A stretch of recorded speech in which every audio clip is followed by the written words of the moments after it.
What's up, Internet? This is Ramblin' Josh, and this is my commentary on my speedrun of Watch Dogs Legion. Before I get into it too much, I want to just point out that the reason I'm making this video is not because I think this run is super duper good. It's not because my route is super duper optimal or anything like that. I'm essentially just trying to kind of share my knowledge. I had a bit of a head start coming into this game because I worked on it for 3.5 years. So yeah, I don't know that I'm going to do too many more runs of this, at least until the PS5 is out and there's like a super good SSD that I can run this on. But because I had a little bit of a head start, I'm hopefully, I can get some information out there of what I know and give the community as a whole something to kind of a foundation to start getting things going, and eventually, soon enough, people who are actually good at speedruns and actually willing to like grind out times and figure out all the super duper good strats can do some real cool stuff with it. But yeah, that's my little spiel, so let's get this started. I'm going to try and skip through load times and stuff as much as I can, so this is not a hella long video. It's probably going to be anyways.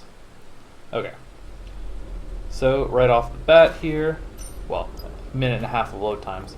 So this first guy here, I like to distract him. Distracted enemies will never detect you, that hurt you and more than it hurt will me. always Do us a be. favor and keep it quiet. You can always hit them with takedowns. So by distracting that guy, it means that you can run right up to him and take him down, and he'll never see you. These guys here, you can hit them all with explosions. You have to be a little bit careful because there's some stuff here, particularly where you can accidentally hack it if you're not being too careful, and all of your hacks have cooldowns on them. Loads of DedSec gear So if down you use here. the wrong hack, or if you use a hack where you don't mean to, then you can kind of screw yourself over a little bit. Open the door from down here so that it's open by the time you get up to the top. And this room up here, I'm sure this is not the fastest way through this room, but if you go up the left side here, you'll never get detected. I don't know if you actually have to crouch here. You can see this last guy at the end. He kind of starts walking away Can you locate a detonator? around the same time that you get to the end of the room if you're crouching. Stage DedSec propaganda. And you can distract him too so that he won't see you. You can probably do some running and stuff in that room to kind of get through it quicker, but I don't know. It's not a really big deal either way. Skip all these cutscenes. So the deal with this room, you have to wait for this download to complete.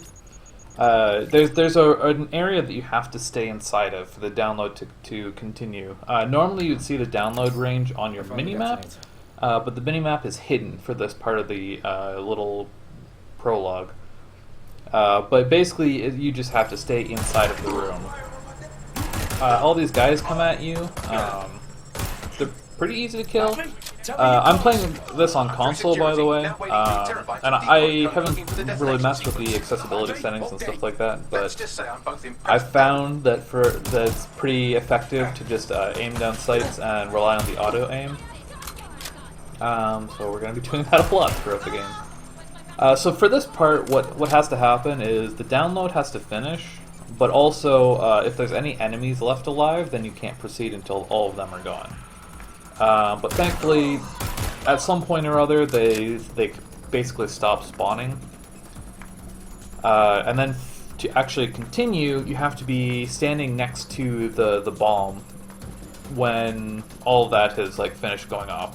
So around 80% or so, I like to run over there, throw the little explosive trap, just in case someone walks up, which probably won't happen, but you can see for like a brief moment here, the little gold objective marker shows up on the bomb. What's wrong? So that's kind of, you know, proof, I guess you could say, that you have to be standing next to it to actually continue. You don't have to interact with it or anything.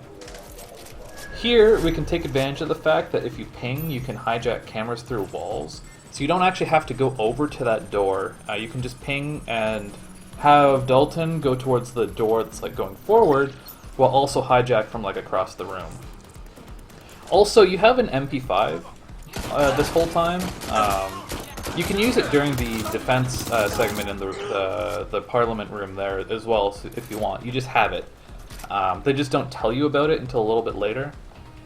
And this hallway is kind of a little awkward to go do fast because there's just like a ton of guys and just like a hallway, and the door.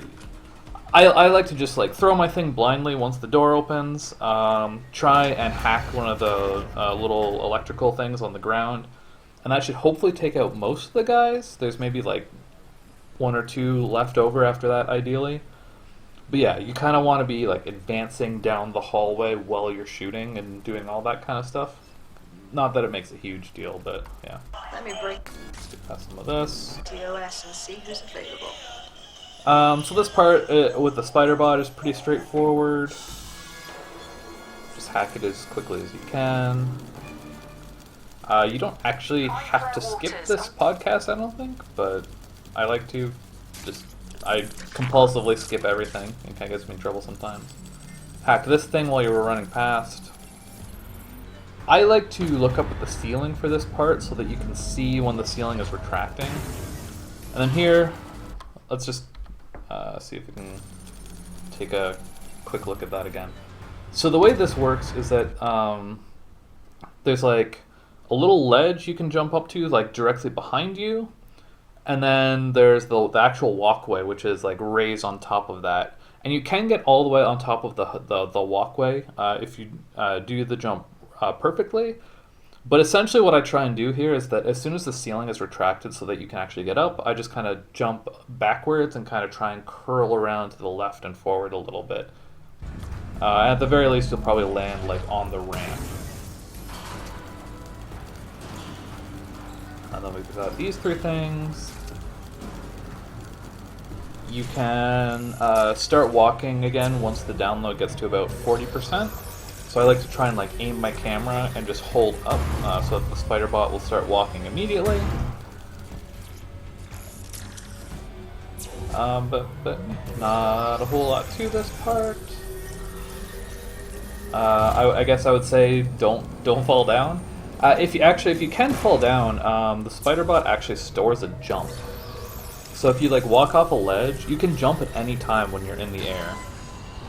So here, I just start spamming the quick hack button, which in my case is L1. So you hit this as soon as possible, obviously. But yeah, Spiderbot, I guess you call it jump storage. I don't know how useful it actually is throughout the run, because there's not, at least in the current route, there's not a lot of chances to use it.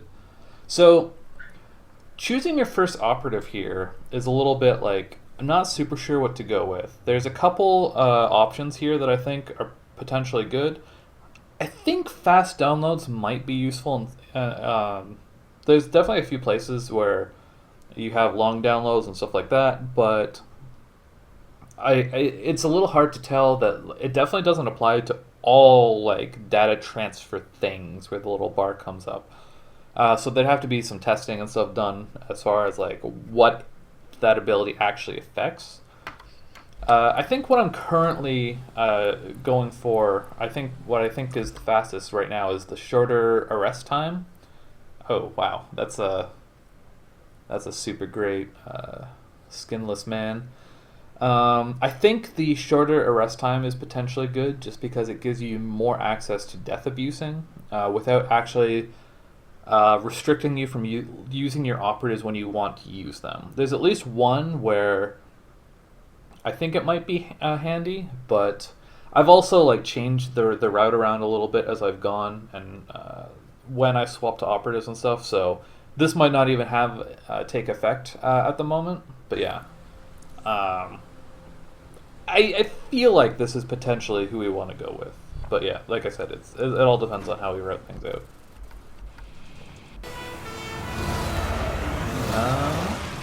So now we spawn at Brewer Station, and we just have to get to the Earl's Fortune bar. If you really want to, you can open up your map and drop a waypoint, but obviously that is slow. It's kind of something that comes up like constantly throughout the run, because there's a lot of like, I need to get here, how do I get here, obviously.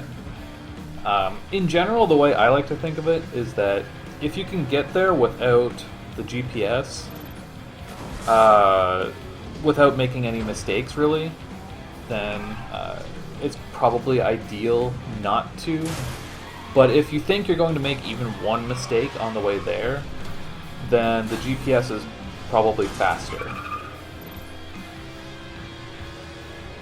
Yeah. So, but I mean, getting here is pretty straightforward. You just kind of go south to and kind of curve around and go through Trafalgar Square, and then you're here.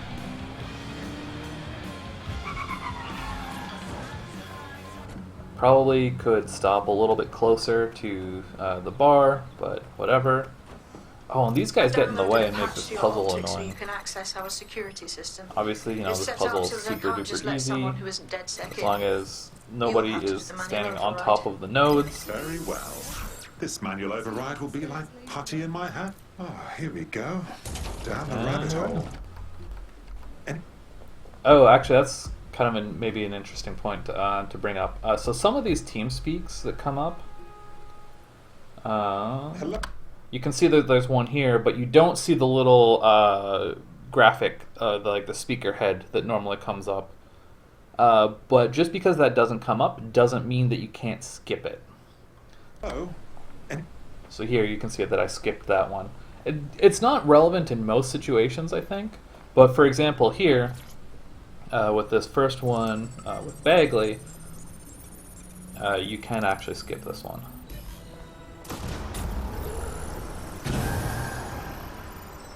Just running straight upstairs. So skipping that one means that the actual objective goes to this server thing immediately. So that one actually does save a little bit of time. Not much, but it's kind of fun to know.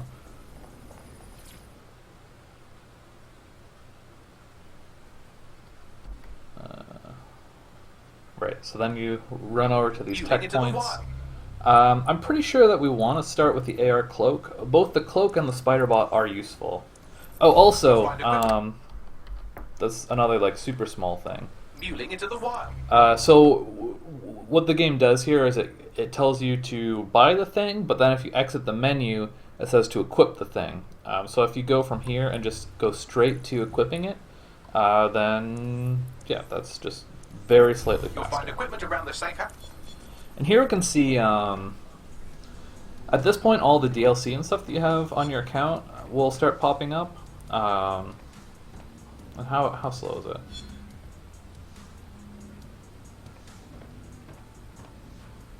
Yeah, so it's about 5 seconds. So basically, for every set of 2, hold on. So basically for every set of 2 DLC that you have, you lose 5 seconds there, because they pop up in sets of 2, and then they clear, and then the next 2 come out. And then while the rewards are coming in, new narrative things can't happen, which includes moving the objective to this shop. And then obviously you don't have to equip anything in this shop. I like to equip the little mask here because this is a developer mask, and I think that's cool. But yeah, if you interact with the shop and then spam the back button, you will never actually even see this menu. You've got all these And it'll be perfectly good and fine. Obviously now we have the boxing tutorial. I'll be right down. Also pretty straightforward. There is a small chance that, for example, when you're doing this first part here where you're trying to punch, there's a small chance that she will guard. And when you're doing the guard break, there's a small chance she'll like push you away. So that's annoying. That's just a small time loss you can't do anything about. Quick on your feet now. You want to create distance. Just like that. I will say that this step is kind of annoying, trying to play the game remotely, remoting into work. But playing the game with no input lag is a magical thing. this is a thing where it seems like most bare knuckle fights, maybe not most, but a lot of them, your opponent will like run out of the gate and like immediately swing at you. So you can almost always read that they're going to do that and just immediately dodge once they get close to you. And similarly, a lot of them will like counterattack, like after you finish a combo or if you whiff a grab or something like that. And you can kind of predict that they're going to do that in a lot of situations as well. But yeah, that's that. And we're just on our way out. So at this point, we get 2 objectives. One of them is to go to the Royal Courts of Justice, and one of them is to go to Camden High Street. If I recall correctly, if you do Camden High Street, then Royal Courts of Justice is closer to your next objective, which is St. Pancras International. But doing it the other way around, doing Royal Courts of Justice first, it means that if you, depending on the route that you take, you can unlock some very useful fast travel points. And also, it makes it really easy to approach the Royal Courts of Justice from the south side, which is... First things first.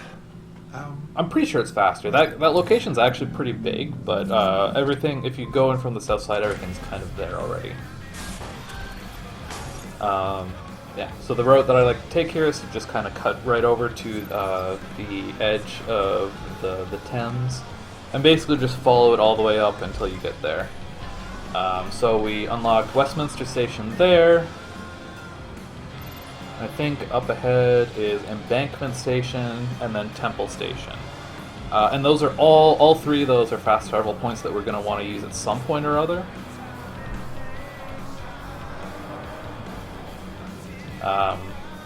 This is Cleopatra's Needle right there. That's a location we're going to have to come back to.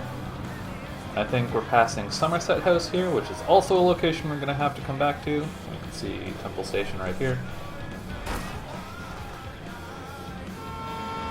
And then we are basically here at the Royal Courts of Justice. These first few missions, the AR cloak is quite handy. Like I mentioned, I think it makes sense to grab that first. These locations are so short that you can kind of just skip past the whole thing while stealthed in some situations. I think this area only has like a couple guys. Yeah, I like to use that so that nobody sees me, and then explode this from a distance to open up the closed circuit terminal. And if you're stealth, I'm pretty sure nobody will really notice you. Exactly. But it likely You don't means have to do this, but I like to kind of turn around and there's a guard here who sometimes she'll see, sometimes she won't. I like to just distract her. In general, whether or not you get detected is like one of the biggest random like time losses you can have in this game. It seems like. So stealth is good, Tell me what we've got, but yeah, lads. A list of what Albion sometimes you consider- don't want to go in stealthy. I don't think, but getting detected when you don't mean to is definitely a pretty big deal. let's disrupt some of Albion's propaganda. This is one and give thing, some hope to one the area people. where the route could definitely use a little bit of work. I'm actually going kind of the wrong way here. That's one thing about the GPS is that the GPS will often not give you the most optimal path, mostly because it's not possible for it to show you routes that will go the wrong way on one-way streets. But you can kind of get around that if you're paying attention to the mini-map, but yeah. As I was saying, like I'm pretty sure there's a better route we could take from Royal Courts of Justice to Camden Hightown. There's probably key tube stations that we can hit along the way, but it's just not something I've looked into too much. I just want to point out that this part here is, man, this video is so like compressed. So this part here is a little bit a bit of a trap, I guess you could say. So the objective marker looks like it's way the heck back here still, but the objective that we're looking for is actually this screen right here. So it's really easy to just go blasting past it. but you want to make a point not to do that, because if you notice that you're here, like, you can actually just... Well, I'm gonna do it. I realize a little bit late here. But yeah, you can just hack this screen while you're still in your car. And then it wants you to go around behind and go up over the roof. So staying in your car, you can just drive right up here. Obviously that's faster than running. If you hijack that scissor got the lift, scissor you lift could use it here. to access the rooftop. You can actually, I'm pretty sure you can start raising it before you even actually like get onto the thing. Obviously you don't have to go all the way up. I think it's about like 1.5 times your operative height that you can climb up. Sorry, 1.5 times up a male's operative height, because technically female operatives are a little bit shorter, but they don't have, like, they can climb up the exact same height. Grab those tech points that are back there.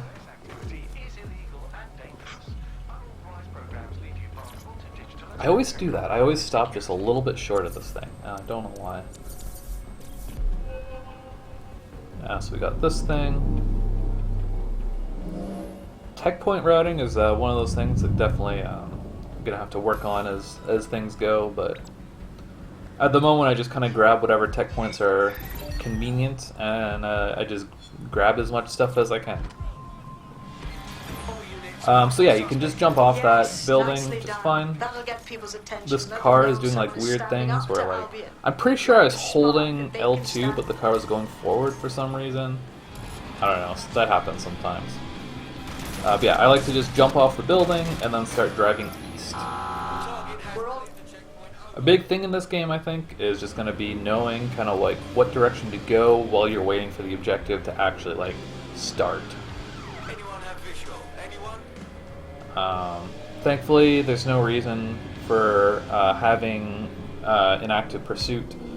That's not going to like slow you down or anything at this point. You just kind of run in here. There's like no one in this location. Nobody really cares.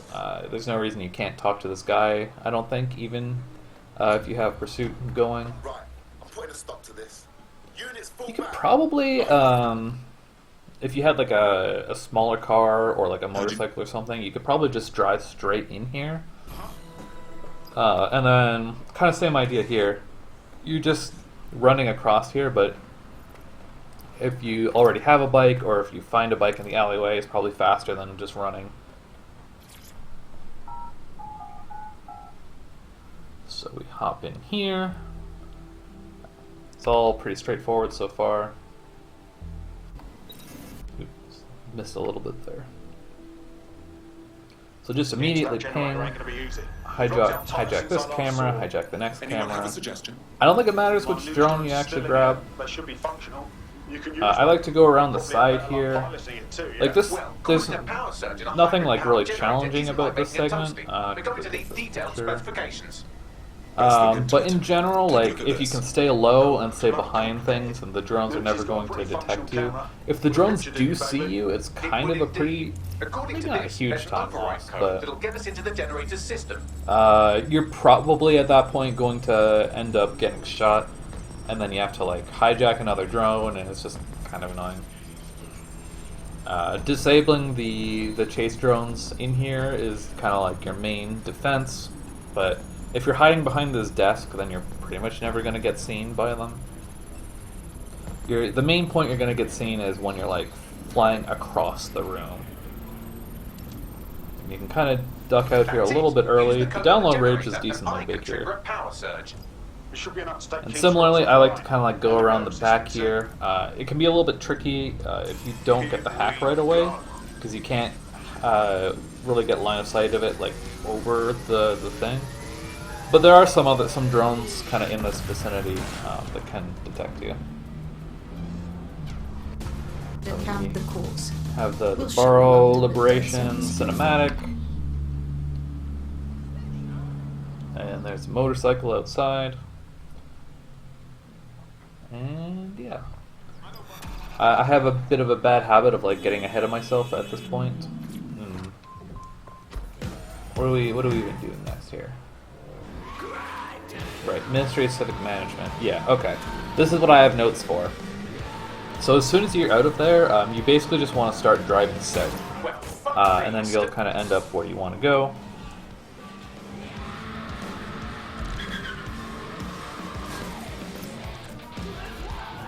If you're feeling out of your depth or like And you right, can always I got call on your confused here teammates because to I was step like, in. I know there's a It's north your exit call. to this That's the location, advantage of working together instead but of apparently it's not in this alleyway, so whatever, I guess. Going in from the south side is probably ideal anyways. Is this even the south? I guess this is more like the west side. But yeah, again, there's like Well, one yeah. guy in this In location. theory, the AR reconstruction should allow me to use various sources of surveillance Just data disable to those real recount quick. past events. I think Access you can and- actually get through lasers with the AR cloak as well, but That's it. Now, what let's I take like this to do automatic here trip for a test drive. is activate the cloak and just run straight up to this thing, so that you cannot get detected while you're doing your like little interact animation. In progress. My goodness. The mind boggles at the potential this has. You're right. We definitely need this extremely cool thing. I want The gun melee in this game is really good. Basically, every enemy in the game will die in like 2, or if it bugs out a little bit, 3 hits with that. So Located it's the really, CTO really attack. effective. And actual melee combat is a little bit jank. But yeah, so we grabbed those tech points there. I think technically you want to go at the north side here, but I just kind of spaced on that a little bit. Oh, I got seen. Yeah, so I gotta turn around and beat this guy up. The one danger with gun melee is that if someone else sees you with your gun out, then they're going to immediately escalate and start going into gun combat, and then everyone is going to get alerted. But if there's only one guy in the vicinity, then yeah, it's super, super duper good. Yeah, okay, so we did that. Now we've got to find a construction worker. I guess a note about this is that it is possible, like the construction workers are there already when you start the game. So you could theoretically, while you're driving from Royal Courts of Justice to Camden Hightown, you could just like profile one of them and have them in your potential recruits already. But I think if you do that, I did a little bit of testing on this. I think if you do that, then it gives you just a random recruitment mission. So in general, I like to just do the missions that the game gives to you. Having a little bit of a hard time finding a vehicle here. You would think that choosing an operative with a personal vehicle would be a good option because you spend so much time looking for vehicles and driving around. Emergencies But they are usually spawn so far away that I find that they're not When you really all dial that useful. 999, no one answers the call. And I guess I went to the wrong tube station here. Houston Station, I guess, is the one. There's a bunch of stations in like a small area here, and I always get them a little bit mixed up. So one of the things that I like to do here is after you complete, I guess it's Clarion Call, it'll show you that you got a new operative. You get a hacker operative, and you can just see their portrait. And what I like to try and do is, depending on if the hacker is a male, I try and recruit a female construction worker and vice versa. I don't think it really matters too much, but there is a point where you will need one operative of each gender later on. So making sure that you 100% are going to be able to fulfill that is kind of important. Ideally, what you would want, I think, is that your construction worker is a different gender from the Albion operative we're going to get later, but that's just completely random, so you don't really have much control over that, as far as I can have been able to tell anyways. Also here, rather than actually profiling them, if you just run straight up and start recruitment, you're going to have to talk to them as the first objective for the recruitment mission anyways, so just talking to them immediately kind of skips a little bit of that. And then, ideally, when you stop, you kind of like turn your car around. Obviously, you can hack your car to kind of get it to you faster. Now we're just driving straight up now. This one can be a little bit, come up on you a little bit quickly as well. I like to kind of keep an eye on the distance. You can't see it here because encoding in 720p. But you can see the big Camden sign on the back there. So I cut to the left a little bit here. You can exchange your gadget for a different one that's better suited to the I situation. don't remember how well this location goes, but when the route through here works out well, it's actually like really satisfying. While the drone's observing your every move, So I like to open this and then pretty much not immediately use the AR cloak. One of the little like optimizations I think for when you use the cloak is going to be you want to use it when you're being detected but haven't actually been detected yet, I think. There is a cutoff point where if they've seen you, you are in like quote-unquote active combat even after you use the AR cloak. But I think if you use it before the red exclamation point fills up, I think as long as there's still some white in the exclamation point, then you're pretty much fine. So obviously, if you can wait a little bit longer before using the cloak, then you can get a little bit more distance out of it. For society, is good I news think for there's only DedSec. one guy there You that can can have actually these see little you buggers in and use this it to scout ahead. point, though. Yeah, just climb straight up here. There is an explosive barrel here that you can set off from a distance, but obviously that's going to alert everyone. And there's the one guy over there that we just looked at. I like to distract him as well. And then if you jump off of this balcony at the specific point, Right, you're gonna raise I your weapon accidentally... with I was that trying to deck, open which the... I'll use right back in- Let's take it a little bit slow. Lots of stuff happening real quick here. So if you jump off of this balcony right here from this point, pretty much directly across from the locked door, there's two goons there, and if you jump off, you'll pretty much always land on top of one of them and do a takedown from above. And then ideally you can just melee take down the other one. But depending on your movement and stuff through the location, they may not be immediately in front of you. And here what I'm trying to do is I'm trying to hack the door open while I'm kind of looking at it so that it's ready when I get there. But I accidentally hijack a camera instead, you're gonna raise which your screws me up a little bit. Because we can kind of see here is the guy that I want to take down.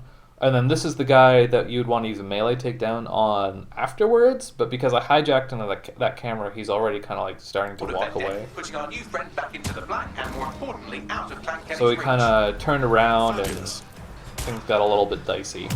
But if I recall correctly, we managed to recover just fine. This guy, normally if he's not detected, he'll be facing the other way. I like to try and make sure that I start the download on this laptop before I do a melee takedown on him. That way the timer is progressing even while you're in the takedown animation. And we kind of do the same thing here. So now we're in combat, so this is a little bit dicey. But thankfully this location is small enough that you can basically, from this point, Transfer complete. you can basically just use the AR cloak, and they all know that you exist, but you're kind of like, by the time you pop back in, you're way past them and they're not looking at you anymore. So there's basically no chance of them discovering you on the way out.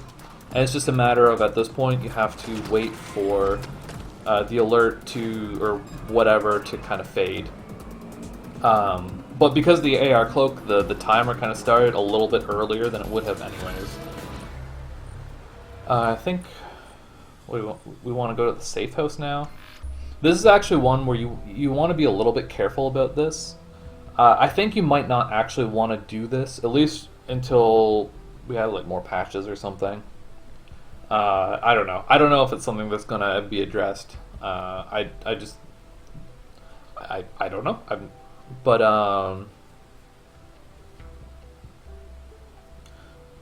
So there's a small chance of soft locking if you fast travel here. Actually, I don't think it's fast traveling here that's the problem. The place where the game can soft lock is okay. Sorry, let's go back a step here. So what we want to do is we actually want to go to the pub, and it just so happens that the safe house is the closest fast travel point to the pub. It's very possible that we actually want to go to a different place and not here. It just depends on how the load times and the available fast travel points work out. but you want to kind of wait until all the narrative and stuff has played out, because it is possible if you walk out into the pub, you can soft lock there. Squared your debt with So I try and be like a little bit careful about that. So now we've got our construction worker. I think we immediately swap to them. Right.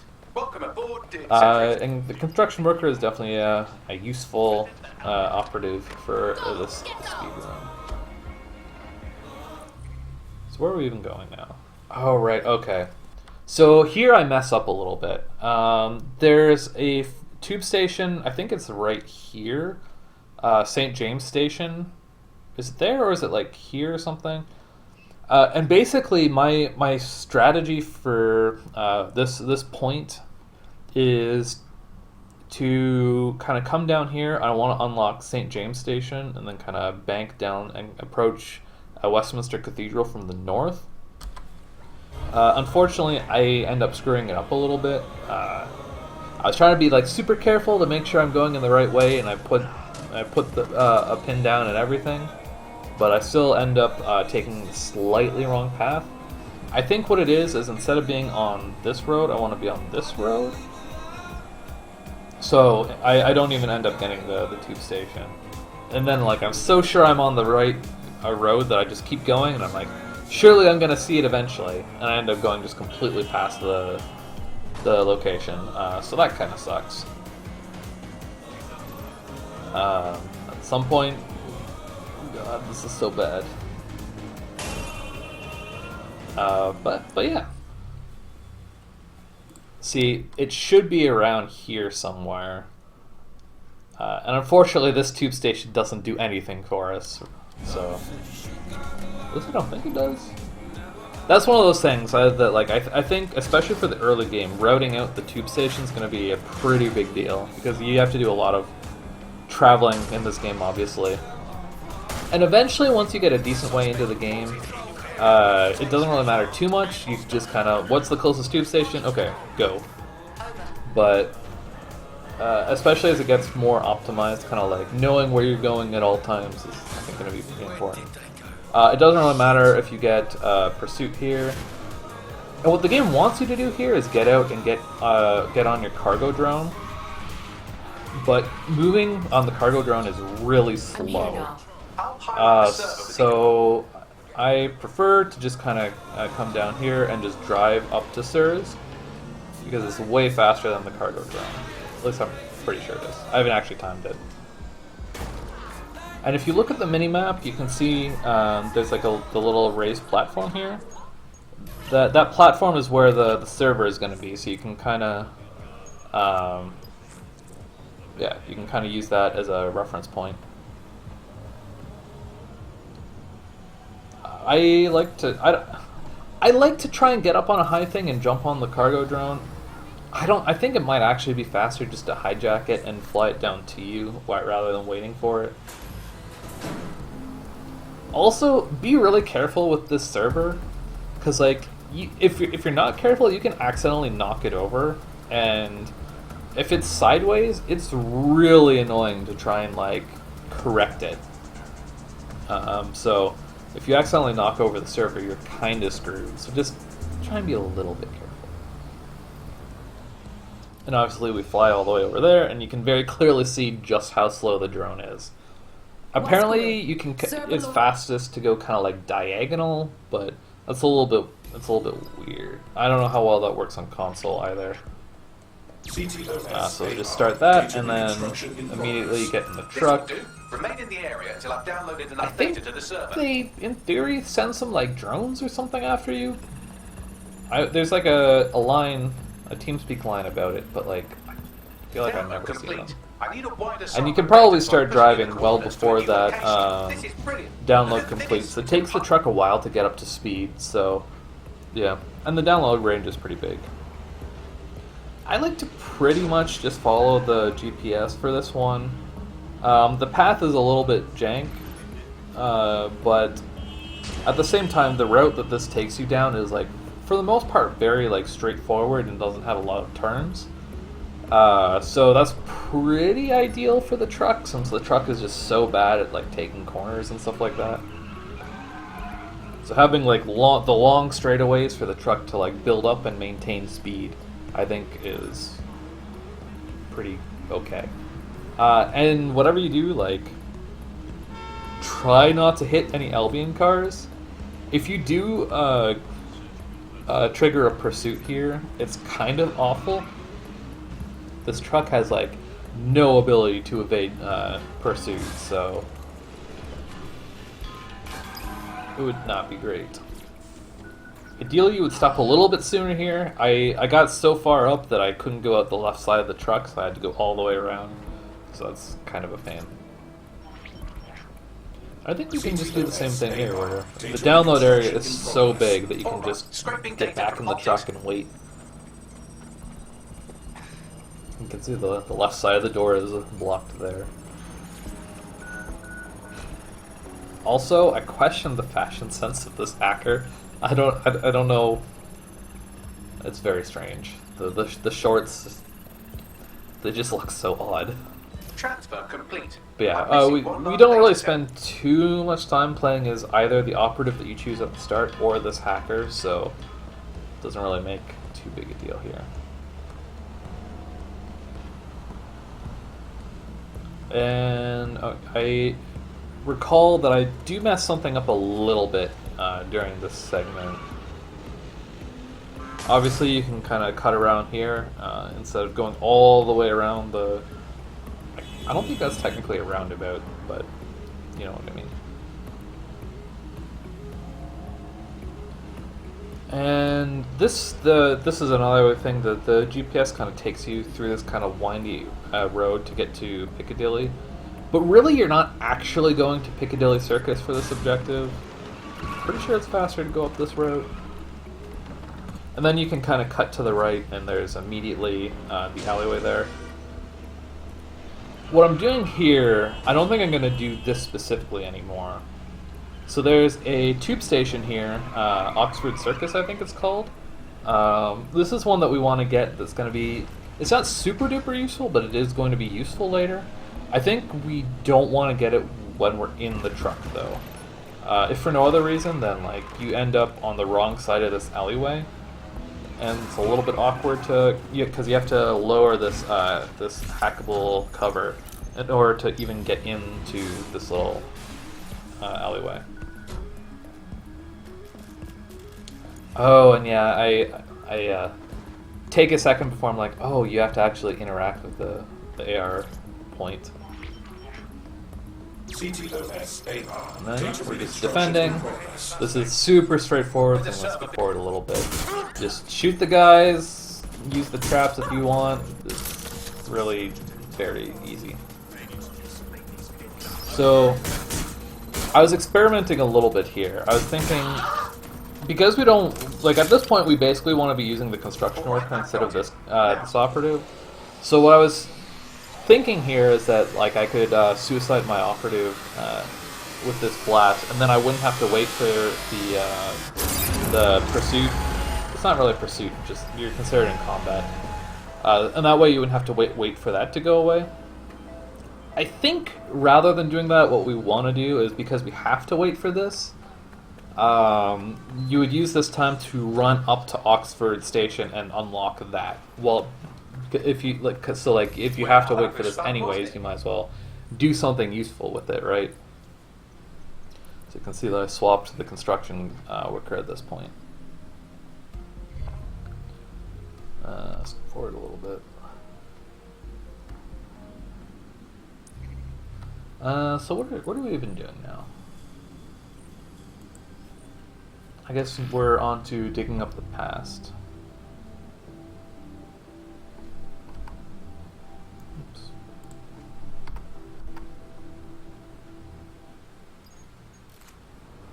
Right, can I take off the uniform?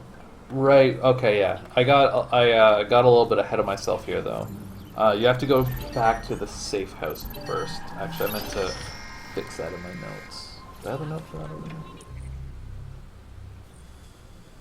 Yeah, okay, I do. I have like notes on things I need to change in my notes. Yeah, so this is actually a pretty bad time loss, because not only did I accidentally incur an extra loading screen by traveling to the wrong point, but then I immediately get into trouble with the popo. I guess they're not the popo. Like, it's so weird that the like city enforcement that gets on your ass if you do illegal shit is not the police. It's so weird. I can never get my brain around that. It's Albion. Yeah, so this is all just pure 100% time loss right here. This is just super gross. It is worth saying that, like, you want to be a little bit careful, especially if you're stealing vehicles. Usually, in most cases, it's not too bad of a time loss, or even any time loss. Like, if you're just going to the mission location, like, if you just either on the way there or, like, as you're going through the location, it'll probably drop off and be fine.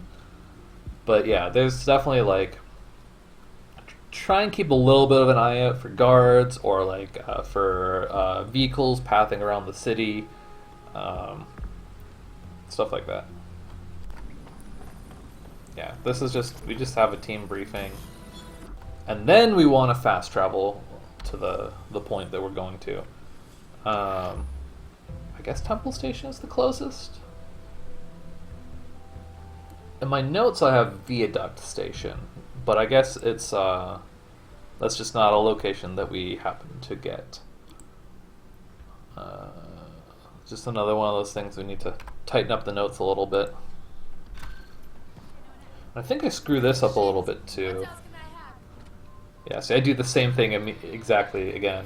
There's some stations that are just are always going to have guards standing outside of them. So those are going to be kind of frequent points where if you're stealing vehicles, then you're going to frequently be pursued. So what I want to do here is I want to drive past this, and there's a tube station up here called Cannon Street, I believe. Yeah, it's Cannon Street Station. You can see it right here. Apparently that was not close enough to actually unlock it, so that's pretty unfortunate. And then, yeah, just kind of come down this side, and I like to do this. Approach it from this side. We can get in this car, this truck, I guess, just because it's faster than running all the way up this area. But even more than that, if we crash it into here, then we can actually use this to jump up on this box and just jump straight up into here. And this brings us like right up to the location that we want to be. The objective is right here. You might note that I made a point of taking off the uniform on my construction worker. This is a location where there's a lot of running that we have to do, but not a lot of combat. There's a few guys, like there's this guy here, but there's not many enemies in this location. And if you have your uniform on, then your max run speed is lowered to a jog. Unless you get into combat, but obviously if you can help it, you don't want to get into combat. So by taking off the uniform, you're basically like allowing yourself to go at full speed when you're running. Obviously we do alert that guy, but in general, like you can kind of get through this location just fine, just between distract and AR cloak and meleeing stuff. You can pretty much get through this area without too much trouble from detection and stuff. Here I'm just waiting for the AR cloak to finish cooling down. And I like to do this route like around the north and then kind of do a big circle. This last objective is pretty close to where your like starting point. So I don't know, it just makes sense to me. Also, there is some tech points in this location that you could theoretically get at this point, but we're going to come back here later, and it makes more sense to get it then, because by that point, at least the way I have it routed out, we're going to have a spider bot anyways as our assigned gadget. You can see that when I was here before, we activated the spider bot. We're going to need him in a minute, so we can kind of get him into position while we're waiting for the AR reconstruction to progress. Just be a little bit careful. If you get the spider bot like right up next to that vent, it's possible that you can pretty easily get it into a spot where you can't actually target it from the ground. So that's why I kind of jump up here. And you can, as soon as you analyze on that spider bot in the vent, then you can immediately kind of start going into the vent with your own spider bot here. Why don't you aim those human eyeballs at We've got a couple more air reconstructions here. nitrogen? That's pretty much all you need to do in this location.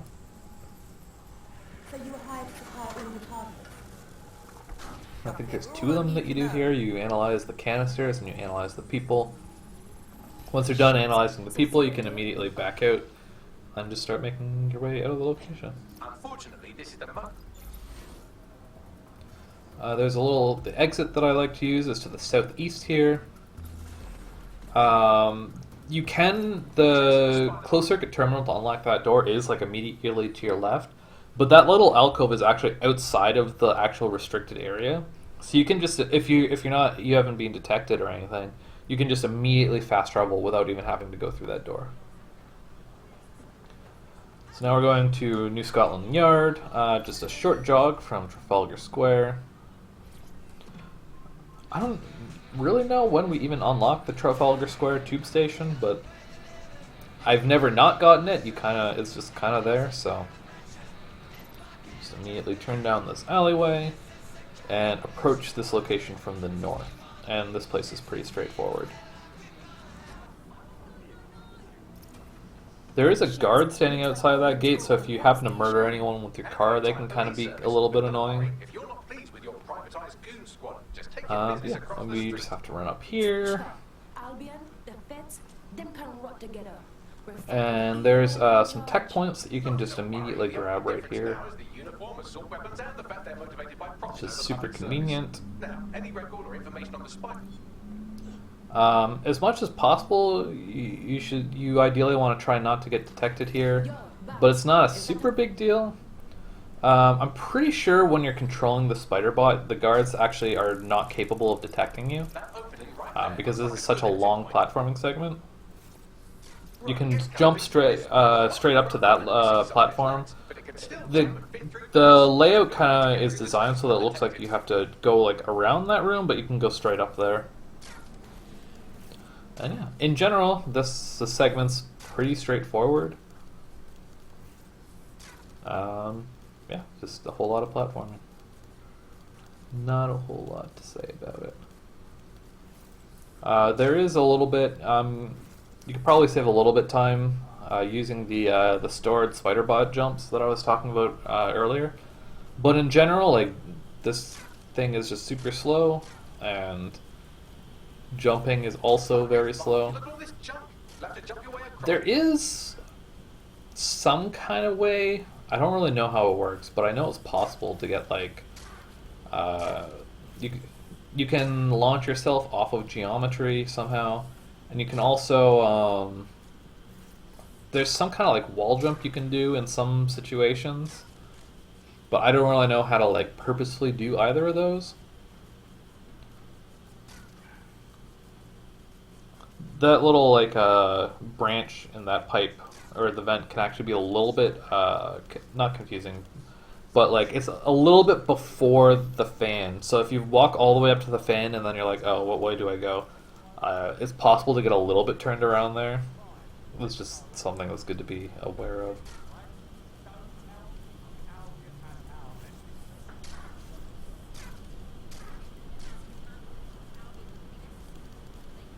I don't know why, I always get a little bit turned around in this area in general. There's one of the stored spider bot jumps. I use it in a couple places here just to kind of avoid going around corners and stuff like that as much as I can. But I don't think it really makes too big a difference.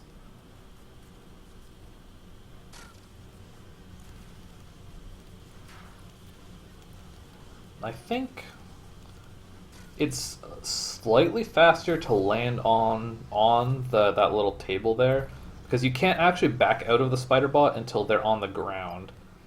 So I think landing on the platform's a little bit faster than landing on the ground. Accessing its internal drives. While I'm analyzing this data, you And yeah, should make just yourself make our way out. Try not to get detected. Could use the AR cloak there. It's just like, you don't have to do it, but it's like just the easiest way. Just like, I don't want to deal with any of this. Just whatever. I guess we're going to Pimlico Station. You're right. We're going to Lambeth Bridge, and Pimlico is just the fastest fast travel point. There is another one very close by that's about the same distance to Lambeth Bridge, called Horseferry Road. It is possible to unlock it when we're in this area previously to get the server with the cargo drone, but I think Pimlico's a little bit more convenient anyways. And you're pretty much guaranteed to get Pimlico because the truck that you were driving with the server goes through past that area, so I don't think it's worth it to go out of your way to get Horseferry Road. You could get it without going out of your way, but I think you would need some pretty precise routing to get both St. James Station and Horseferry Road. And here, you can go down either the left side or the right side of the bridge. I think the right side is actually probably faster because there's ladders there. But I just saw a guard standing there and I got spooked. Explode this thing to take out the closed circuit terminal. Obviously there's some tech points right there. Nice and private. Or to discreetly dump a body into the Thames.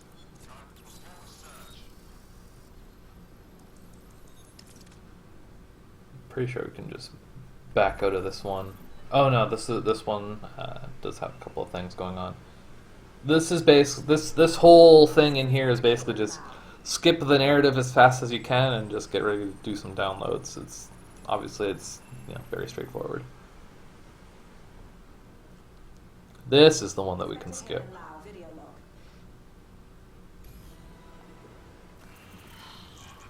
And then at this point we're driving to EPC.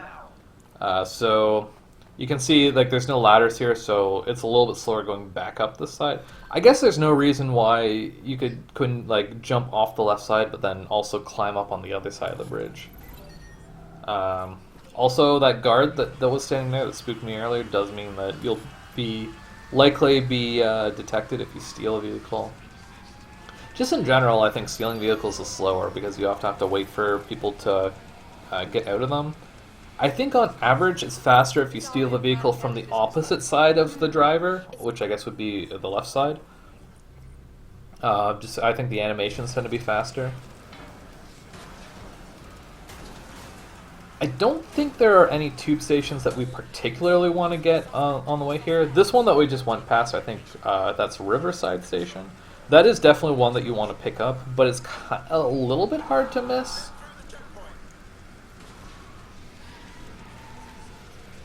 This pursuit doesn't matter in the slightest. Obviously you want to approach this place from the south side because that is where the entrance is. There's a lot of this location like on the outside of it. It looks like there could be an entrance somewhere, but as far as I know, this is the only entrance into the location. You can disable these real quick. There is a guard that wanders around the front here. He doesn't happen to be here right now. But again, like you could even just shoot him in the face. It doesn't matter. You have to run so far into this location that like nobody is gonna follow you this far. It's gonna be fine. I screw up this location a little bit too, actually. So just run straight up here and talk to this dude.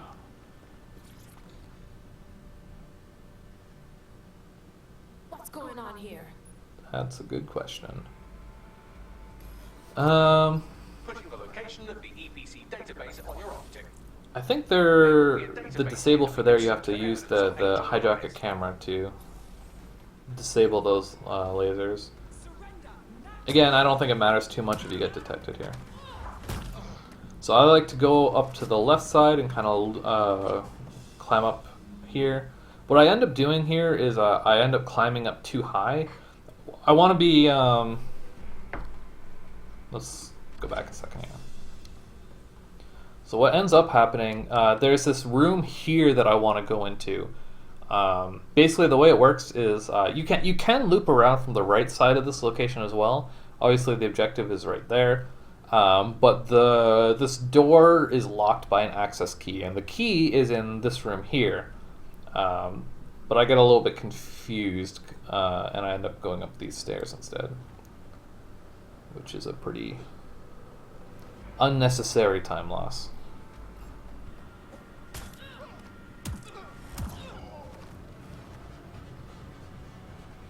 And it's at this point that I realize that this is not the right room. It looks kind of like the right room, but it is not. Hey, these tech points are here, might as well grab those. Don't think it really matters too much.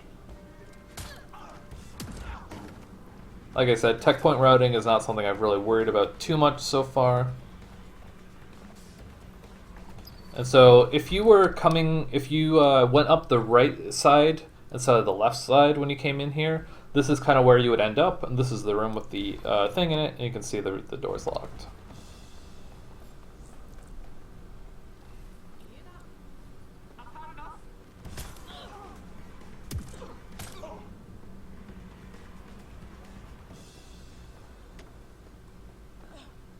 So normally you would grab this access key. Well, I mean, I guess we're doing that anyways. I guess ideally you would start the download on it before you do the takedown on that guard. And then for whatever reason, I always end up running around this desk when you want to just jump over it. Obviously just a very small thing. I think there's a guard in here as well. I guess not. I just hit up this database. Nothing's really gonna bother you while you're doing this download. If you really want to, you could come in here with a spider bot. I don't really know the route you would take, but you can interact with that with a spider bot as well. And then we can pretty much just jump off everything and run our way back. Don't go pissing me off by denying anything. We know you're with DedSec. At this point, we have to interact with this little, I don't even know what you would call this.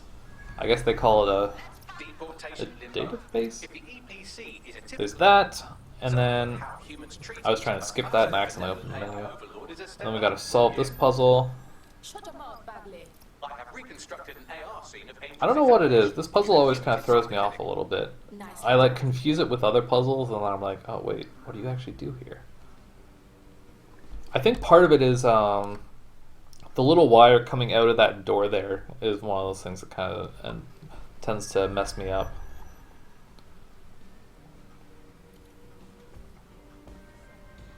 But yeah, also as a small thing, you could see that I actually started this puzzle while the download from the previous interact was still progressing.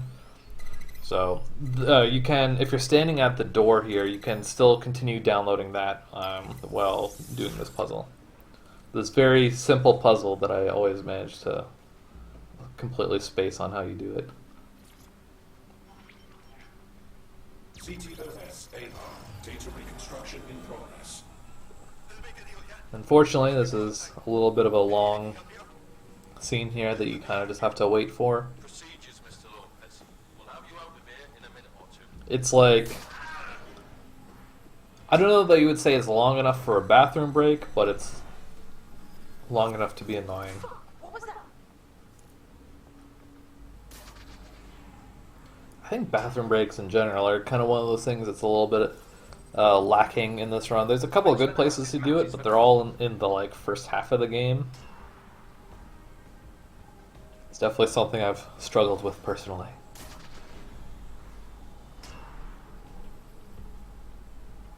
Microchips coated with biocompatible glass to prevent rejection. Ooh. Okay. I could reconstruct the path. So now we're just chasing Angel out of the place. You go out of this right door, not the other one. I always screw that up as well.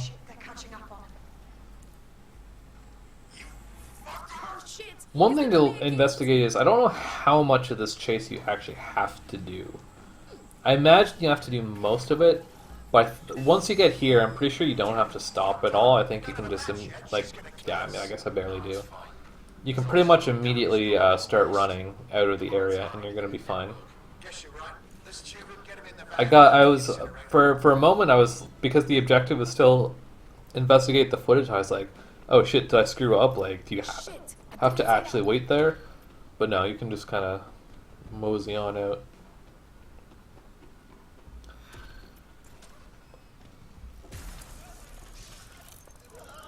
I guess you might as well hit that trap when you're on the way in. One thing to note is, for whatever reason, if you do have a car, if you stopped here, like it seems like it's always somehow managed to explode by the time you're out again. What was that?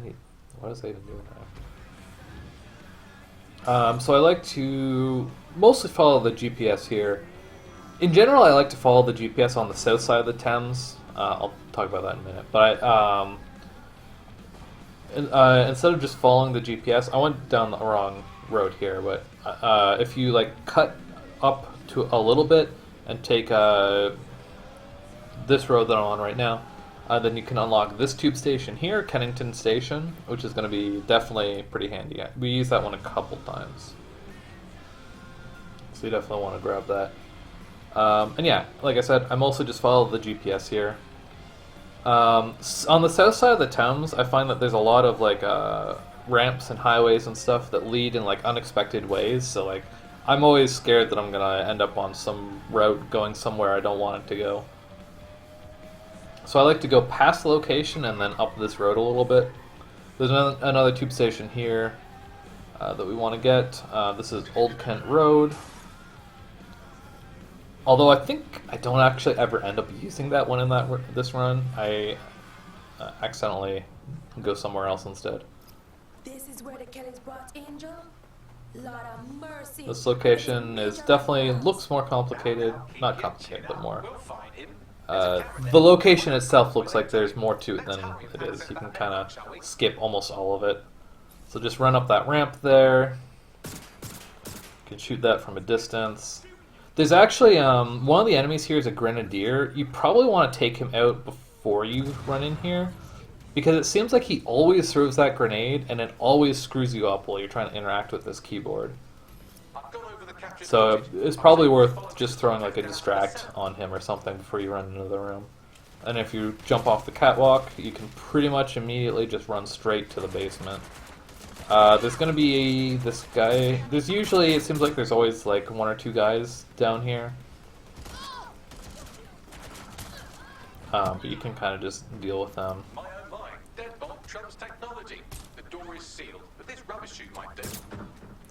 And I've never had any problems with enemies like messing with me when I'm doing this interact here, so it's probably possible, but yeah, like I said, I've never had any problems with it.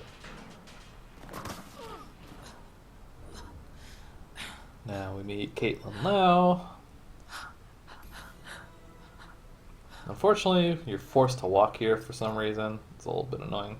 But thankfully you can do the talk interact with her from what seems like a little bit further away than you would normally expect. I don't know.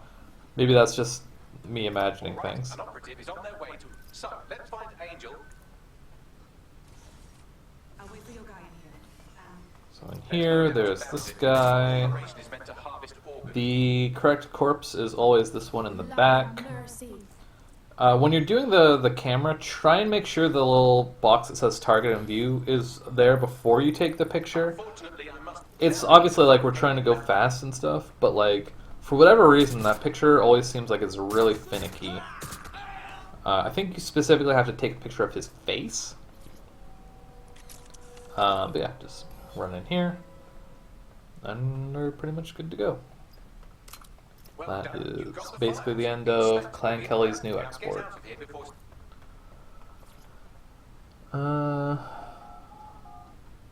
Ooh, I gotta fix something in my notes.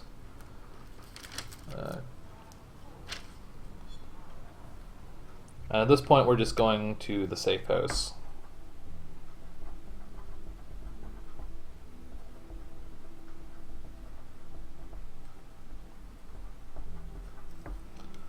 And yeah. There's a briefing we got to do here.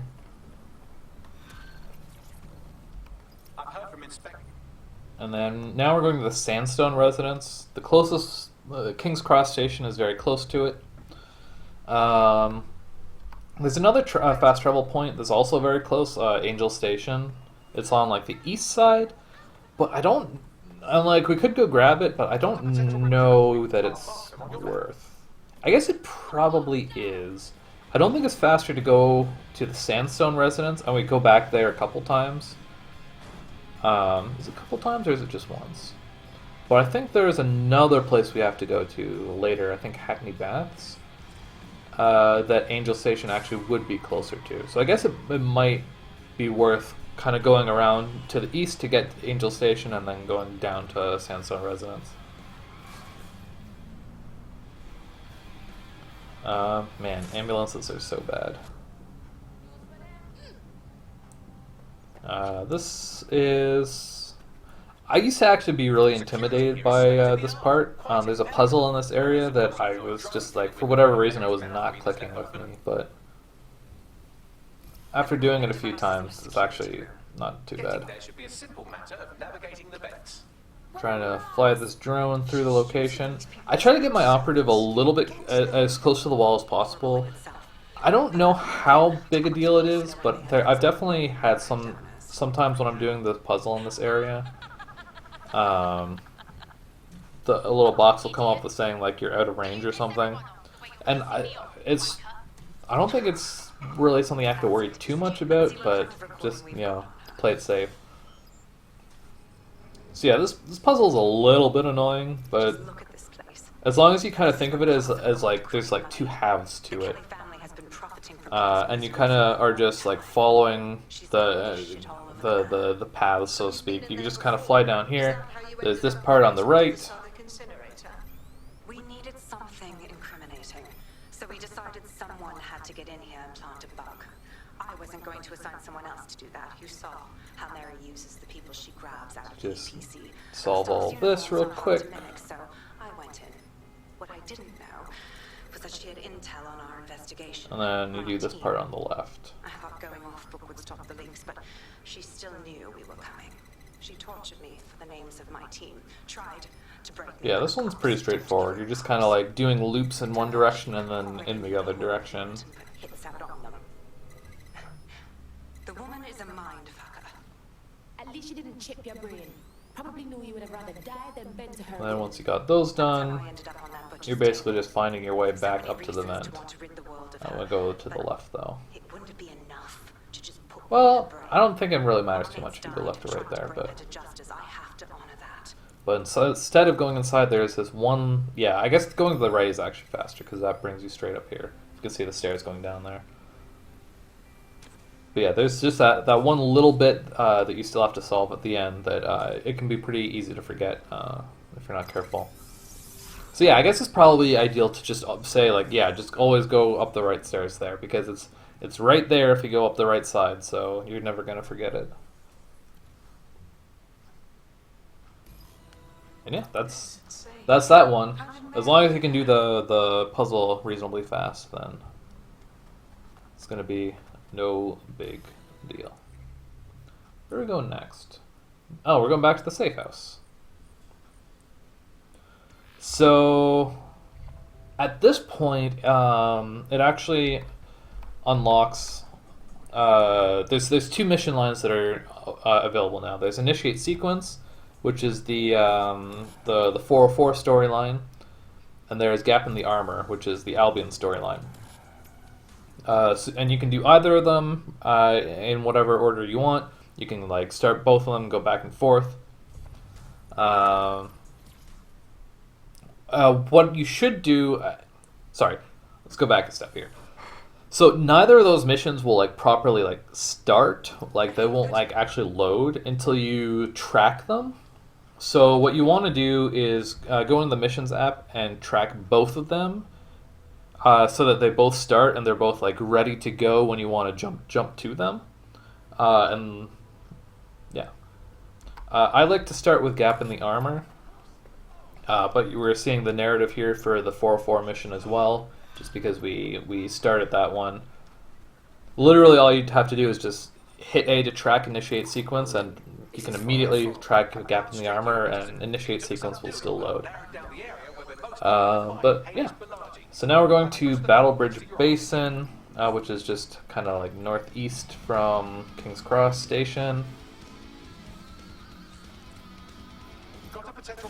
If for whatever reason you were swapped off of your construction worker at some point, you want to switch back to him. In general, when you're switching operatives, you want to do it before you do any fast traveling, because there's a little bit of like, not randomness, but you're never super sure where they're going to load in, so you want to kind of let that randomness happen and then go where you want to go, kind of thing. If you need to do both loading screens anyways, so yeah. Yeah, just fly up here. We've got another puzzle to do inside of Hamish's apartment.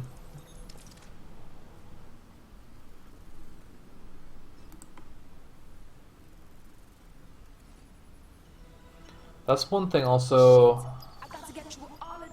I kind of wonder if there's a drone dock somewhere where you don't necessarily need your construction worker to get up there, but you're kind of, at least if you swap to them when I did, you're kind of just still on the construction worker, so it's like, whatever.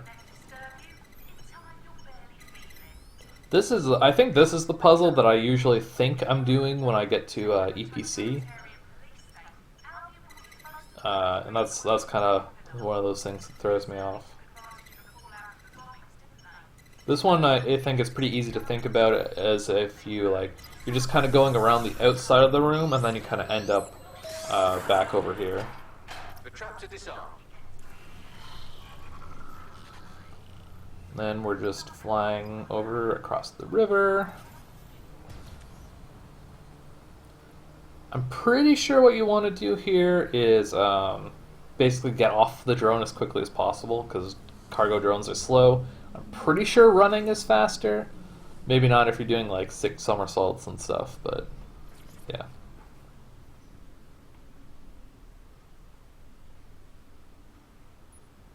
There's just a little scene here. I'm pretty sure that like in situations like this where you're given an instant pursuit with like 1,000,000 guys on you, like escaping this kind of pursuit is like a little bit more difficult, I find, usually, so like I just don't even bother. So I'm trying to get my operative killed here.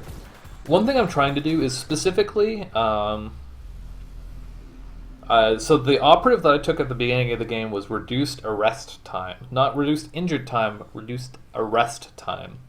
I'm pretty sure the trigger for that is that you're killed by an actual, like, Albion person, or I guess a drone. Skipped a little bit there. So you can do stuff like hack the cars, so like try and run over you and stuff, but I think if the car actually kills you, I think that's considered an injury, and you go back to, and that operator goes to the hospital instead of getting arrested. Yeah, I think that the way it's routed out right now, it doesn't matter too much if the rest time doesn't. Because a lot of the stuff that the construction worker can do, I've kind of, there's like drone docks nearby, so I've stopped using the construction worker for those because it means less op swapping back and forth. But yeah, so now we're going to the Tower of London.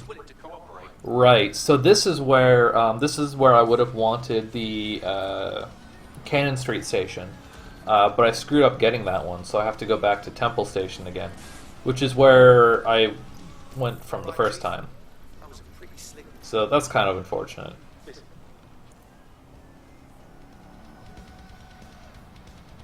And like getting Cannon Station is pretty convenient because you just kind of like do a little loop and then you can approach the Tone Attack site from the north side anyways. But yeah, so if you went from Cannon Station, this is kind of where you'd be going. You're just basically going east. You definitely want to go past the location a little bit, kind of same scenario. There's a tube station right here called Tower Hill. We're going to use this one like 3 or 4 times, so this is definitely one you want to get. And if you go around the corner a little bit, there's this little path you can take down to the bottom, which is pretty handy because this location is pretty big. And the objective is actually on the south side. But basically you just want to be in a vehicle as much as you can because running is slow and driving is fast. So taking this little path means you can kind of drive down this area. And obviously you would want to get up that staircase. It didn't really work out for me this time, but that's fine. Because not only do you have to run to this guy, but then you have to like keep running in this direction after the cutscene. So this person is telling you where an Albion recruit would be. Recruit an Albion wasteman. Sounds dumb as fuck. So obviously, you know, if you had gotten your vehicle all the way down here, you could just continue driving. I don't know if this even saves time to grab this motorcycle because you have to take the time to reverse. I guess it does. Probably not much though. I was kind of hoping that if I crashed there, it would launch me on top of the package, or the whatever that is, that crate or whatever, but no luck. So talk to this guy. So this part is a little bit random. There's only so many locations that it can guide you to, but you have to do 2 objectives for this Albion guy, and you've got a download that you have to do, and there's a vehicle delivery that you have to do. But there's a few potential locations that each one can load into. So you kind of just have to wait for the objective to load and see where it takes you and kind of play it by ear a little bit. I guess I should take a second to kind of talk about the Albion recruitment, because this is another one of those scenarios like the construction worker where obviously we've seen tons of Albion people so far, and we could have saved any of them to our contacts, and potentially we could have recruited any of them. So if you already have an Albion operative by this point, then you don't need to do this at all. It's just a matter of, I'm pretty sure doing it this way is still the fastest though, because for a few reasons. So one of them is that Albion operatives that you find in the world will always hate DedSec, which means that before you even do a recruitment mission for them, you have to do something to improve their opinion of you, which there isn't. The main way to do that is you have to unlock the deep profiler in the tech point with tech points. I think it costs 35 tech points. And then you have to use that, and then you have to like look at the Albion operative schedule and find out something like some procedurally driven thing about them, like, oh, like they have a loan shark, or like their sister's in the hospital or something. You have to do something to help them to increase their opinion of DedSec, and then you do a recruitment mission, which would then also be completely random of what mission it is and where it is. So, I mean, this one at least, the Albion operative that they give you for this mission, it skips the step where they already are neutral with DedSec. So you don't have to worry about unlocking the deep profiler or doing the systemic thing to help them. And the mission that you get is always the same, even if the actual locations you go to are slightly random. I think... Yeah, there's one location you get for this download that's actually super duper fast. You can just fly a drone up there and download it immediately. But this one is a location that like I don't know at all, so thankfully like it's pretty quick anyways. The Clan Kelly doctor you're looking for is close by. And he's got So yeah, you can see I'm kind of like, that should contain I don't actually know where this objective is. I don't know where the entrance to this location is. I'm pretty sure I've never seen this location in my life. There's the laptop.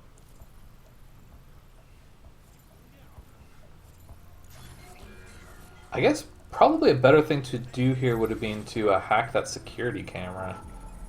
I probably could have avoided coming into this room at all. Get to safety while But I don't know, it's not really a big deal. Because after this you're just driving to the next location anyways, so these guys are going to lose track of you by the time you get there anyways. The only thing you do want to be a little bit careful about is that sometimes conflicts that happen inside of a key location can propagate to the external, so they can give you actual pursuit level if and the Albion will get involved, and then that can be a little bit nasty, but yeah, it's not a big deal.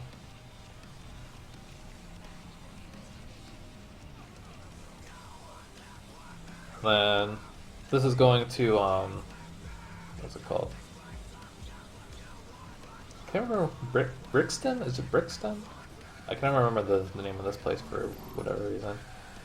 This is a location I know a little bit, but I haven't been here in a long time. Brixton Block. The one nice thing about this location is that you don't have to open any security gates to get the van out. Yeah, so that's nice. Yeah, I'm not really used to getting inside of this location, so I'm a little like, how do you actually get in here? I think if you had like a van or something, you could probably park it next to that grate and just climb over. Yeah, it's pretty simple to just kind of go up the right side here and go around. And this is a pretty big location, but it's a little bit light on enemies and stuff like that, so as long as you're not like, don't start shooting too much, then you're probably not going to draw too much attention.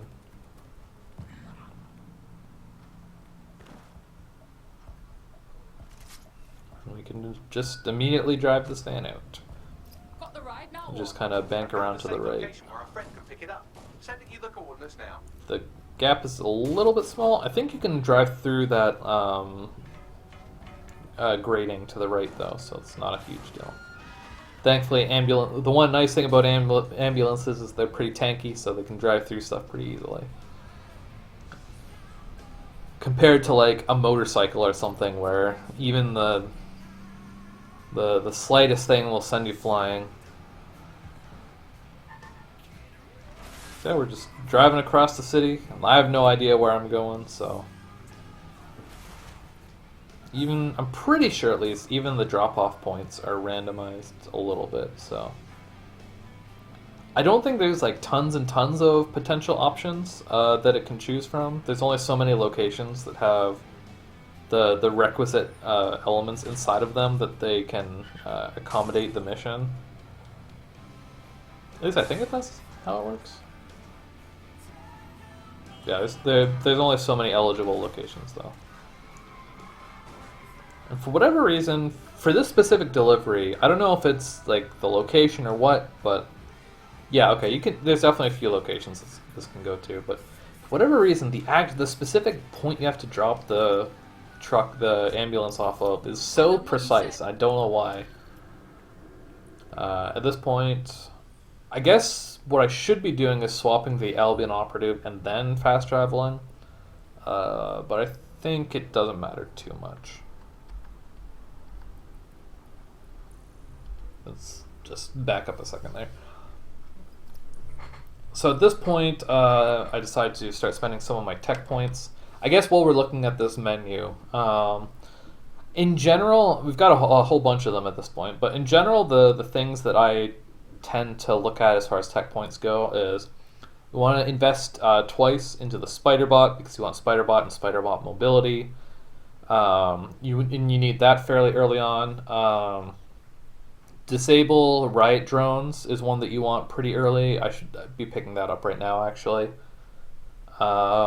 Disable CT drones and disable turrets are also very important. So we want to pick those up pretty early. And that's probably about what I'm getting right now. I might be getting Disrupt Hack as well. That one's pretty handy. It basically just allows you to distract guards who are already alerted to your presence. So that's really handy. If a guard just detected you, you can immediately say like, no, fuck you, I'm going to take you down, and none of this detection shit. Or if it's just an enemy that's in combat, you can take them down really easily. It's cheap and it's really handy. Eventually, you want hijack CT drone is very important. You want hijack riot drone, which is pretty handy as well. I like to get this thing. I forget what it's called, but it's reduced damage taken. It's pretty handy for some of the later missions. And at least one level in combat Spider-Bot is real handy as well. And then depending on how many excess tech points you might or may not end up getting, a second level on this is nice. And grabbing this SMG is kind of where I dump any excess points I have after that. But it's not really a big deal. It's basically just your Albion Operative has a really good gun to start with, but they have this pistol as their secondary weapon. So it's basically the SMG is just basically just better than the pistol. And I like it better personally than the shotgun or the grenade launcher, because what's it called, the M249 that the Albion Operative has is just really good in general. So it feels like the SMG supports that as a secondary weapon a little bit better. So yeah, disable riot drone, disable CT drone, disrupt, disable turret. Yeah, okay. Like I said, we do want Spider-Bot and Spider-Bot mobility pretty early on. But from here, I think there's 30 tech points that we get between here and when we'll need it, which is completely enough. So, yeah. So here we are back at Tower Hill. Now that we have the key location, or not the location, the tube station point, I like to go around the left side instead of the right side, and that motorcycle is always there. So motorcycles obviously are a little bit finicky, but if you're careful, it's usually good to grab that one, because I mean, obviously, motorcycles are reasonably fast. You can dodge through stuff, and as long as you don't hit anything. I think technically we want to jump down there instead of going around here, because we don't want to go in this. Because like the actual entrance, we have to like turn left anyways to get in here. But yeah, this is our first actual uniformed access segment. Funnily enough, I'm pretty sure this tutorial comes up here, even if you had used uniformed access earlier in the construction site. So this is why we want disable riot drone, because we want to be careful about this drone here. You really don't want to get detected when you're in this little stretch here, because you cannot be under pursuit when you use the interact point to actually enter the mission location. So this guy, he'll walk away eventually. You can take him down. You can just distract him. I do not use the distract on that guy because I've been screwed over for it in the past. Because a lot of times there's like guards that'll be walking around on this ramp or something. You can see I'm getting detected right there. And you absolutely, in my opinion at least, want your distract hack ready to deal with anyone who's in your way there, so that you can just go straight up to the door there. And then we're on the inside.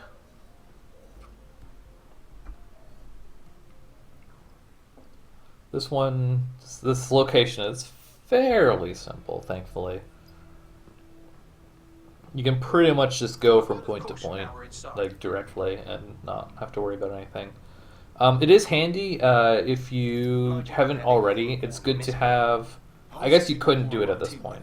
So okay, sorry. You need to distract that guy if you're going up these stairs. And as long as you distract him and get up the stairs in decent time, then you're fine.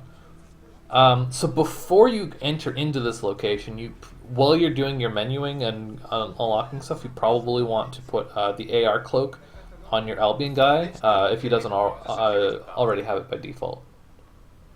You can do a little bit of running on this floor. The only guy to really worry about is this guy in the corner here. So you have to come back here. There's this little scene that happens on these terminals once you interact with this.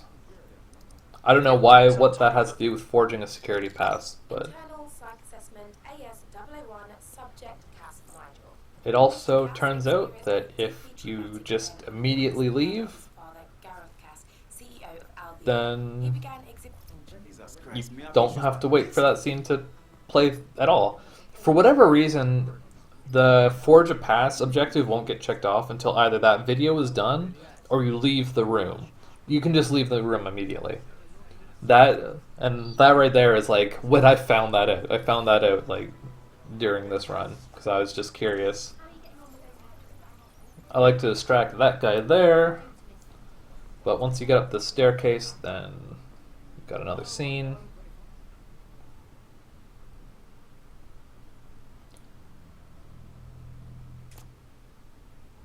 And then we're on our way out. You don't have to worry too much about getting detected here. If anything, it's maybe faster to get detected because it lets you run. But yeah, it doesn't matter if enemies are on your ass when you get to the catacombs here. So don't worry too much about running. The AR cloak is nice because it gives you a little bit of leeway, because if everyone is alerted to your presence like right away, it can make it a little bit tricky to get out of here. I have died here before. But yeah. So I think the next time I do this location, what I would probably do is I would probably start shooting to kill the first guy when you get down the stairs, and that will get you like detected so you can start running. But then I would use the AR cloak to actually like get through to down to the first level. And then from there, it's like real quick to get down to the catacombs. So here you're just kind of winding your way around. Kind of, this area kind of sucks a little bit to get lost in, but luckily the path is pretty straightforward. I'm pretty sure crouching lets you go through that gate like a millisecond earlier. It barely matters, but it's a thing. What was that? And then that's that. That is the end of this mission. So coming up next, we have stealing schemes. So we have to go to the safe house. Let's skip forward a little bit. We're just going to the safe house. Oh, going out of my way to equip a mask on the Albion guy because I like this mask. We're going to be spending basically, not the entire game, but we're going to be using the Albion operative for most of the rest of the game. Mostly just because his gun is so good. And also his uniform is handy in some situations. So you can see we're just going back to Tower Hill. If you are going to use GPS, it's good to place it before you fast travel. Because like at that point, it's like if you're using the map to fast travel anyways, and the time loss for like going over, dropping a pin, and then going to the tube station is like basically nothing. So it's very fast to it's technically a time loss, but it's pretty convenient, and the time loss is almost nothing if you do it that way. So now we're going to Albion Drone Facility. Obviously, you can kind of cut through this alleyway here. Pretty sure this is faster than the way the GPS takes you. Actually, I was just talking about the Albion uniform. This is a location where the Albion uniform does come in handy. I was talking a little bit before in the Tone attack site how like sometimes you do want to take your uniform off if you have to do lots of running. I'm pretty sure that's what you would end up wanting to do. Also, I don't know why the security lasers on the right are red and on the left is blue.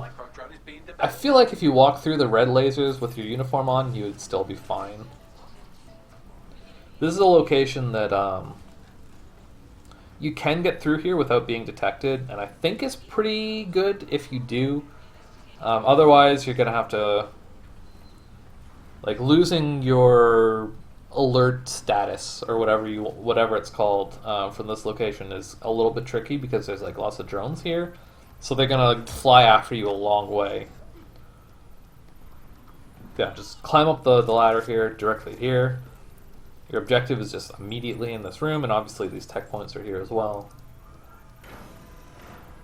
This is another place where it's still handy to have the AR cloak on. This guy, if you can get away without distracting him, it's probably good, because I think we want to use our distract in a moment here. So jump off that. Probably you want to use the AR cloak after you land, because taking damage immediately takes you out of the cloak. But yeah, basically you're just trying not to alert any of these guys down here. This guy is being fairly nice. And thankfully, that was actually the disrupt hack there in action. Thankfully, that the door closed, so nobody was around to see us murder that guy. Disabled turret there is handy. And then yeah, just turn left and go up the ladder, and you're like immediately out here. This is one of those locations that I went out of my way to kind of like figure out a decent route through the area because it's pretty easy to get lost in there, especially when you're on your way out. Yeah, don't have to worry about anything. Oh yeah, so here we're getting Spiderbot mobility. I guess if we hadn't gotten those 10 tech points in EPC, then we wouldn't have had enough to do that actually. So we would have had to not gotten one of the other hacks. I guess probably disable CT drone. We would have had to skip that for now. We're not going to use it for a little while anyway, so it's not really a big deal. Just kind of musing? That's not the word. Thinking out loud, I guess. So yeah, teleporting back to Tower Hill. This time we're not actually going into the Tower of London. We are going to Titus, which I guess I want to wait for the objective marker to show up. But basically, we're just driving across this south bridge.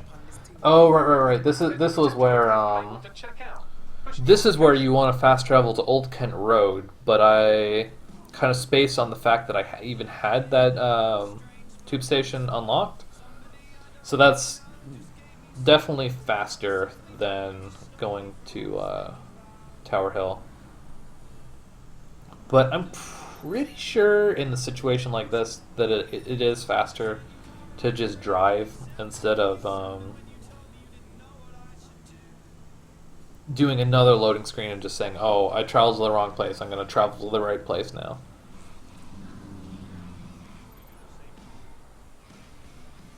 But I guess that's also going to depend a little bit on what your load times are like. This run, I'm playing this run on a base PS4 with no SSD or anything, so my load times are pretty awful. But if you were to like play this on PC with an SSD, or if you were playing this on a PS5, or even if we were timing it without loads, then it would be much less of a deal. And in that situation, you definitely would want to just fast travel again. So okay, just real quick. So before you enter into this location, you absolutely want your Spiderbot equipped. You want to have Spiderbot mobility, and I'm pretty sure you want your uniform off for this one. I don't think it matters a ton for this location, but you do have to do a little bit of walking around in here.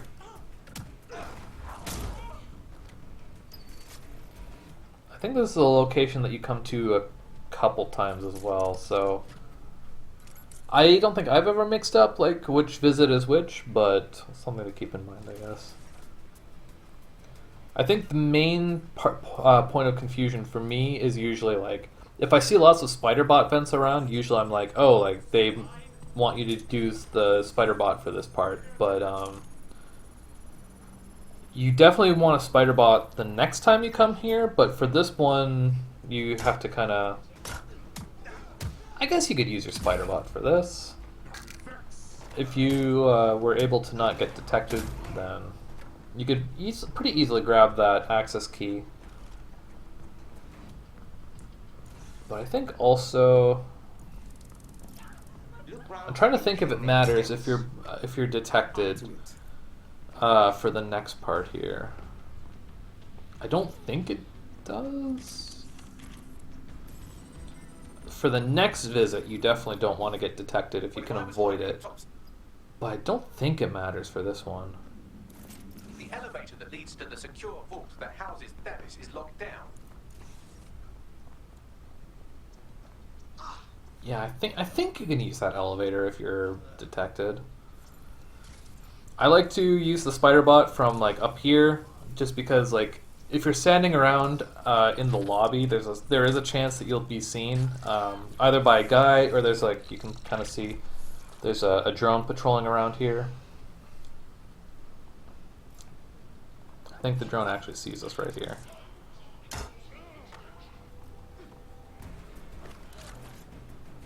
Yeah, see, we're detected and we're able to use the elevator just fine.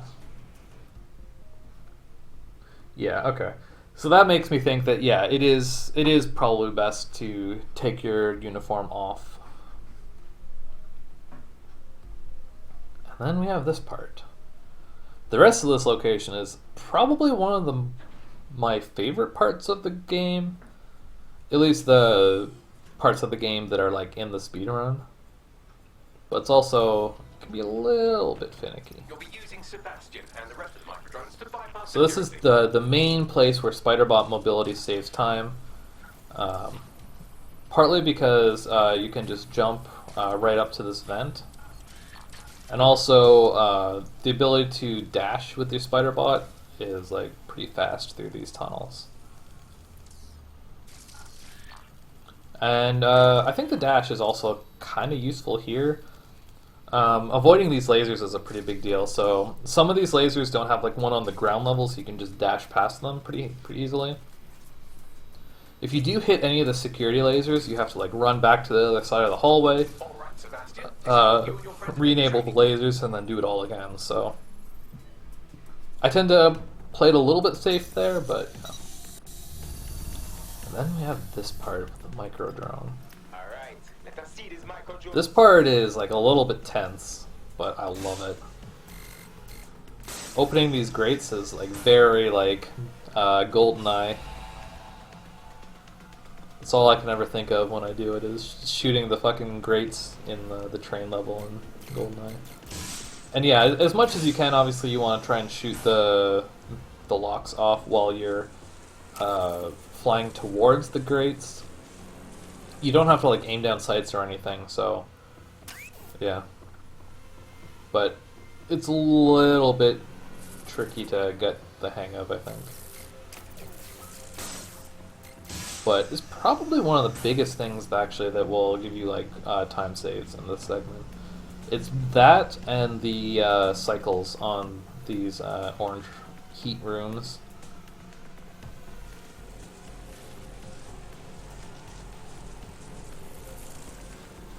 As much as you can, obviously, it's good to try and avoid damage. It's really easy to take like incidental damage, like accidentally through this area, so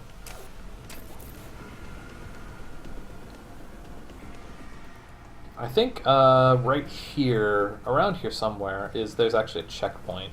So if you do die, then you don't have to do the whole thing over again. Yeah, see, this is all time loss right here.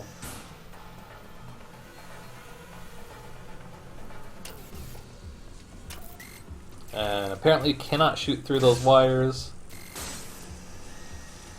So I just completely missed, well, I guess I didn't miss the cycle by too much. You can shoot that grate from over here, but it's like very precise.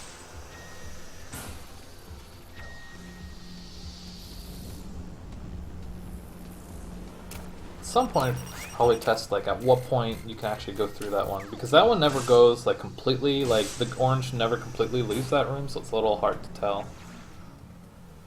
And this one, ideally you can just damage boost through that room. I had my health was a little bit too low to do it though, unfortunately. So yeah, we do go back to this checkpoint.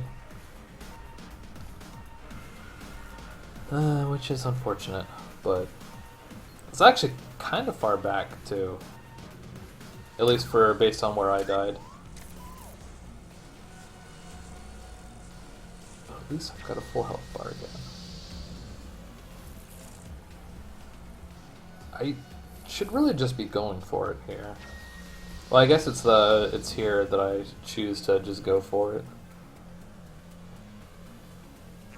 Yeah, see, that's like not quite 2/3 of your health is just going through that room is about what it looks like. You gotta be careful about the wind. Most of these rooms, like the idea for these rooms is that you're supposed to kind of like follow the wiring to see what the safe path is. But for a lot of them, you can kind of just go for it if you know where to go. So like you could probably just go straight across that room, no problem. As long as your drone's at the right elevation.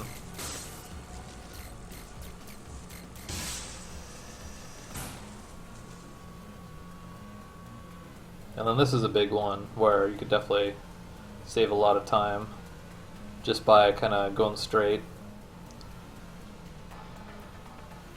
So you can just kind of go straight across that.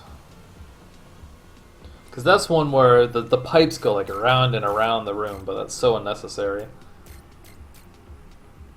This one always gives me problems. I think you can actually go like another route through that room that might give you a better vantage of the grading. But we ended up getting in here at the perfect time for the cycle, so not too upset. For God's sake, be careful. Kill all the servers, and we're done. Man, I love this mission. It's so like, it's so Star Wars-y. It looks so much like the inside of the Death Star.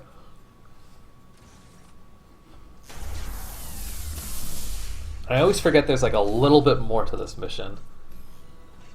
Oh, but I guess this part is not considered a restricted area, so it actually doesn't matter here if you have your uniform on. Yeah, so I don't know. On the whole, I guess I feel like it barely matters at all for this location. If it like uniform versus no uniform. Unfortunately, this door closes and you just have to sit and wait for this little scene. Oh, but we don't because we have fast forward technology. It's very important to dance during all the forced cutscenes. Fuck me, I knew it.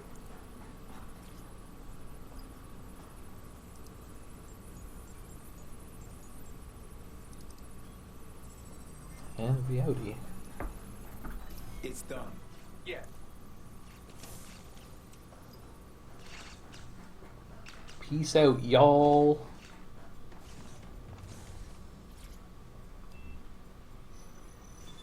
And this puts us outside of the actual location. That's one of those things that like I can never quite remember. Like for some of these kind of things, you're still in the location and you have to like walk out. But that particular one, you can immediately fast travel as soon as you're outside. So we're fast traveling to Camden Hightown. Or Camden Town Station. You can see that the objective marker was actually active there already. That's because we started the 404 mission already, so the objective is already there, which is kind of handy. Go on. So yeah, there's just this little alleyway here. No excuses. This is my city, and I will not have DedSec. Shut up, Nigel. Nobody cares. That's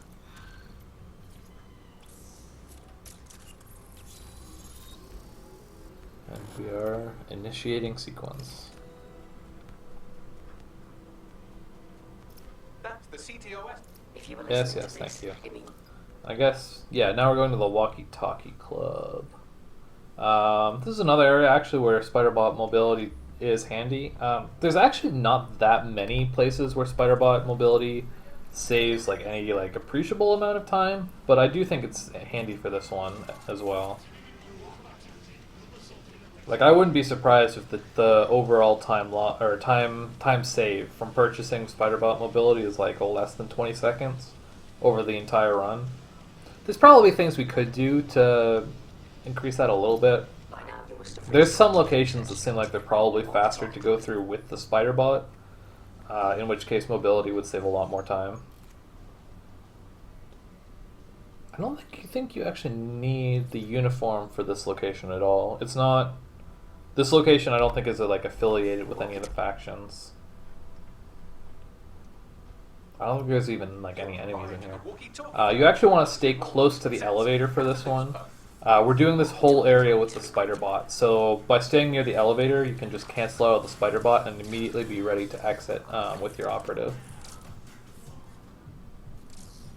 So just going through the vents. going through more vents. Try not to block the gate when it's opening. I think you can maybe double jump straight to there if the grate is open before you jump. But it's whatever. Well, you worked hard. And then you're good. Now we have nothing.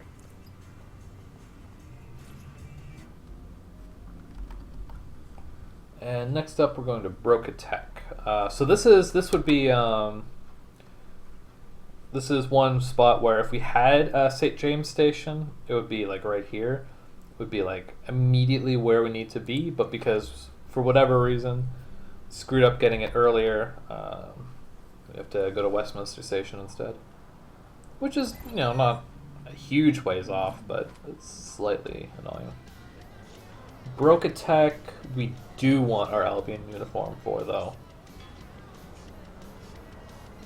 I think. I'm trying to think. What do we do here? Where's the AI?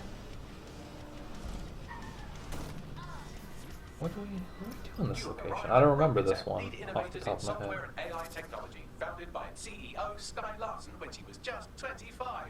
Talk about an overachiever.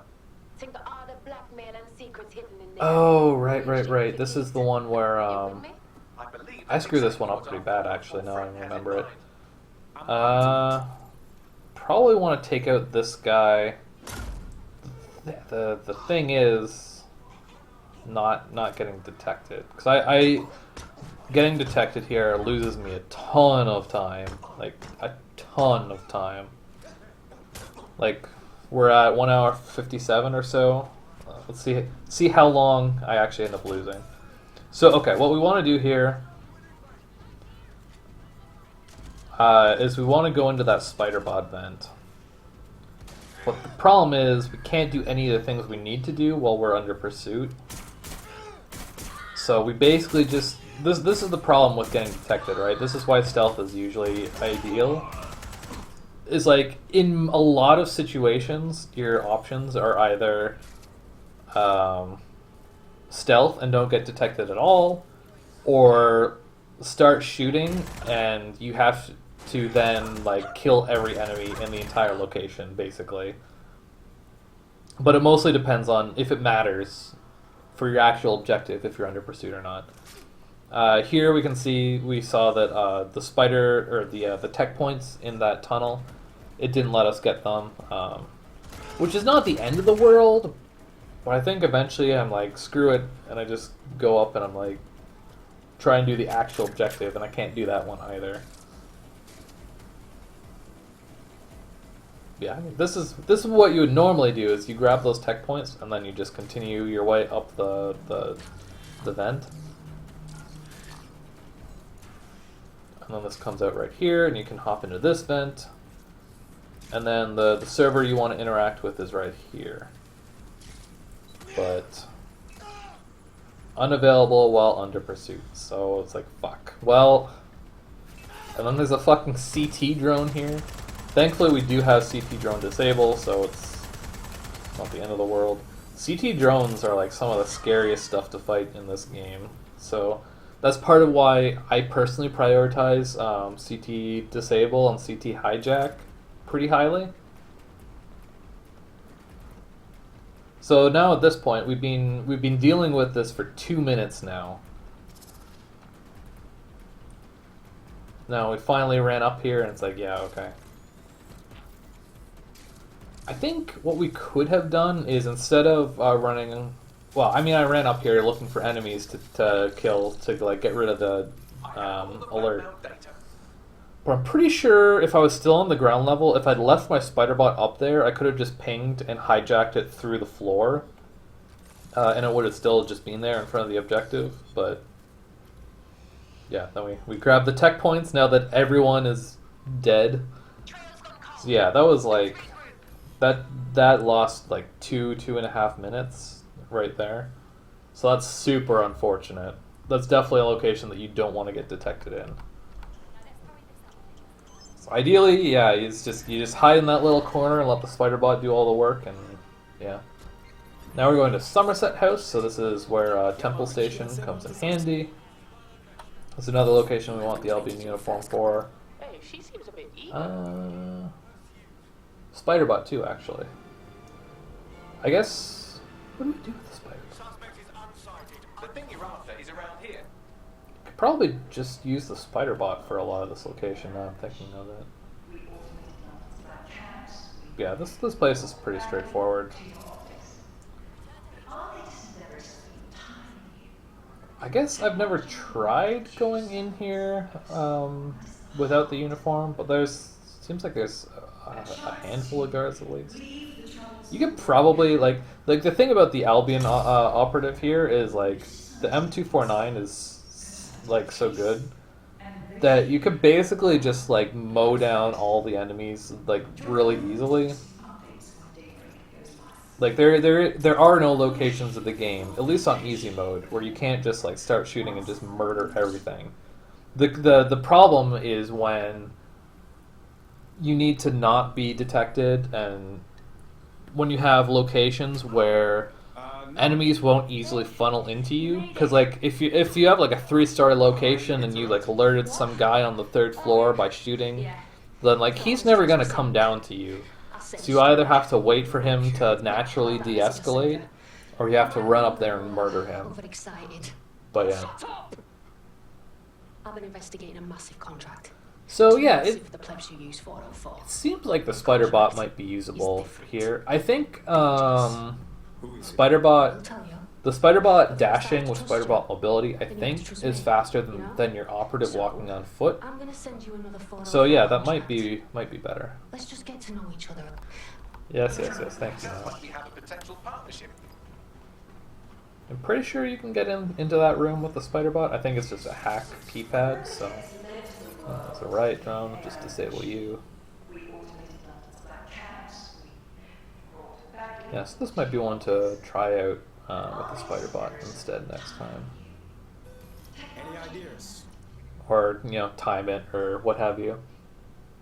Oh, now we're going to Nexus Tower. Okay. Wait, no. Yeah. So that is, we want to go to Titus Station. But this one, for whatever reason, like I always have a hard time finding my way to this one. There isn't really a good tube station you can take to get to this area. There is one that's like super close. I think it's called London Bridge Station. It's like practically inside the location, but there isn't really like any circumstance that like brings you close enough to this location to really get a good tube station. So thankfully we can just go to Titus. That's a little far off, but it's not too bad. This is definitely another location you want the uniform for. And if you don't have disabled turret hack, you probably want that for this place too.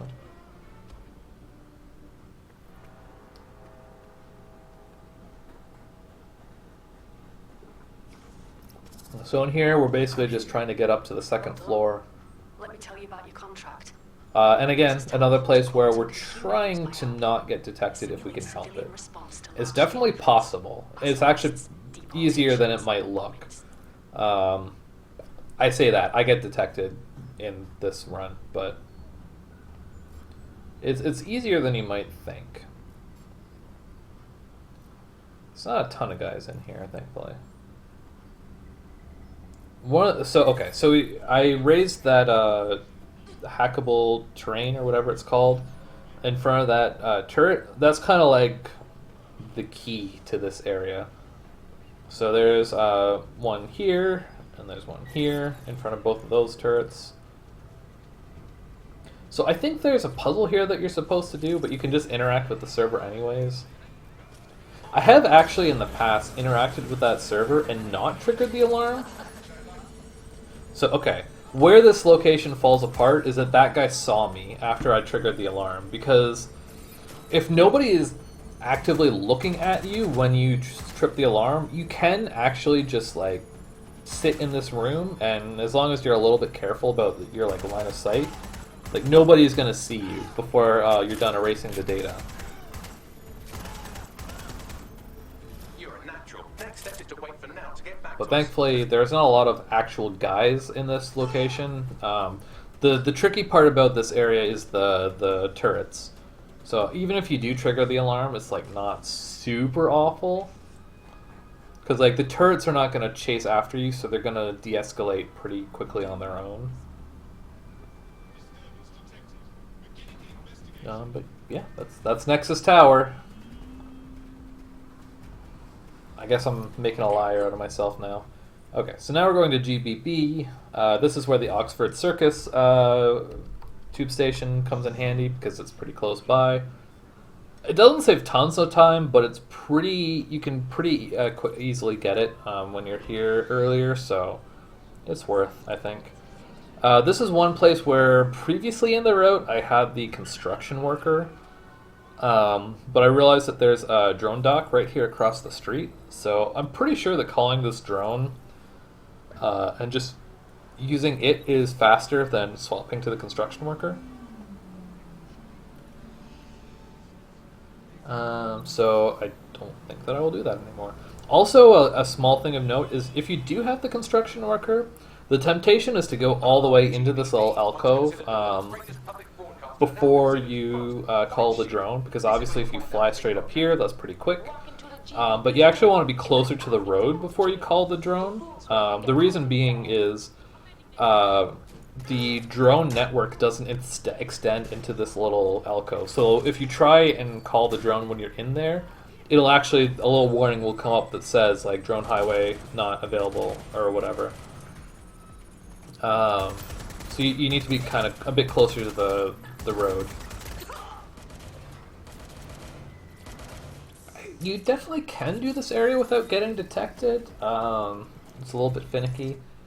We did see there was the one riot drone that I disabled there, so I mean, again, that is an upgrade that is handy to have here, but you should have it already, so whatever. And then we're just on our way out. I guess ideally you would get off the drone at an elevation where you can just climb back up on it without having to hijack it first.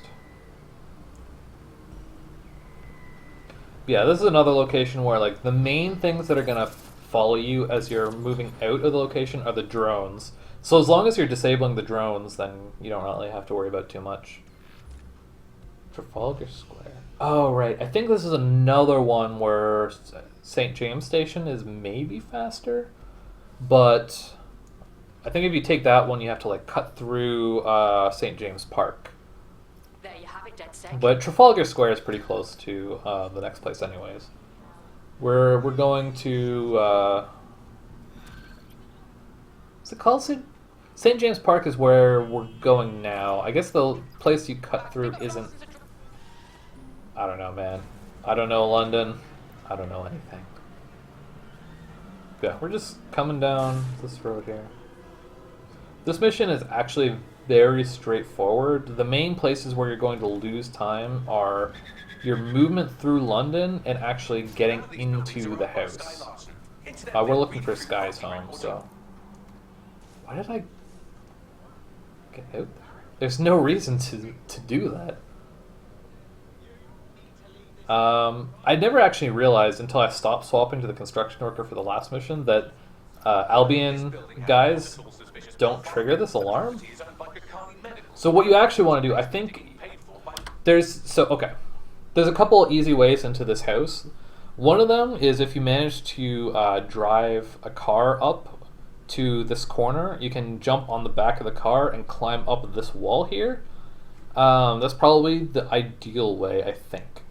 There's also the gate in the front that we saw with the security thing. You can just smash that gate like very easily with a car. I don't think that triggers the alarm if you're in an Albion uniform. I think.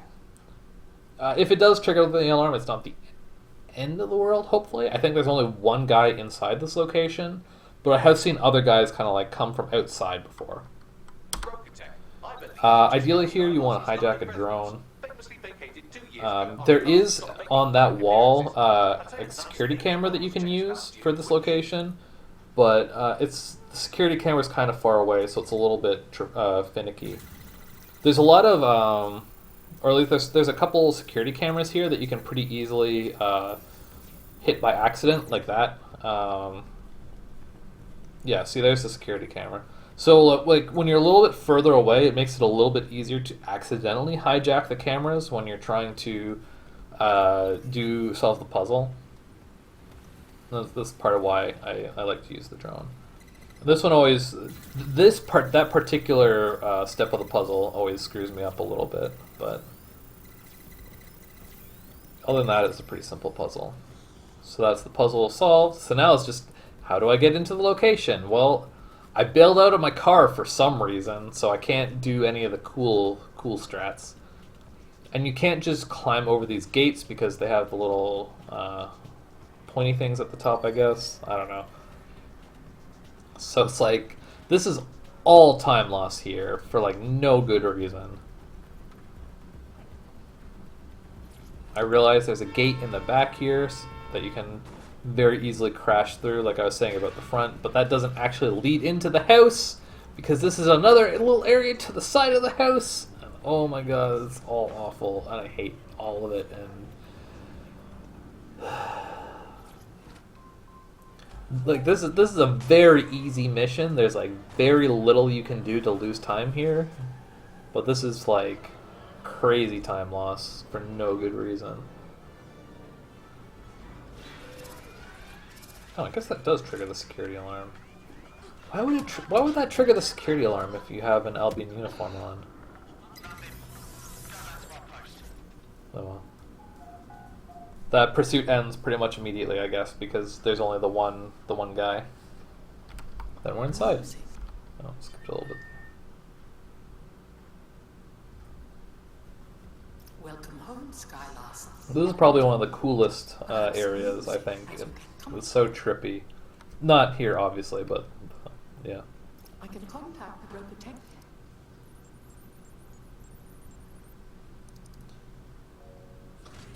Obviously, just taking the elevator down into the cottage area.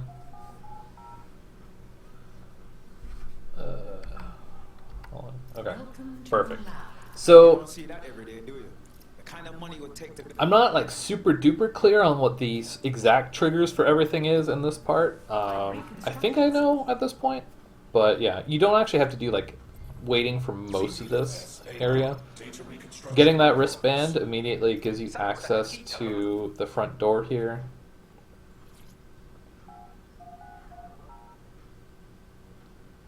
And then once we get inside, we can go straight to the garage. So we have to interact with the thing, and I'm pretty sure we also have to pick up that dog collar. Oh shit, that poor dog. And then that should give us access to the upstairs. Good girl.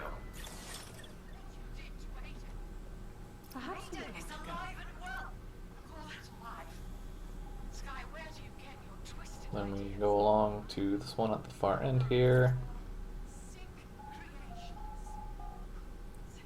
I'm not super clear on what you have to do here. I think all you have to do is pick up that case of sedatives, I guess? I don't know. Whatever the exact trigger is, then you go into the basement, and then as you're in the basement here, all you should have to do is pick up the tablet on the counter here.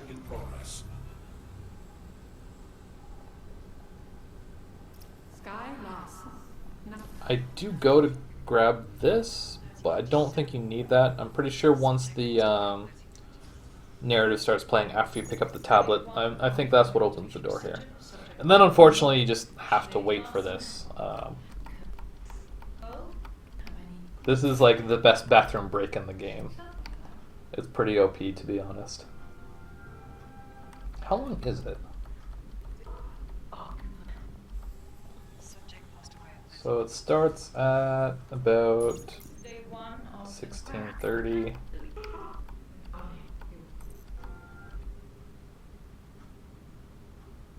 Very good. Play some music. So I guess just under 2 minutes.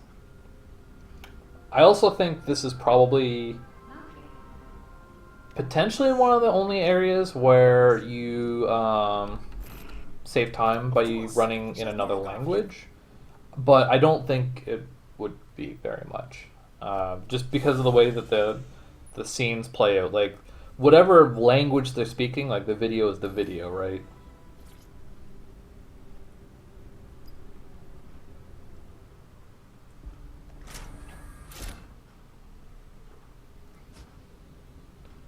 And then that's pretty much it for that mission. So yeah, this particular mission is mostly just like running around from point to point inside the house. So as long as you get to the house without being a fucking idiot like I was, then yeah, there's this mission should be like very consistent time wise. Just go back up the elevator, talk to Nout, and we are done. Now we're going to Bloom. So we want to fast travel to Brewer Street Station, which is not up here. Nope. There you go. Good job. I knew you could do it.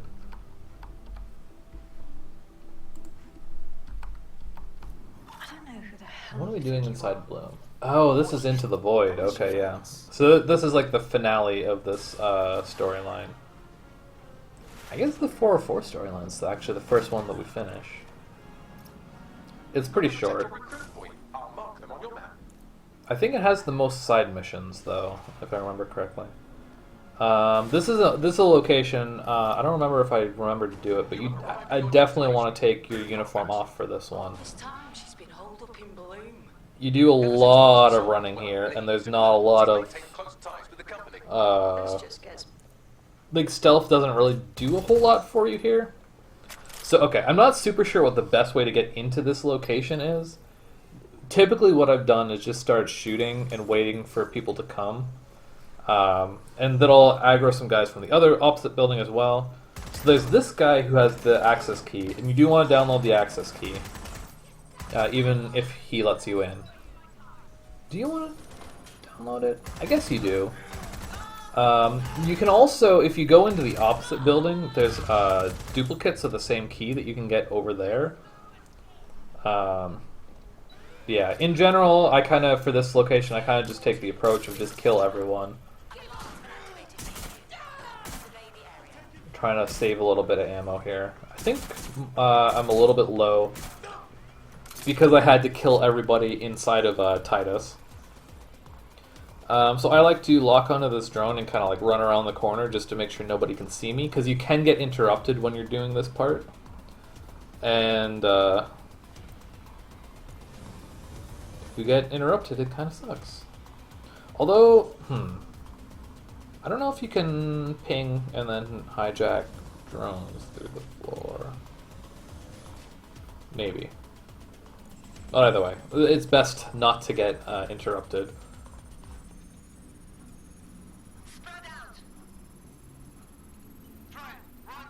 We hit that server up. And ideally the way this would work is that all the shooting that you did before would have attracted most of the guards from the opposite building.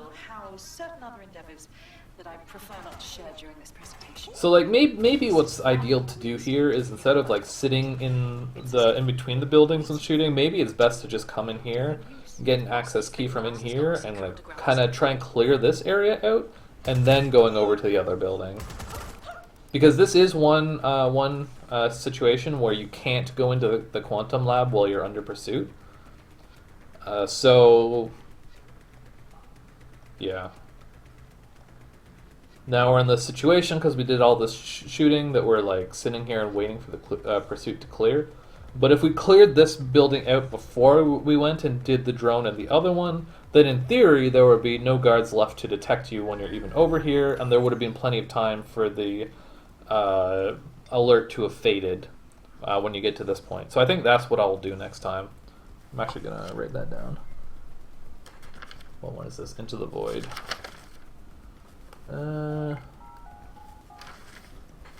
Into the Void.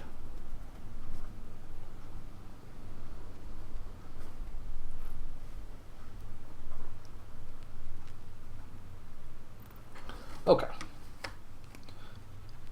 This part of the mission is pretty straightforward, and also the main reason we want to take off our Albion uniform before we come in here, because we're going to do, and we have been doing a fair amount of running around, but yeah, this is all considered a restricted area. So if you had your Albion uniform on, you would be forced to jog for this whole stretch, and it kind of sucks. Couple of guys to kill here, and a couple puzzles. So okay, you got to remember that you have to actually lock on to the node to start the puzzle. And another important thing is, whatever you do, do not accidentally disable the Wi-Fi drones, or is that what they're called? C2S drones? I don't know. Whatever they're called, these drones, whatever you do, do not disable them before when you're trying to like do this part, because I've definitely had it where I like disabled the drone accidentally instead of hijacking it, and then it gets like lost like in beneath this little like terminal thing in the middle here, and then you're like forced to use, there's like some security cameras around this area, but like they're like really annoying to try and use, and their perspective is weird, and I don't know, it makes this whole puzzle like really slow and annoying. So the idea is you got to do one of these on the other side as well. You've got to open that up, and make sure you wait for this thing to open up, and then hit that, the final node. Because both that and actually starting the puzzle are two steps that are like really easy to space on. So you just gotta kind of make sure to hit all the marks, check all the boxes. See here, I've forgotten to start the puzzle. I like go to do it, and then it's like, oh, where are the puzzle nodes? I didn't actually start the puzzle. Thankfully, you can hack them from a distance. You don't have to run too far to actually get to like within hack range of these drones, so you can probably do it. I don't think you can get them from like the actual central terminal, but you can do them from decently far away. So you shouldn't have to go too far. Like you probably don't even have to enter these side rooms.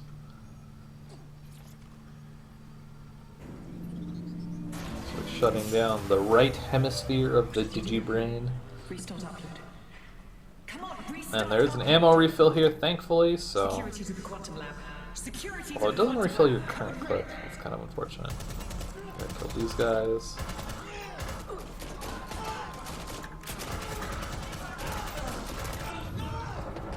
If by chance you've... actually, maybe that's might be something worth routing in.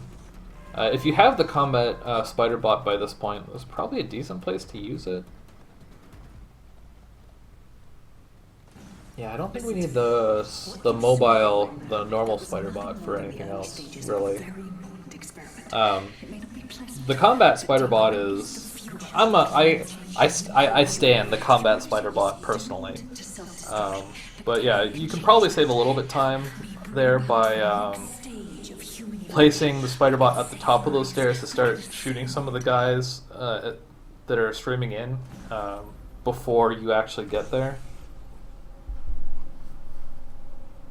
I guess it's just a matter of what the TP routing looks like. This is mostly just more cutscenes. I don't think it matters at all, at least for the speedrun, whether you kill Skye or let her live. I usually just choose to kill because I don't know. It feels like the thing to do, I guess. I don't know. We're just running all the way out. Imagine how slow this would be if we were jogging.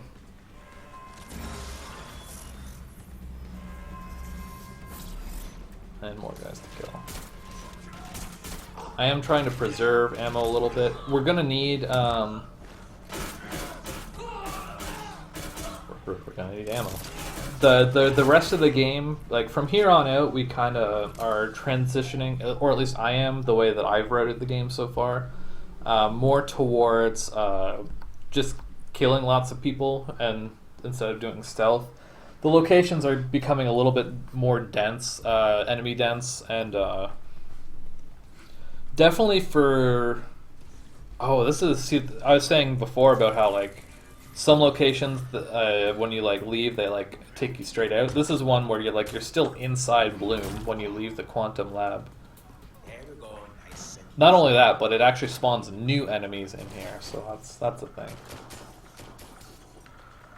This is one that I wonder, depending on how this pursuit works out, it might be worth it to... Our next location that we have to go to is the Hackney Baths. It might be worth it to just start driving in that direction and see how long the... how far you can get before the pursuit ends. Because we're not that far away from it. I guess we are, actually. Yeah, because like I actually did that, and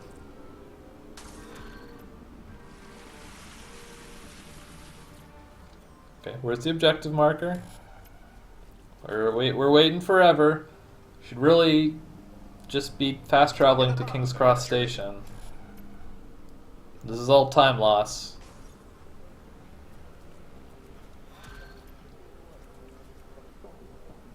What are you doing? I've been monitoring the drone network. Oh, right. Okay, you gotta get the delivery drone. It is nice to kind of sit in an intersection and wait for the delivery drone, but like, I don't know, that's all time lost, it's all bad. Can't be too careful. So now we're going to the Hackney Baths. I guess Tower Hill is closer, actually, yeah. I should make a note of that if I haven't already.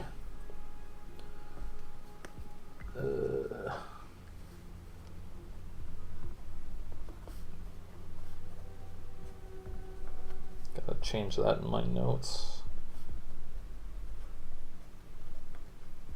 Okay. But yeah, okay, so at this point we have like another split in the path a little bit. We could continue and finish the Clan Kelly storyline, or we could start the Sirs storyline at this point and do the whistleblower. I don't think it really matters that much, but I personally prefer to do the see how. Oh my God, motorcycle! Please, why do you do this?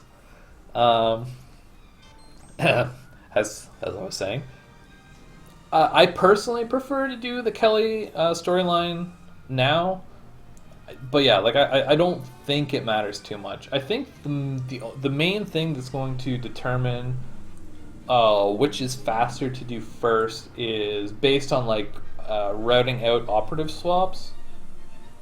At this point, like we've been using our Albion officer for quite a while now. We want to use them for the entirety of the Clan Kelly opline, and then a chunk of the Sirs one. So, but yeah, the Sirs one requires a lot of operative swapping. So, yeah, I don't know. Depending on like there might be some situations where you want to suicide an operative in the Sirs storyline. And depending on how everything works out, it might be faster to do that and then do some of the Kelly missions to kind of like kill some time a little bit to give your operatives a chance to like recover from their injuries or from arrested or whatever. The building CTOS hub and see what to expect once you're inside. Good idea. Yeah. So this location, all you really have to know is just remember to approach it from the northwest because that's where the staircase that's where this staircase down is. That's all you really need to know. This one's pretty... Honestly, the entire rest of the Clan Kelly missions are all pretty straightforward. They're basically just I'm in. no stealth required, just kill everybody kind of missions. There's not really a whole lot you can do, I don't think, to kind of work around that. Chances are good the basement will be locked. And obviously, these are Clan Kelly locations, so our Albion officer, if we put his uniform on, he would not have uniformed access to these areas. You can get access to these areas if you recruit a Clan Kelly person, but it doesn't really make sense to do that.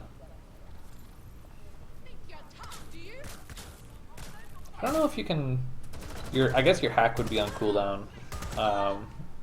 This would be hard to explode that other guy as well.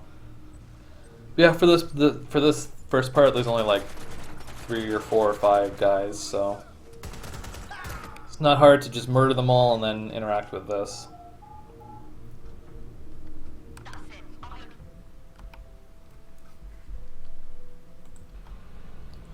Yeah, we're just in this room and got another forced scene here. What you can do is if you just immediately run back out, you do have to wait for the scene to end, but if you do this, at least you're waiting at the exit point when it's done. Then we just warp back out, and we've got some more stuff to do here. Come on. Do we have more objectives here? I can never remember.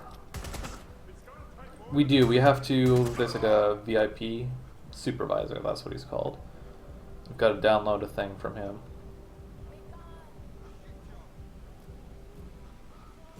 Like, in theory, like, I guess you could probably stealth through this. This might be one where you could potentially use your spider bot to come up here. There's an ability called, I think it's called like Spider Bot Stealth or something, that gives your spider bot an AR cloak. So like between being like a small little spider bot thing and having a cloak, like that might be faster here. It's just not something I've really played around with too much. Download this, and obviously, well maybe not obviously, there's some tech points sitting on the counter over there. I want to grab those. And we're just on our way out. I'm not super sure what the best exit here is.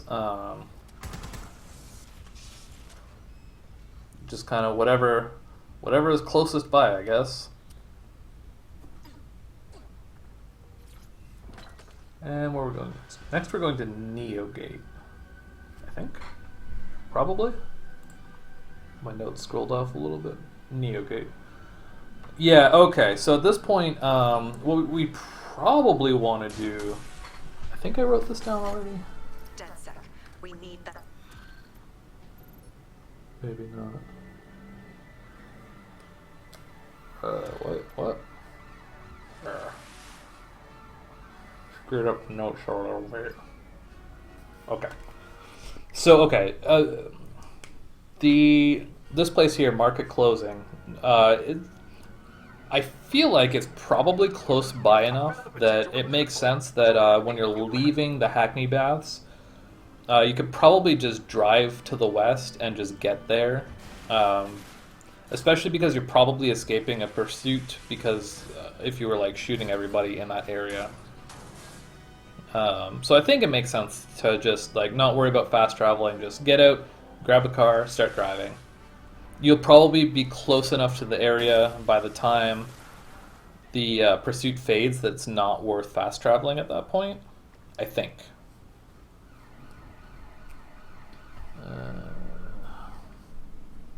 Market closing.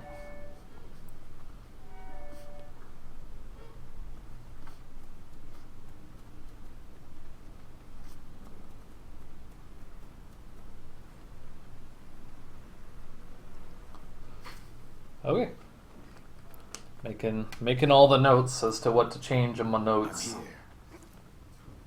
I guess on that regard, I should be including my notes in the description of this video.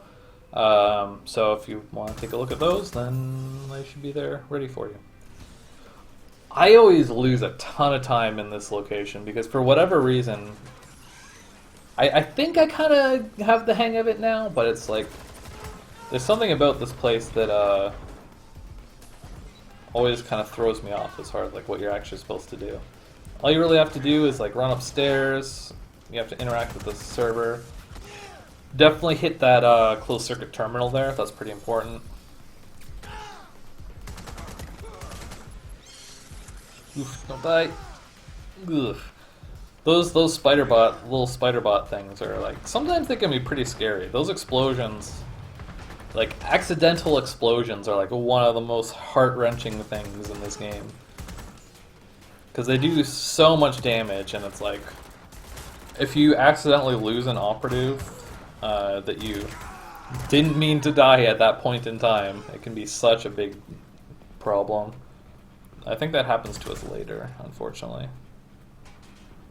Thankfully, for the most part, anyone can kind of do anything, but like coming through here without the M249 is definitely like a struggle. So now we just gotta hit up this. I think there's just a couple scenes here that we have to sit through. These feeds are from a sub. Other than skipping the narrative, like the team speak thing. I don't think there's anything you can do to speed this up. Well, we're going into specifics if you wouldn't even understand. Let's just say it took a lot of trial and error to get the mix right. Wouldn't want to kill him too quickly or contaminate the organs. Oh my god, this is where they... I'm glad to see they're trying to keep things. Yes. You get the idea. And concern over the Oh, I was not clicked into the window. Okay. So now what you want to do... Okay, let's go back a second. So now, the part that I always forget is now we have to go into the basement. So there's this closed circuit terminal here that we blew up a moment ago. So basically the easiest way that I found is to just like ping or lock onto it, and that'll reveal the wires. And you can follow the wire down to where the basement is. Because that terminal specifically is what opens this door. It only opens from the inside. You'll have to find another way in. And then I always get thrown off here by the spider bot vents. You don't have to use a spider bot here at all. I don't think, at least. In fact, I don't think there's any really reason to. I think it's actually probably like harder to use a spider bot here than anything because they're like puzzles are kind of hard to solve with the spider bot because he's like so low down to the ground that like his perspective is not really great.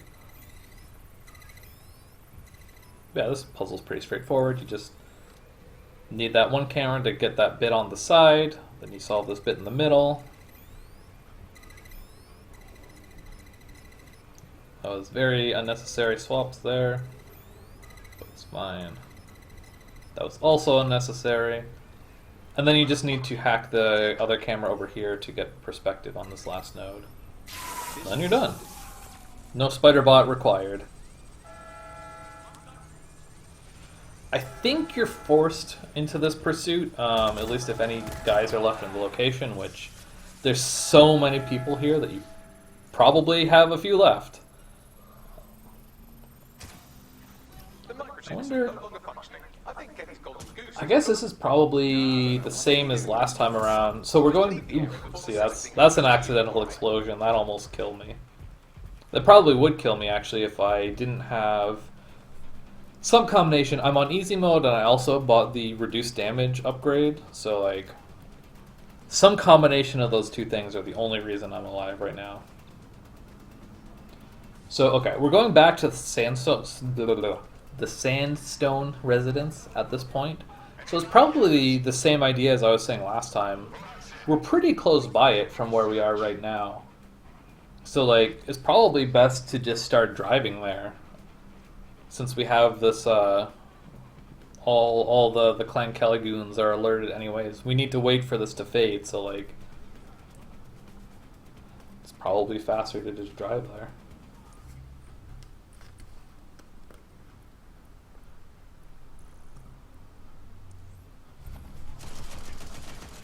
Write that down as well. See, like, just like a couple guys, and it's always the drones. It's always the drones that are causing trouble. Well, actually, I don't think that there were any drones in the Clan Kelly. I think that was just an ambient riot drone. Because, like, Albion and Clan Kelly guys can fight each other if they, like, come into contact.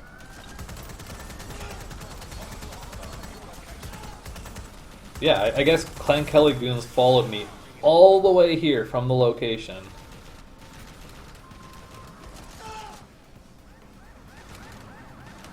I think at this point I'm just like, screw it, I'm just driving. I guess I'm not actually that far from the location after all. But still, they should stay inside their little house. Like, don't follow me, stupid frickin' jerks.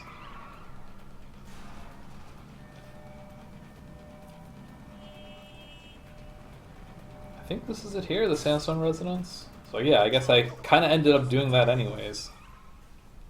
But just plan to drive here from the start, and then you won't end up sitting around waiting for idiots to stop following you. But yeah, you can kind of see how both the location just now, Neogate, as well as the Hackney Baths, were kind of just like, here's a million Kelly guys, like. It's kind of hard to do too much stealth. It's very much feels like they intend you to go like guns blazing.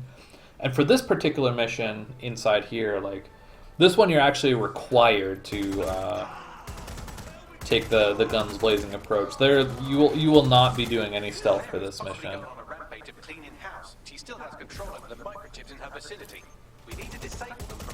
We're gonna do a little bit of a survival coming up here, so. Make sure to hit all the traps that you can as you are going. Also, okay, this explosive drone was just deployed. So this kind of screws me up a little bit here. If you do have a drone on you, do not go into this room. You're just gonna cause yourself misery. Well, we'll see what happens in a second here. Blows up, I'm fine, but these fucking boxes. God damn it. These fucking boxes. Look at this. Okay, so we can use our spider bot. I guess we equipped the combat spider bot at some point before we came here. It's definitely, I would recommend. We can use our spider bot to grab these tech points. But getting out of here was like, how long do I lose here? Because I was like, am I gonna have to like save and quit? Like, they're all like deformed and stuff, so you can't climb on any of them. It's like, ugh. Get out. Okay, I guess I was like 30 seconds or so. Yeah, that's pretty gross. So yeah, make sure those boxes don't get blown up, because apparently that's a thing that can happen.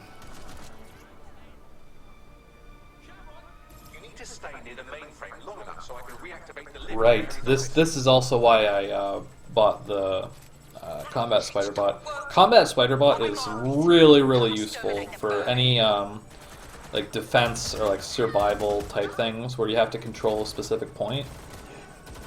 Because for one thing, it's like it'll do a lot of shooting for you, but also it can potentially just be used to like distract enemies.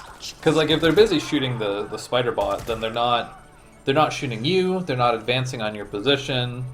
So like even if it dies, it's like taking a little bit of pressure off you.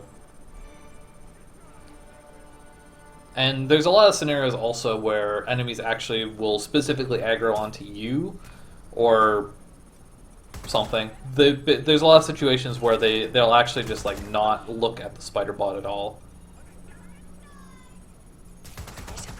I don't think the spider bot really does a whole lot for me here. I think probably the best position for it is actually on the little like landing on the stairs there. Honestly, like this defense is like not too hard, so the only thing that can ever really trip you up is guys coming down the staircase. or explosive spider bots coming down the staircase. So obviously we saw him, our little friend there, shooting a bunch of guys there, but he could get like advantage on them even quicker if he was on the landing. Nice little ammo refill there. I like getting one refill before the defense and one refill after. I guess we're not going to have to worry about ammo too much for in the immediate future, but yeah. We do so much, or at least the way I have it routed, like I said, involves so much, like just just so much mass murder that like ammo kind of does become a little bit of a consideration going forward. But it shouldn't really be an issue for a little bit longer. Because we're jumping into the Sir's storyline after this, which doesn't get too hardcore as far as like lots of like heavy combat. I guess for any of the missions? There's one mission where... Yeah, there's one mission with a lot of combat, but it's mostly not done by you. Okay, so anyways, we're done with the Kelly storyline now. She's dead. She's gone. This is strange. So now we have to track the whistleblower to actually start it, to load the objective at... Is that the mix? Yeah. Here we can use the Kennington station that we made a point of picking up earlier. I think technically there's a tube station that's closer, but I'm not really sure.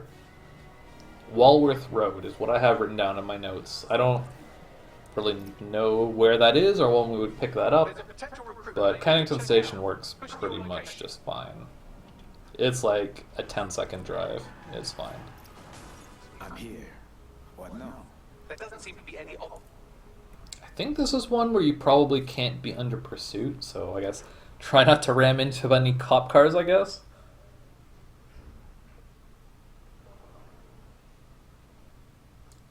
And then we're immediately going to Kennington Gas Holder. I'm pretty sure this one is close enough that it's not really worth fast traveling at all.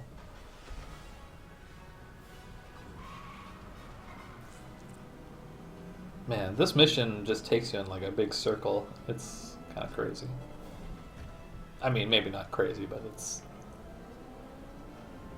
a circle. I don't know. I don't know where I was going with that. So I think this is Kennington Station here.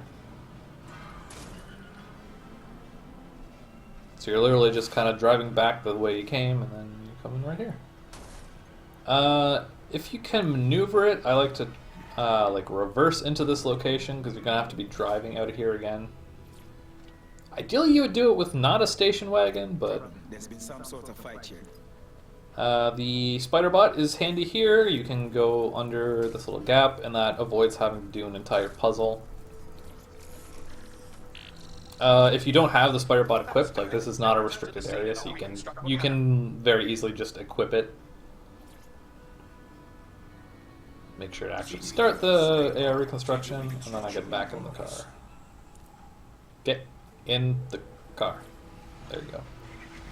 You don't need to like see the interact prompt to be able to use it, but I guess I was like not close enough. Not that it matters. We're just waiting for this anyways. Analyze the weapon. There's one other thing. I don't think you have to actually analyze the other thing though. I just like periodically check back just to make sure the door is still open. Some of these doors will like close on their own after a certain time. Some of them, I guess, don't. I don't know. I don't know how it works. Now we're just following this guy. I try to, for whatever reason, I can never get the turns in this mission to like stick in my brain. So I just kind of like slow down whenever I get to an intersection. It's faster to like slow down a little bit than it is to go the wrong way, is basically my thinking. Now we're at Wind Tower, we're going down in the garage. As if you can, try and hack the door open before you crash into it. And this is one where you never actually have to get out of the car for this mission. Just try not to like take your camera off of the AR reconstruction, otherwise you might start missing. Like if you're trying to like, sometimes I get caught up in like positioning myself, so I'm in a good spot to like drive back out of here. But obviously you don't want to like delay analyzing the AR stuff because you're trying to position yourself.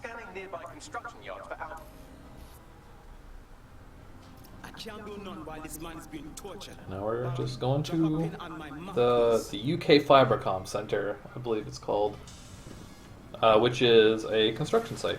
So you can have uniformed access to this place with either your Albion guy or your construction worker, but this place is also another like very straightforward location.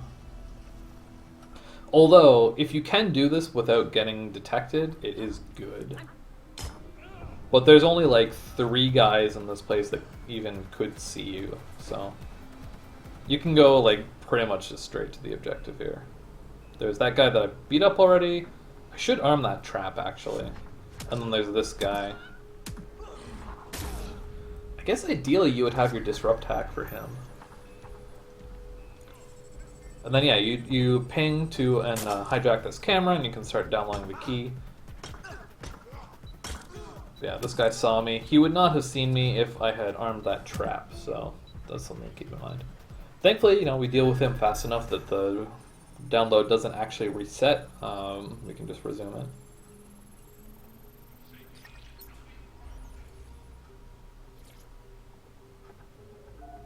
And then that's basically that. We rescue Malik, and we just have to get out of here. And that's the mission. That's the whole thing. Well, okay. I guess this location is pretty straightforward, but this mission takes you to 3 different locations, so it's more about driving around and stuff than it is about intense tactical espionage.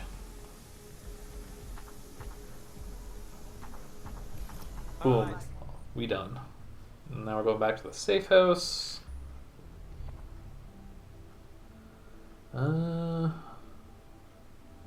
This would be a good time, potentially, to swap. We're going to need a cargo drone soon. I know I used to swap to construction worker around this time. One thing I will say, though, if you are planning to do an operative swap, whatever you do, don't do it after you fast travel to the safe house, because I don't know if it always happens, but I've definitely seen it happen before where when you load into the new operative, they won't be in the safe house, they'll be outside, which like means that like, okay, I've got a briefing I have to look at in the safe house, so like you have to then fast travel back into the safe house, and yeah, it's just a headache. So don't do that. If you are going to swap to the construction worker, either do it before you go to the safe house or after you watch the briefing. But yeah, that being said, we don't actually need the construction worker. He is considerably faster here. It's just a matter of like load times. So it might be faster to use him if you're like running on an SSD or something. Because yeah, there's a cargo drone dock right here, just across the street. So you can just jump on that. Actually, you probably want to be putting on Albion uniform here. I'm here. You're Steven. But yeah, we've got to fly this guy a pretty far distance. Whereas with the construction worker, we could just get right up to this building before calling the cargo drone. It's a little bit faster, but whatever. Come on, put on the uniform. Put it on.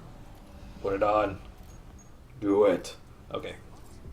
I knew I put it on eventually.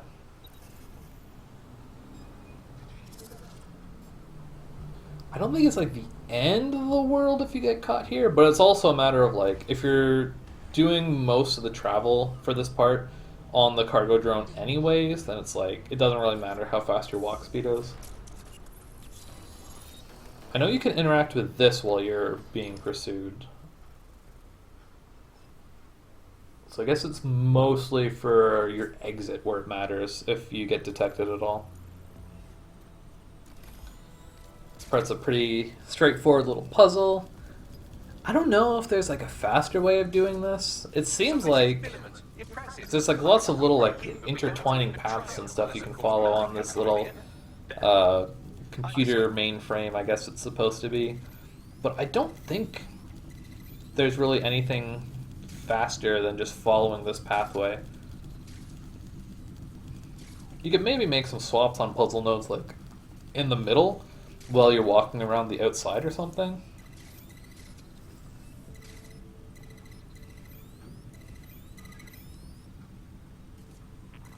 Yeah, you kind of, for the most part, just have to like follow this thing around the outside.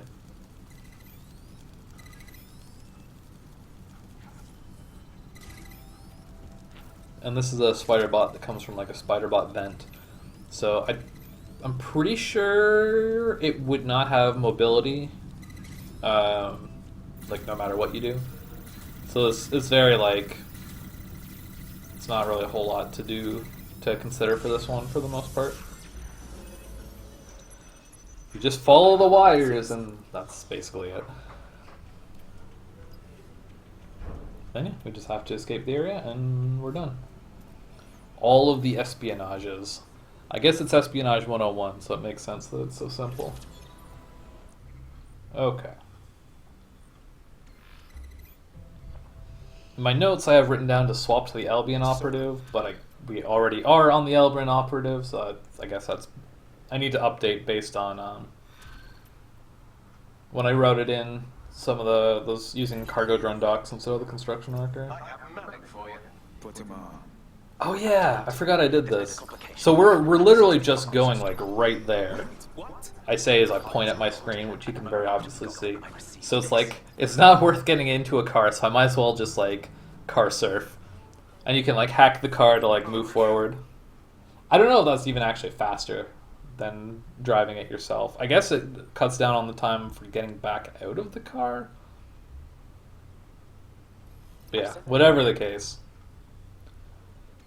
This is I think Embankment Station that we went to. So that's another one of those we got at the very beginning, driving to the Royal Courts of Justice. How about some help? Now we're going to Downing Street. Oh, this is actually, I don't know if I wrote this down. I found a potential recruit for you. Drop in a pin on your I didn't. I don't think it's worth it to fast travel to Westminster Station.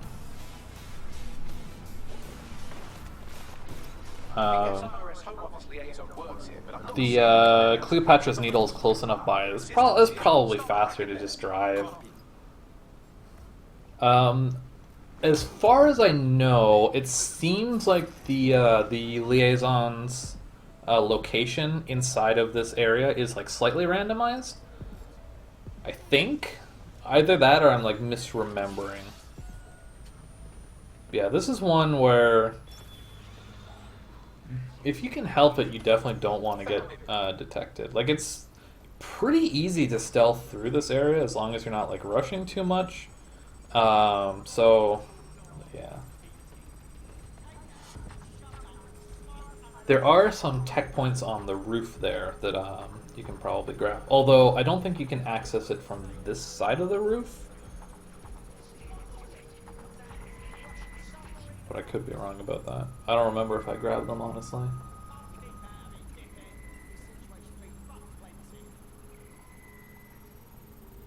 Just waiting for the download. Luckily, this liaison's assistant person will, like, kind of not really do anything. I mean, I guess we could cargo drone and use that to access the tech points. I'm pretty sure this gets me detected. Oh, yeah, okay. I just, like, parkour over the fucking thing, and I'm just like, man, fuck it. I'm out of here. And, like, it's fine. I definitely get way more tech points than you actually need in this route. Okay. So now, do I want to go to Tower Hill? Cannon Street. Okay, Cannon Street is what I have written down in my notes. I'm not sure if that's actually the closest, though. Got it. 16 even. It might be faster to go to London Bridge Station if... Oh, but I don't know if I got that when I was at Nexus Tower? Might have to look into that. Honey Trap. Is London Bridge faster? Question mark? Try not to get pursued on the way there. It really should not be that hard. But I lose a lot of time here, actually, if I remember right. And there's no reason to. I'm literally just driving from one place to another place. But yeah, this is so bad. I almost evade, but then I don't. And then I'm like misremembering where the entrance to the location is. So I like jump off here, but the entrance is at the top. So I gotta go all the way back around. And I'm still under pursuit. It's like, man, all I was supposed to be doing was just driving to the fucking bar. At least I didn't get launched this time. This is a burger place. This is not the bar.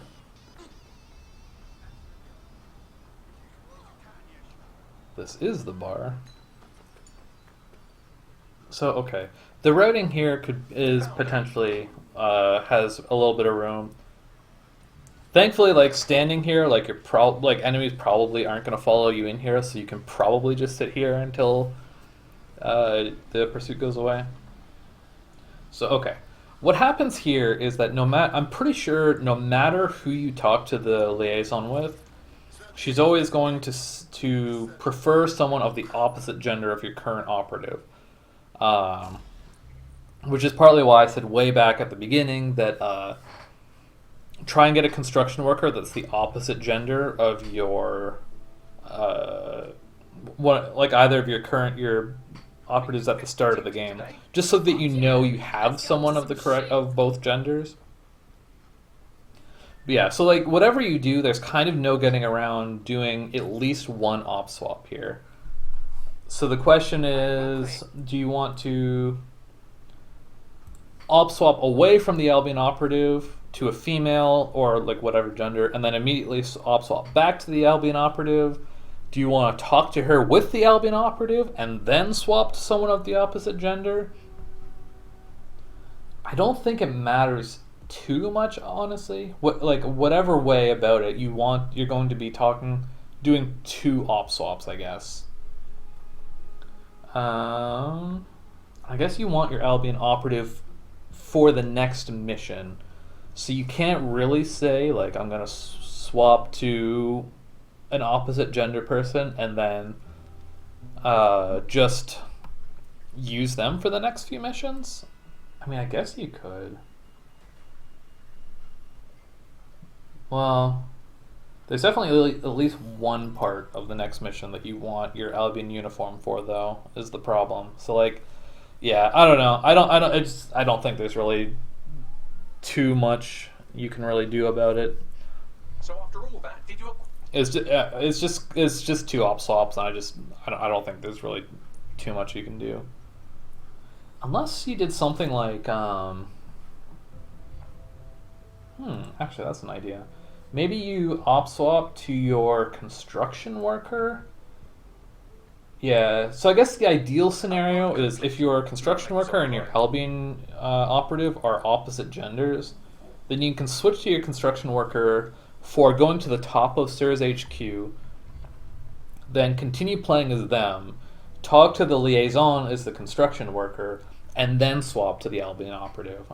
Okay, I think that makes the most sense, but that would also require construction worker and Albion operative being opposite genders, and I don't think there's any way of guaranteeing that, because You can choose what gender your construction worker is, but your Albion operative, I think, is completely random. It might be based on the genders that make up your existing team at the time. Maybe. But I'm not...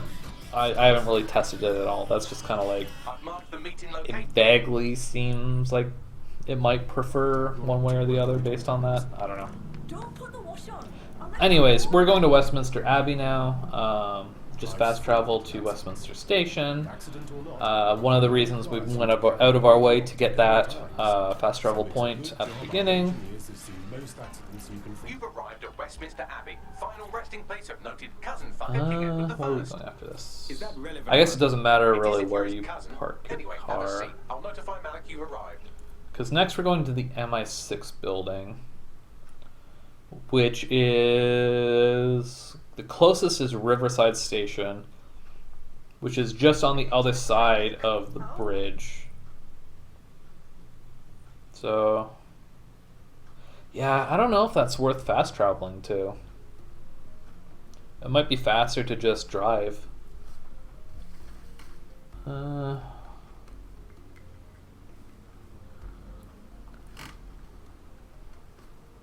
the...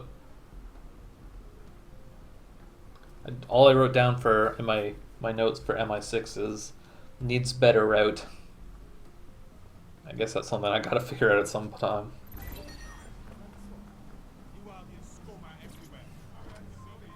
And when I guess also like when I say stuff about like it's faster to drive or whatever, I'm also saying that under the assumption that A, people's load times are as slow as mine, which would require no SSD, as well as that we actually count loads in the final time. I'm not really familiar with the like previous Watch Dogs runs, so I don't know if like load removal is like a thing or like whatever.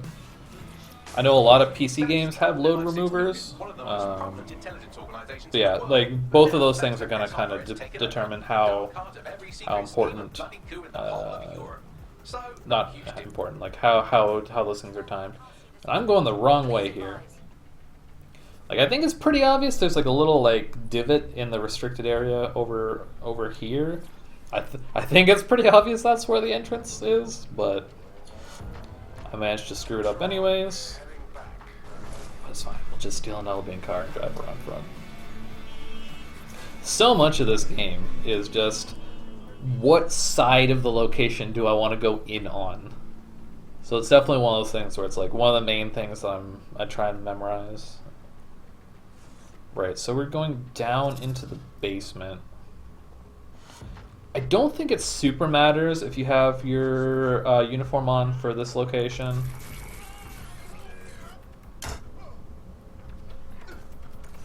Sometimes it appears not to be a pacifist. But also I don't really remember what you do here. Oh, this location. Yeah, okay.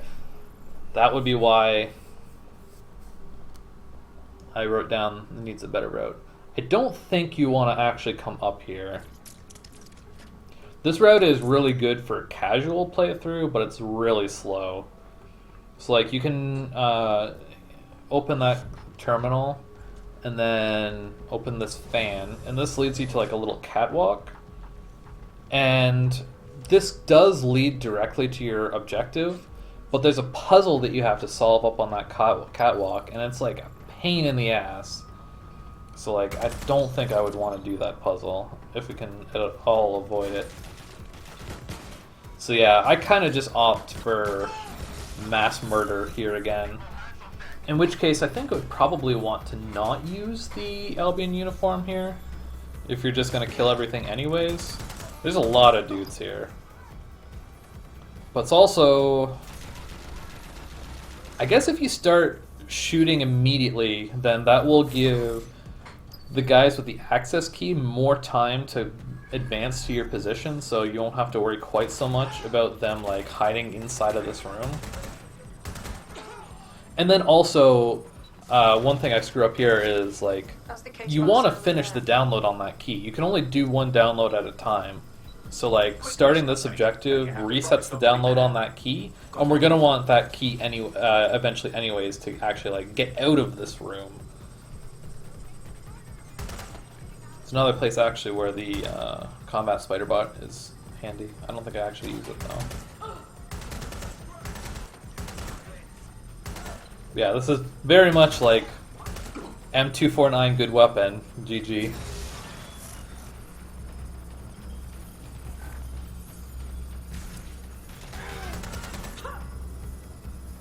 Yeah, this is definitely a location that I put zero amount of time into actually trying to find a route through it, so this is pretty non-optimal stuff, but it's fine. It's not like it's a hard location. I don't know. I guess I say that about everything, at least when you're playing on easy, so... There's only like one part of this game that is even like actually hard on easy mode, so everything is kind of easy. The one route note that I have for this location is that escaping this area, if you go through this door right here, I don't even know if that's the fastest. That's just, I have that written down in my notes. So like, I guess at one point at least I thought it was fast.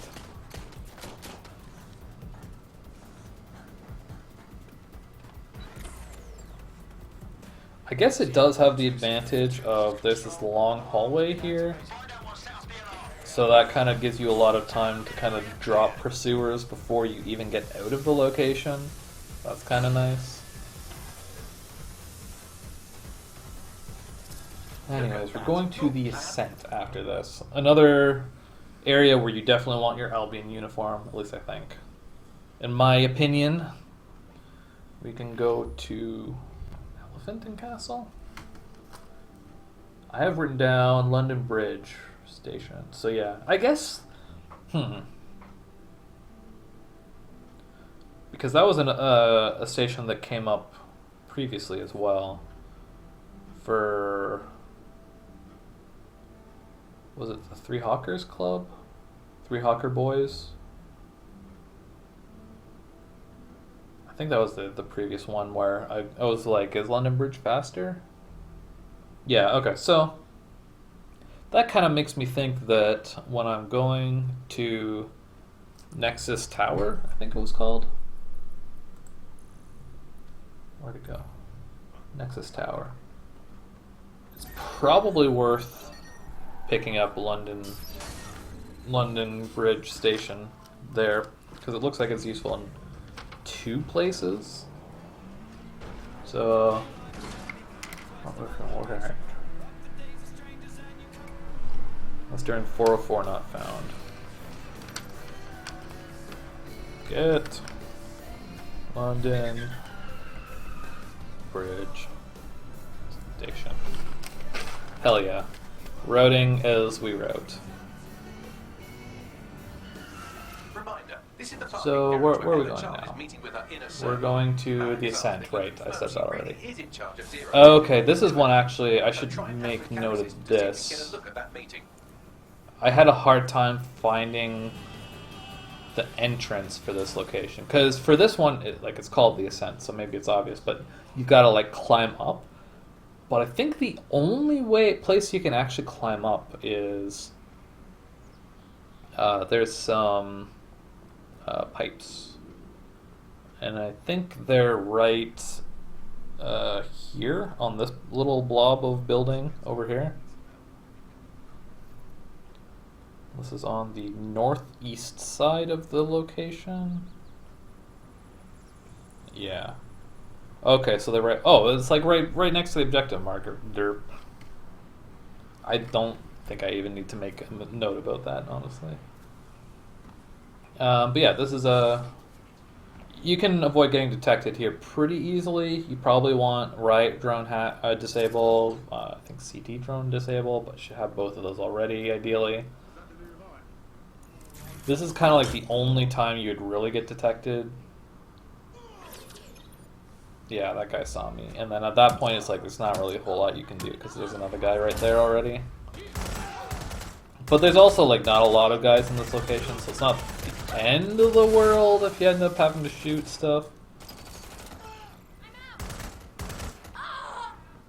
A lot of the people in here are just standers by. They're not actually like Albion guys, so they're not going to fight you. Can hear the riot drone with the little siren. There's one hanging around here somewhere. There are some tech points to get up on this balcony. No, normally I would get those before coming to this server, but I figure like if I run in here now, then that might give me a little bit of time to drop the pursuers that are... I think it's mostly just the riot drone. Here all we gotta do is hijack this camera, and then we got a little scene. Too much of a coincidence.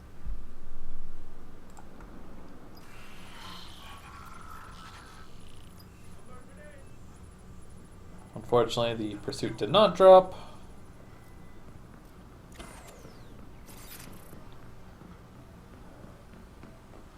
I think it does before I leave, though. Thankfully, like if it's a drone, is like the only thing that's detecting you. It's pretty easy to get them to stop just by disabling the drone a lot of times. And they'll pretty much like immediately forget that you exist. That's one thing I gotta test at some point is like how far up can, like what tier of this building can you jump off of? Because like it's definitely a big time save if you can jump off from a high distance. Not a big time save, it's a little bit of a time save. But it's also a matter of like you want, like your Albion guy is like, he's your go-to guy, right? So if you accidentally kill yourself from fall damage, then that's pretty not ideal. Obviously, at this point, we would ideally not be under pursuit. Okay. So now we're going to Vauxhall Station. Emma Charge is open to secure. Oh, right, we're doing this part first. I should, like, This is Director Child. fix that up in my notes. It's against the how I've been writing most of my notes, but it's good to remember. Also, if it wasn't obvious, you can just fail. You can just fail this beat, and it's faster than actually following her car, because the download actually takes a while. But this is done like pretty much immediately. Hunting 0 day? Yeah, okay. I have nothing for you. Oh, I already wrote down pipes on northeast side.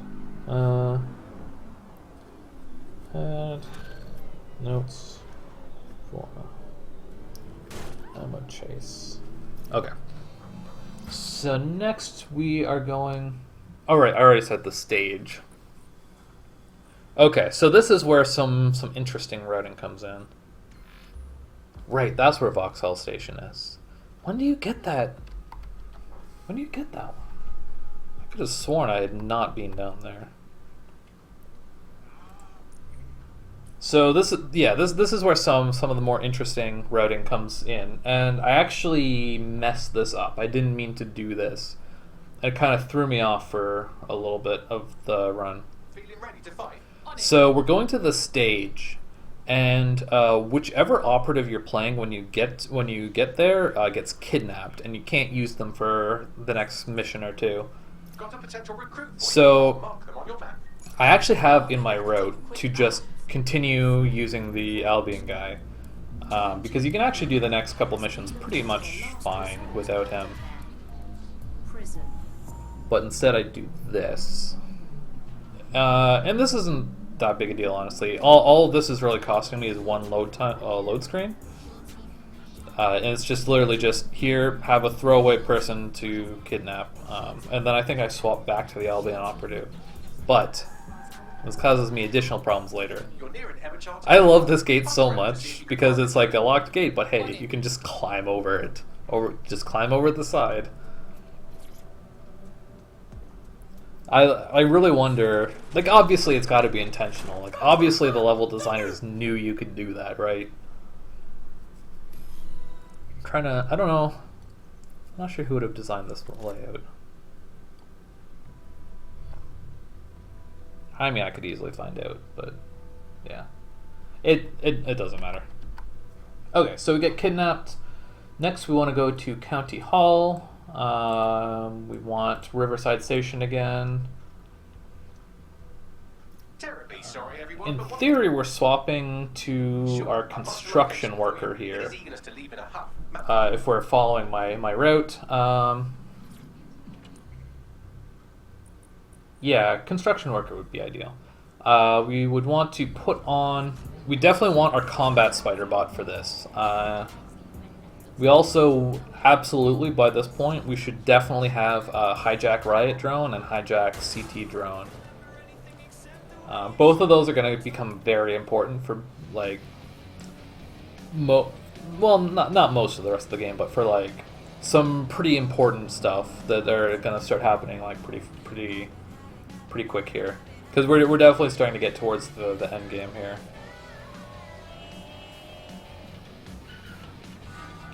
This mission is a little bit hard to optimize, I think. I think I did a pretty good job of it in this run, though.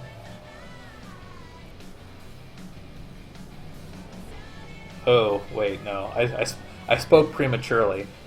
I did an fucking awful job of this mission as a whole. This particular location I did well, though.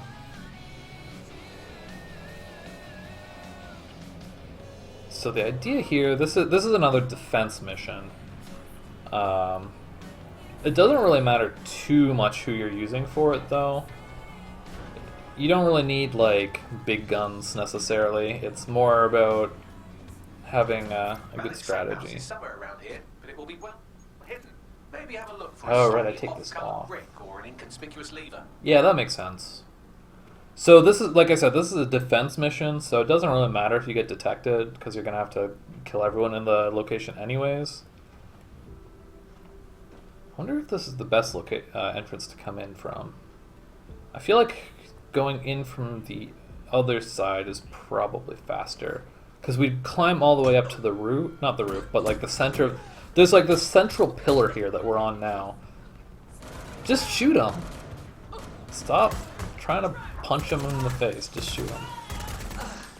So yeah, we have this central pillar here that's like pretty important, but like we just have we have to jump off of it and climb up the side to the top of the roof anyways.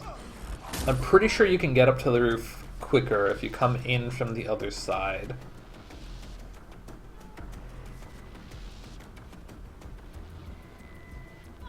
You can hear the riot drone. It's such a distinct and also like awful sound. I hate it so much. Okay, so we start that. How about some help?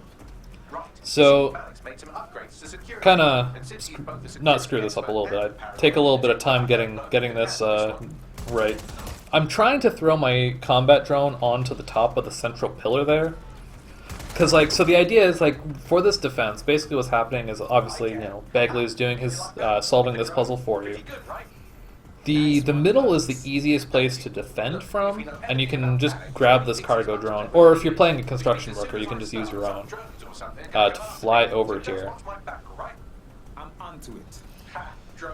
And then throw the combat spider bot on the cargo drone. You could probably, if you wanted to, even fly the cargo drone up a little bit. So, but yeah, like having the combat spider bot there, like in the middle on the top of this pillar, gives it a really good vantage point.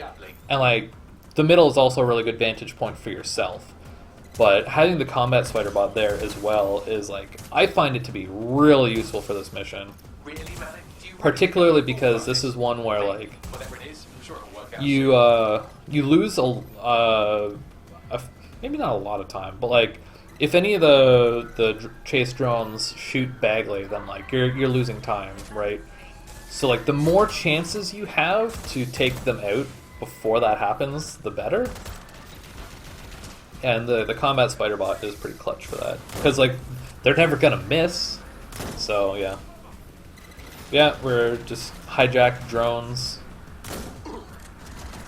Like I said, that's going to become kind of a recurring strategy here. Because, like, drones, right, and especially CT drones are kind of scary. And the easiest way to deal with them is to just hijack them. Because not only does that mean that you don't have to fight them anymore, but it also means that you get access to their weapons. And honestly, like earlier on, I was like playing around with getting the betray hacks as well. But like honestly, I think hijacking is just better because like the thing about like you probably could make good use of betray, especially if like everything is routed out super well. But the thing about betray is like you have to like pay attention to it because once the betray is finished, it turns against you again. So like if you have a CT drone that's just like betrayed and you're like doing your thing and it turns around and starts shooting you again, and it's like, well, fuck, that's annoying. Whereas like if they're hijacked, then like even if you stop hijacking them, or even if you exit out, like they're not gonna turn back to the enemy side. Like that's not gonna happen. They're effectively dead.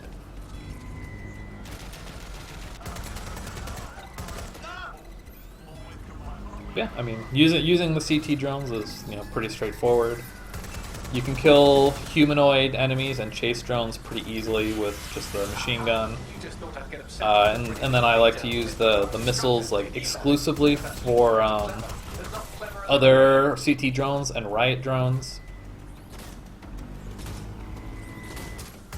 You can even kind of do stuff with like if a new CT drone shows up, you can just like if your hijack cooldown is up, you can just hijack that one and then use it to blow up your old one.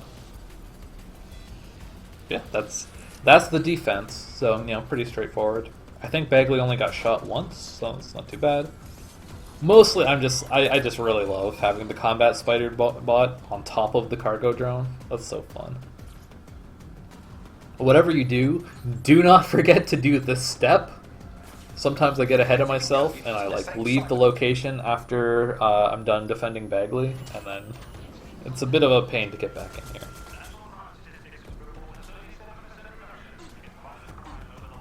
If we kind of jump down here, that's a little nerve-wracking. That's a long drop, and like I said, you don't want this guy to die. So yeah, you can just kind of jump down here to get these tech points, and then this gives us a pretty nice exit from the location as well. Because obviously, like, it's covered and stuff, so if you're not, if you hadn't already escaped detection, then this is probably going to do it for you. I say as I immediately get under pursuit again. I'm not even really sure what saw me. I guess probably what comes down to it, there was a drone that was looking at me before I jumped down into the hole. Probably should have taken him out first.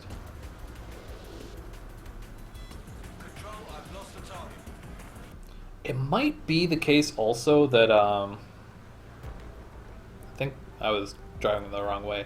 Like, whether or not you get detected, it might be worth it to just grab one of these boats and just drive over to the location for the next beat, because it's not that far away, I guess, and it is like underneath a bridge, so it's like pretty low to the water anyways. So like getting there by boat could be something where it's like actually works out.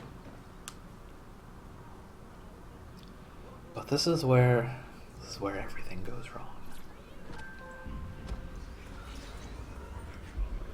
This is actually, I would say probably the second hardest mission in the run, if you ask me. I think it shouldn't be too bad if we like tighten up the routing a little bit more. I kind of have like the general idea of what to do, but like if anything goes wrong, like anything at all goes wrong, you just lose time like crazy on this mission. So having uniformed access here is good. I think both Albion uniform and construction uniform works. So in my intended route, I would be playing the construction worker for this whole time, and my Albion operative would be the one who was kidnapped. So it kind of works out either way, right? So I didn't actually mean to vault over that. I meant to hijack the cargo drone. Obviously, if you're using a construction worker, you could just call your own. And yeah, the objective is like right here, and you can get to it without being detected. And like, but if you don't, it's pretty bad. So okay, we need this access key from this guy, but thankfully we can grab it just by jumping up onto this crate. I thought this was pretty clever. I like this strat a lot. And then the problem at this point is actually getting into the location. I'm not super sure what the best way of doing this is. I think what we want to do is just use a spider bot. Essentially, we can like throw the spider bot over the gate and then just hijack it. And if we throw it to the right spot and it like lines up with the enemy pathing correctly, we can just open this gate. Yeah, okay, so I managed that just fine. So that was fine. So the real problem here, the real hard part, is there's two guys in here. And you have to take down both of them without getting detected. I guess what happened there is I went to do a takedown and he moved or something, so I got detected because I meleeed him instead of taking him down. And now I'm under pursuit, so I can't open the fucking door. And let me tell you, this location is really bad to get detected in because this the location is super awkward. There's like 2 or 3 different levels. There's like weird pathways all over the place. So like there's so many places for enemies to hide, and it just takes forever for that to fade. And to top things off, I managed to get my main guy killed. So like, man, that sucks. You're up. Shit. I'll right back. And then on top of that, I have a call from. I think that I spawned on the south side of the bridge when I really spawned on the north side of the bridge. Because you want to, like, the objective is on the north side of the bridge. If I was paying attention, I'd probably notice here, yeah, like, I drive right past it. I guess at this point I was just, like, freaking out about, like, man, fuck, not only did I get detected, but also my guy died. So yeah, this beat of this mission was just total disaster.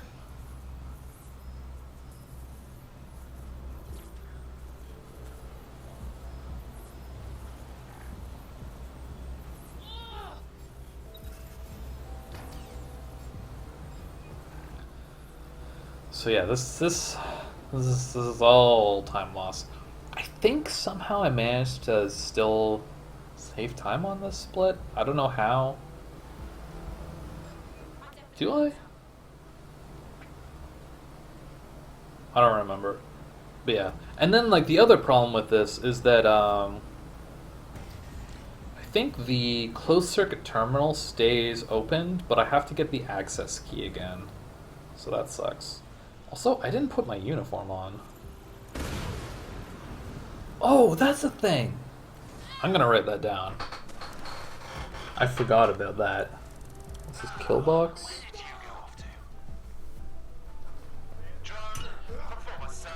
Use the explosive pipe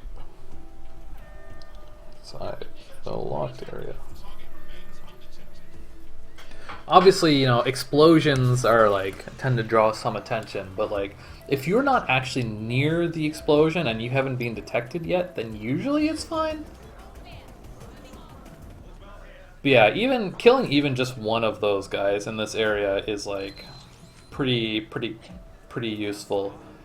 Because obviously, like, taking out one guy is not hard at all. But when there's another guy to like, see what you're doing, that's when the problems happen.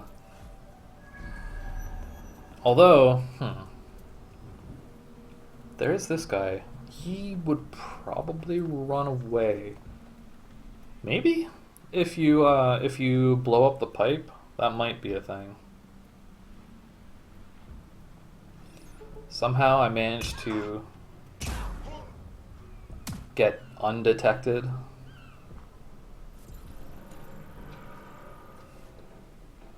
I've got the AR cloak on this guy. Probably would have been good to use here. It shouldn't really be equipped at this point, but yeah. Like we are, the plan, the route is to use the construction worker for this area, but ideally, the combat spider bot would have been on them from the previous beat, the defend. Okay, yeah, no, I definitely did not save time on this split. Yikes. Yeah. But yeah, that's one of probably the biggest time loss. No, actually, second biggest time loss in this run is definitely that mistake. It was a pretty profound mistake. It was definitely in the one of the parts in the game where it's like you lose a lot of time by screwing it up, and it's pretty easy to screw it up. But anyways, now that that's all done, we are going back to Kennington Station again. We're driving to Leek Street. I have Malik for you. Yes. What? That's not Malik.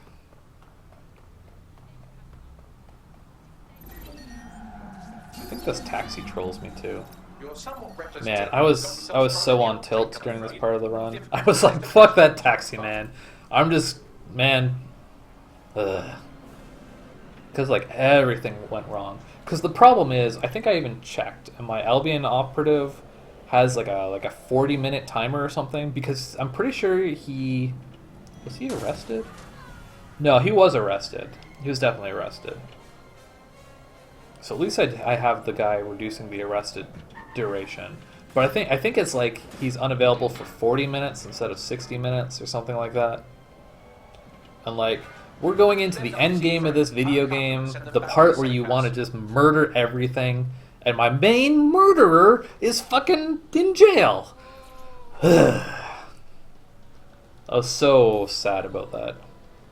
But yeah, in the end of the day, like it doesn't end up mattering too much. You can kind of just do it with anyone. It's just not ideal, right? There are a couple places in the rest of this run actually also where you need an Albion uniform. Well, you don't need an Albion uniform, but Albion uniform is useful. Oh, it's only 17 minutes. That's not bad at all. Okay, that actually makes a lot of sense, because I definitely did end up swapping back to him for some of those. Because, like, anybody can murder people inside the locations pretty easily, but the Albion guy is the only one I have with the Albion uniform, right? So what am I doing now? I'm going to Leek Street, right? Or no, I just did that. So I rescued my operative. Now I'm going to Trafalgar Square. Charlotte for you. The Canadians loaned me an offer. I'm pretty sure there was a version of this mission actually in the old E3 demo from 2 years ago? Jesus Christ.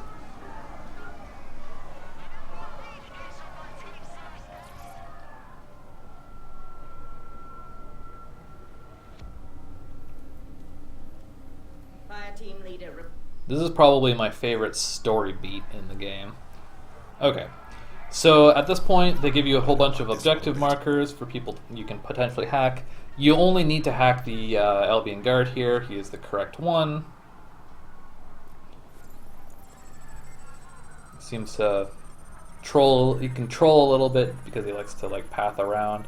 I think you can probably hack him from the lower ground, but it's like I think if he walks back towards where I was just standing. If you're on the low ground, I think he'd probably walk out of download range. So go to the litter bin.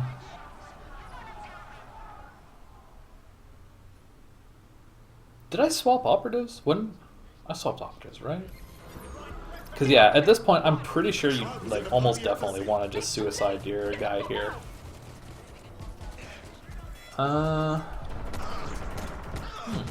Interesting. I guess it doesn't really matter who you're using at this point, because obviously, like, this is a planned death. So like, you could very much just swap to some throwaway operative Oh, I missed it. I fast traveled to the safe house. But yeah, so like that's a planned out. So you could very easily swap to just a throwaway operative and just get them killed. I think probably is fine to continue using your construction worker and just have them get killed, because there are places. Actually, not really. It kind of doesn't really matter who you're using for the rest of the run, really. There's not really much you can do to get away from combat. Oh, and I was taking a bathroom break at this point. Like I said, there aren't really any bathroom breaks in the back half of this run, unfortunately. Explosion has occurred at the Canadian High Commission in Trafalgar Square. But that's okay. SIRS has issued a statement that the terrorist organization Now I'm DedSec just is thinking, active what once would be a again better after place to do months of this? relative silence.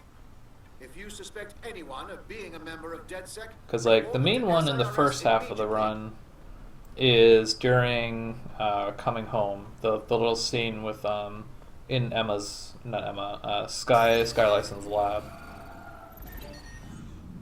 Yeah, there just isn't really a good one for anywhere else.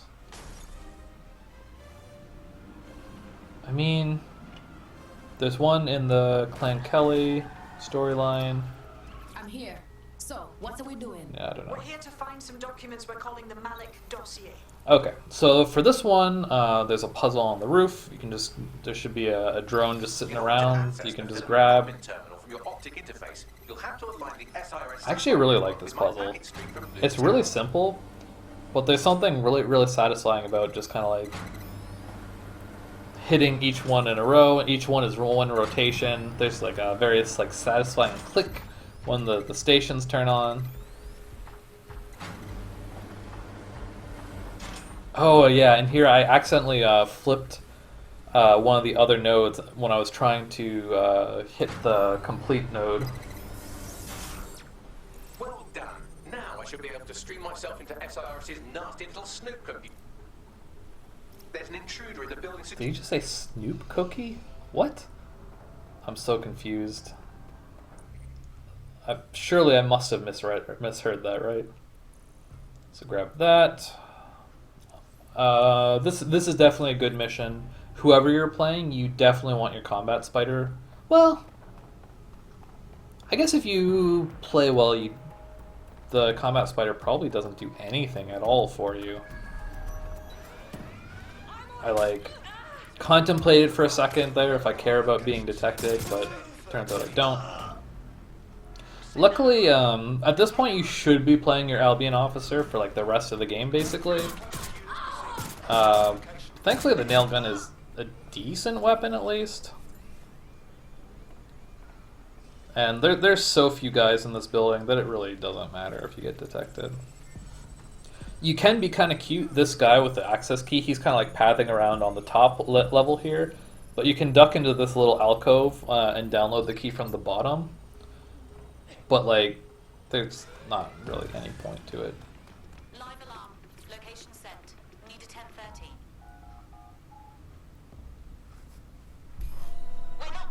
And now we're going.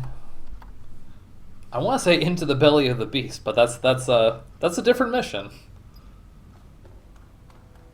That central server is filament. Thankfully, they turn. This is not considered a restricted zone, so it doesn't matter if you take off. You don't want your uniform. Like, if that mattered, you would not want it on in here, but it turns out it doesn't. And actually, instead of destroying those drones, probably, because like in a moment, what we're gonna have to do is like hijack drones in that room to like kill each other. But it probably makes sense just to use the drones that are in this room and fly these drones into that room. For whatever reason, I have difficulty hijacking these drones when I'm like in the other room. I see that my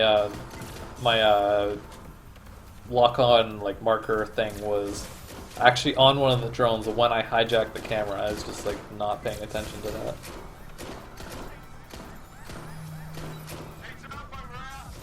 Yeah, you just have to kill all these drones, and then obviously let your own drone that you're hijacking die.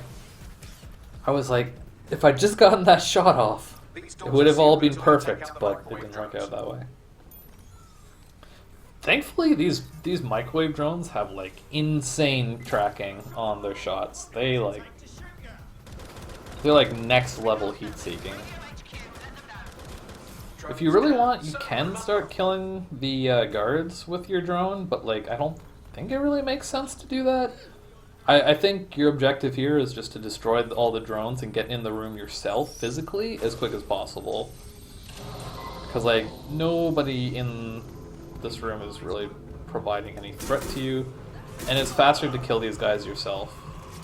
One of the things about the drones is that the cooldown on their shot is like kind of long, so you actually have to kind of like account for that a little bit when you're doing this segment. Overall though, like with a good strategy, the segment's pretty easy. I like to drop the spider bot right here. The enemies in this area spawn in from the back left, so I like to hide in like a corner here in the front right, and then putting the spider bot in that little pathway there means that every enemy has to go past the spider bot to get to you. And like that's just never gonna happen. Between the spider bot and you flying around, like enemies are just not gonna get to you. So obviously the point here is you want to keep the drones off the servers, the terminals or whatever they call them, as much as possible. The way that I like to do this, obviously I'm like positioned where I am with the spider bot out, like there's not a whole lot you can do to actually like lose. But what I personally like to try and do is I try to save the gun as much as possible for... Oh, go! There's a drone screwing the middle terminal! Get him! Get him! There's one over there too! They're stopping the download! This is time loss! Okay. So as much as possible, I try and rely on the hacks for the drones, and that saves your gun cooldown for dealing with the actual guards. So if a drone spawns on top of one of the terminals, you can either hijack it, and then that just becomes your new drone, and you just have some random drone floating around not doing anything now.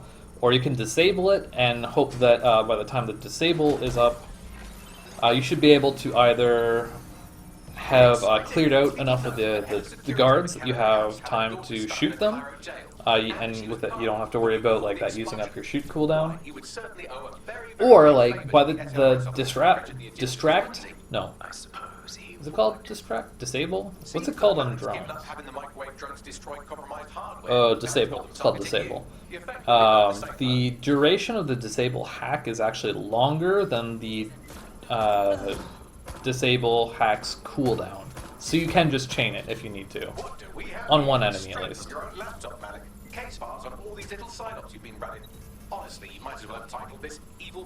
And then at this point it probably makes sense, like these drones are a lot easier to kill with your own operatives, so like once the drones start coming after you, it probably makes sense to just like abandon your hijack drone and just try and get to the front, the door that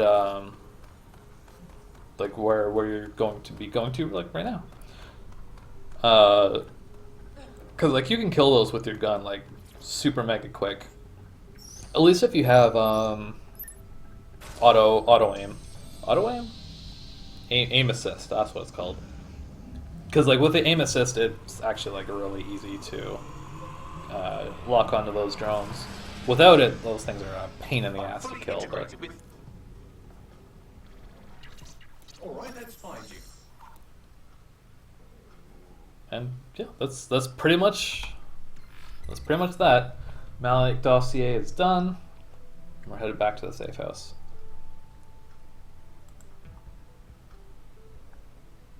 And oh, actually, I did this too early. This is another place where you definitely want to wait for all the mission narrative stuff to play before you go back to the safe house. And there's two reasons for that. Hello? Okay. It was like loading for a second there. It was weird. So there's two reasons to do that. One is that it is possible to soft lock here. Now what? The other is that your next objective is to talk to Malik inside of the safe house, but he's not there yet. So the only thing for us to do is we have to leave and come back. Which obviously that means there's 2 additional load screens that didn't need to be there. So between the 2 of those, it definitely makes sense to wait for the objective to go back to the safe house to actually appear in the top left of the screen.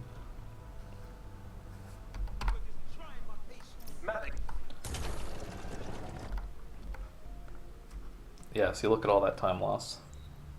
That's almost that's basically 100% because of those extra load screens.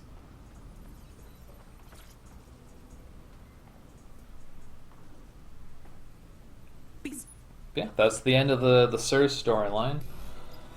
So now we jump back into the end of the Albion storyline. We want to go to the Drowning Post, which I guess Tower Hill is the closest. Yeah, I guess that makes sense. Drowning Post is kind of on the east, not bank, but the edge of the map at least. We haven't been quite that far over.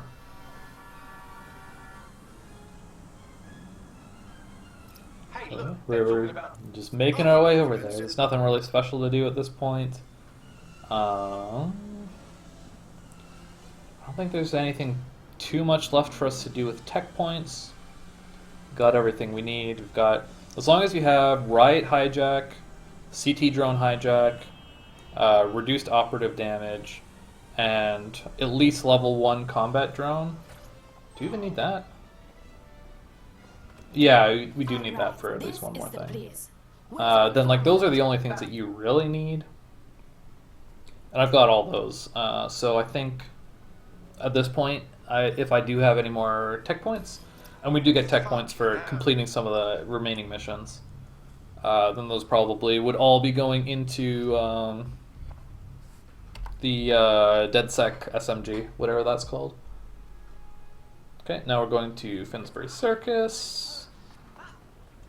Ideally, we would be doing this with our Albion operative, but he is currently in jail. I hate these cars because it's impossible to tell which side is forward.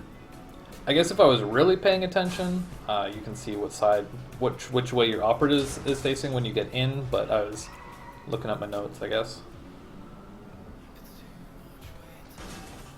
And also, but yeah, also it doesn't actually matter that much for which operative you bring here.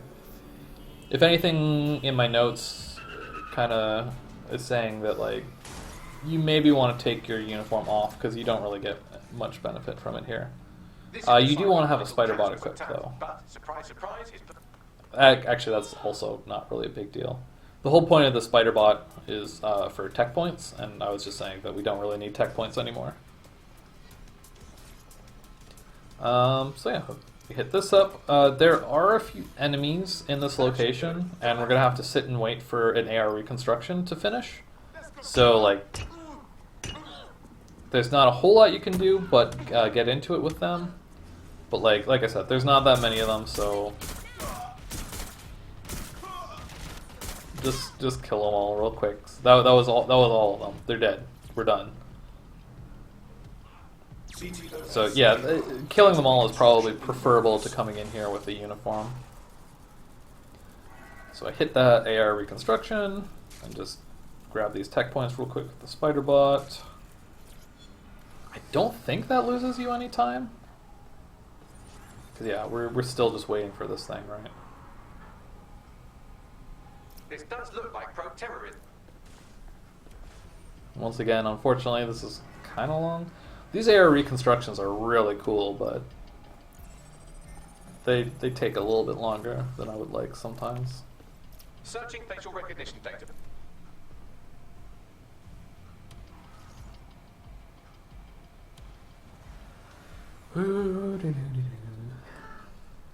One more analysis. Okay. Look at that. Now we can go out the, I guess it's the east side. You definitely want to make sure that you're going out either the front or the back of the location, because you can't get out any of the other sides. So if you do try and do it, you're just going to end up running around the whole location anyways. But also be a little bit careful, because the guards that are standing at the entrances, they will aggro onto you if you're like being crazy. So now we're going back to the tone attack site. I feel like you probably don't want to fast travel here either, because it's actually pretty close to Finsbury Circus. So this is restoking the fire. Come on, Pen.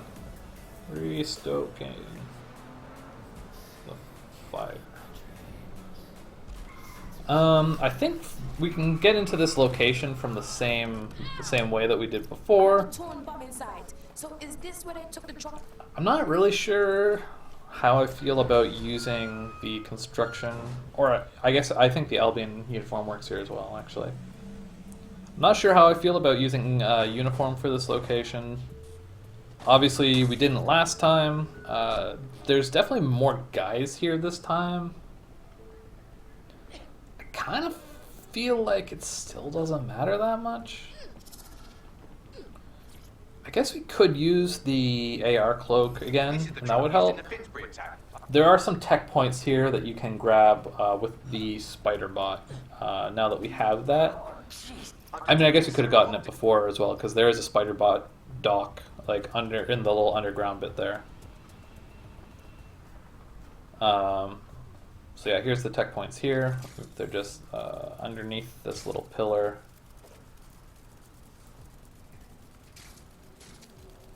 But like I keep saying, we also kind of don't really need that many tech points anymore.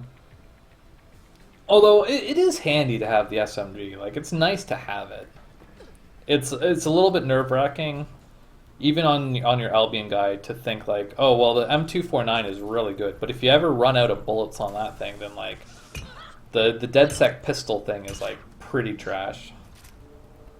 It'll work still, but it's not great.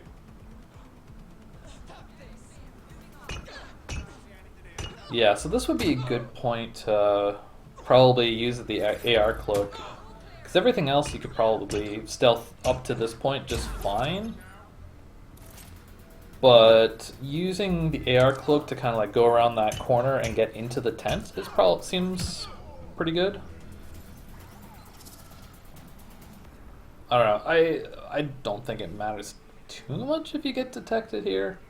You've got to go a bit of a ways to exit anyways. But yeah, so this corpse up here on the top level is the only one that matters. It is the one true corpse. Now we're slowly jogging out of the location.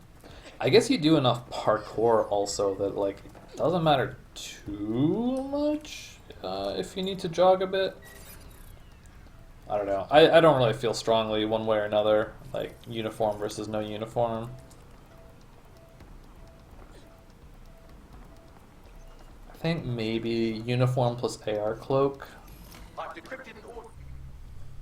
Might as well write that down. Oh, this is a different mission. That's Nigel's close shave.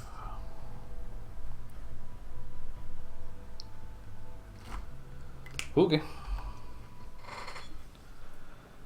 Now we're on to defanging the fleet. I feel like this is supposed to be a hard mission, but I had trouble with it the first time I did it, but not really since then. One thing I probably could have done here is I think you can save a little bit of time here as the construction worker using your cargo drone. I'm just not really sure where exactly to go with it. So like for this one, this is the one where you're like climbing on top of the bridge, My just buying that. Already got the spider bot equipped. Funnily enough, I equipped this on the construction worker, but when I do swap to the Albion guy later, I don't end up putting it on him. It's kind of a little bit unfortunate, but whatever. So yeah, so for this one, we're climbing up to the top of the bridge. Your cargo drone can't actually fly up that high, but there is like scaffolding on one side of the bridge that you can fly up to that. So I think that might save time, but at the same time, like you don't have to deal with like anything in any of these rooms. You can kind of just run straight up the stairs.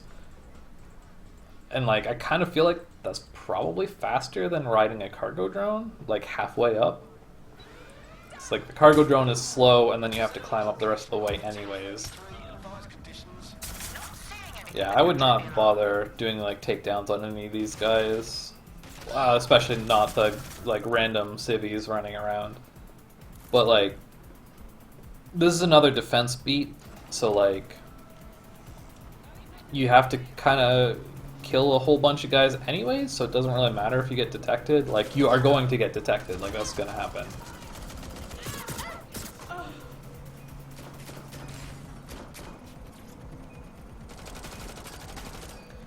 I think I actually end up losing. I think it's definitely worth it to spend a little bit more time killing enemies before trying to interact with the thing. So I think I actually end up losing a decent amount of time to just like getting shot while in the middle of interacting during this. There's some tech points right here that you can just grab. I often forget that these are here.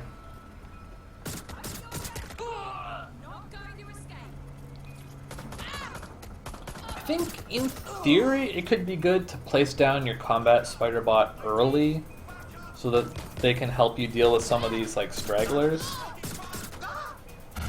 But as I'm thinking about it, I would also be kind of careful about that because you definitely want the spider bot. Well, I don't know, maybe it doesn't matter that much. Like ideally you want the spider bot for the actual like defense segment of that, so it would be pretty unfortunate if the spider bot ended up just dying while you're just dealing with these scrubs. And I like completely spaced on what the actual objective here is. I thought you had to run all the way back to the first antenna, but yeah, the thing is actually like in the middle here. I'm like watching this back, I'm surprised at how little attention I actually pay to the minimap. Right, going live. I'm reading incoming drones. So I like to hide here. I don't know if it's the best place to hide ever, but They're just the normal drones that also kill you.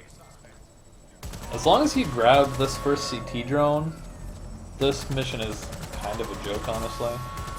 Did I even put down the spider bot? I feel like I didn't. Oh no, I see it. I see it on the minimap. I feel like I should either put the spider bot in a better place, or I should hang out in the CT drone in a better place. Because we're both kind of covering the same area right now. We're both hovering around where the operative is. So maybe put the spider bot there and then have the hover around with the CT drone on the like opposite end of the bridge. I don't know. I don't think it matters too much. Whatever you do, you're kind of just waiting for this download to finish wherever you're standing, so can't really speed it up. The output's about half done. Speed that shit up, Bagley. Although I do think at the end of this, you can leave the area while there's still like drones and stuff flying around. But if they're all dead, then like that is faster for you, because then you don't have to wait for the drones to stop detecting you.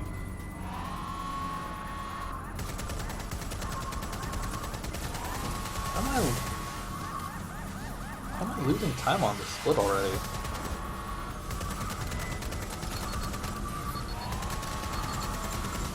Man, I should really turn off the whatchamacallit, the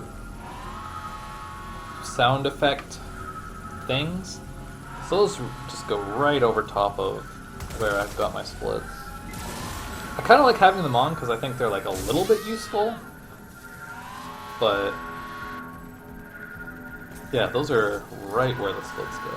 That's kind of annoying. So why did I lose 2 minutes here?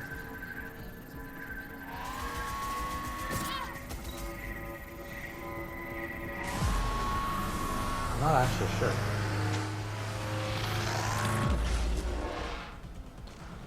It is a good idea to be a little... Like, you can jump off the bridge and be fine.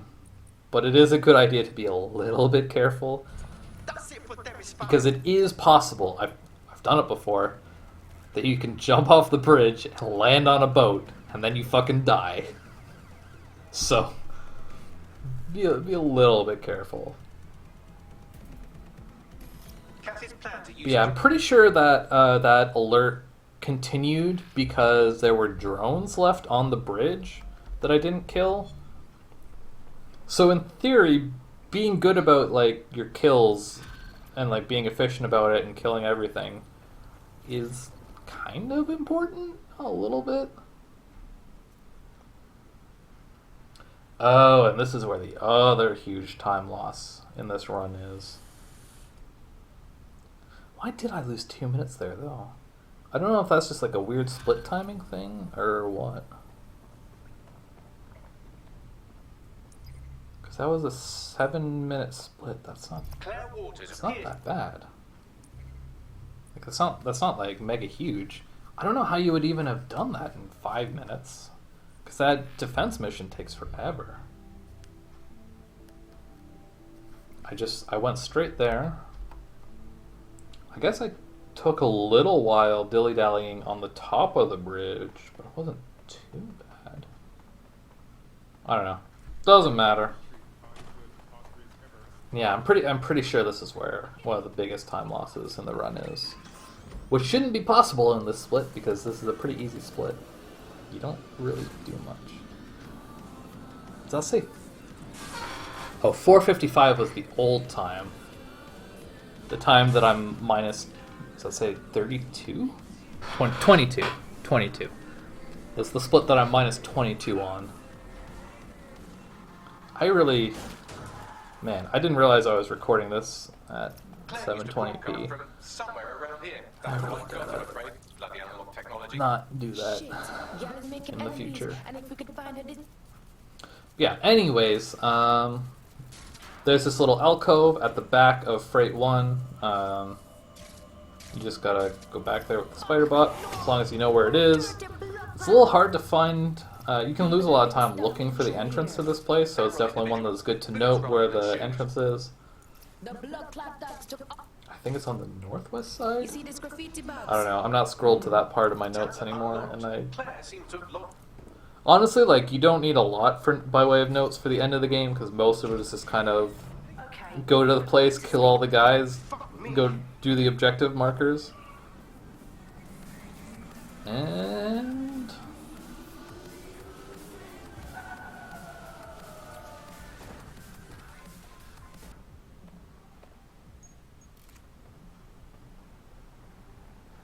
you definitely don't want your uniform for this location, because this is yet another defense location. So there I'm looking you can to throw the spider bot over the gate, and then the game crashes. So that's 4:22:38 is when it crashed.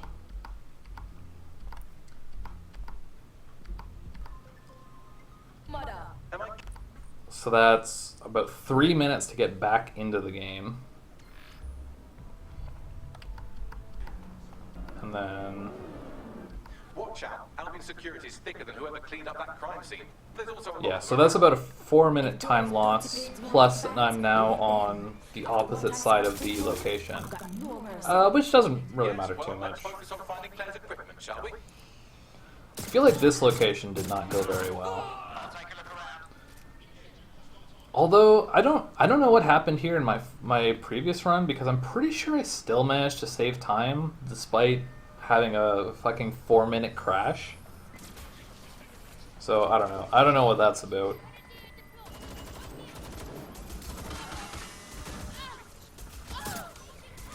Honestly, this might be a good mission to use the cargo drone on. Because, like, the thing about this location is it's kind of like a bit of a balancing act. There's lots of guys here when you get here immediately. And there's lots of, like, drones and just lots of stuff that want to kill you.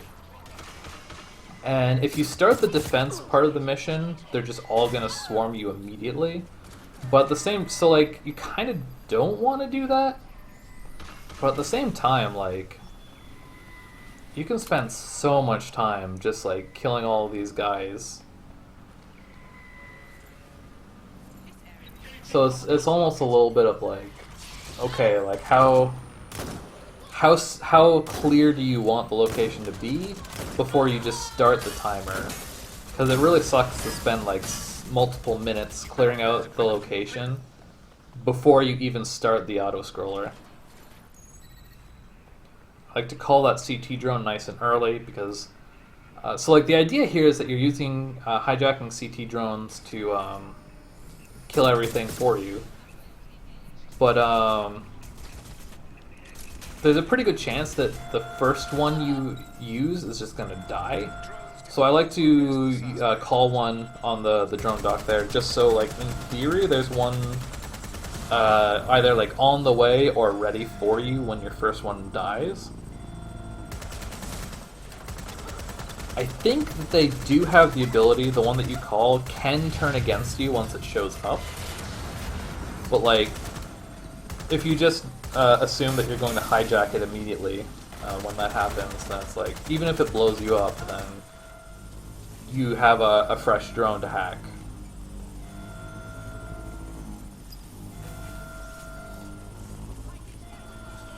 I don't think it can show, like, for whatever reason it always seems like they take forever to show up, so like I'm not really sure what the actual trigger for it actually showing up is, but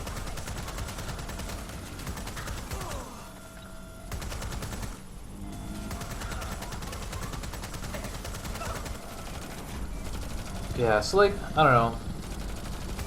It seems like once the defense actually got started, like, everything going on was pretty reasonable. So, like, I do wonder if it's worth it to just hop on a cargo drone and, like, fly all the way in here and go straight to the objective and just start the defense immediately, rather than, like, dicking around with all the guys in the location already.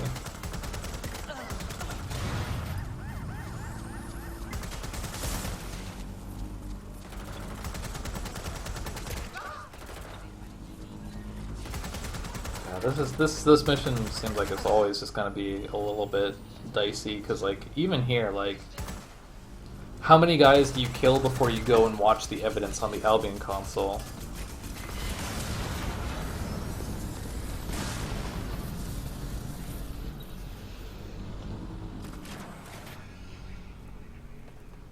I also, I guess, kind of wonder if there's a drone dock nearby that's outside of the location. Because obviously, like, based on, like, my notes as written, like, we're supposed to still be playing the Albion operative at this point, who obviously would not have access to the cargo drone ability.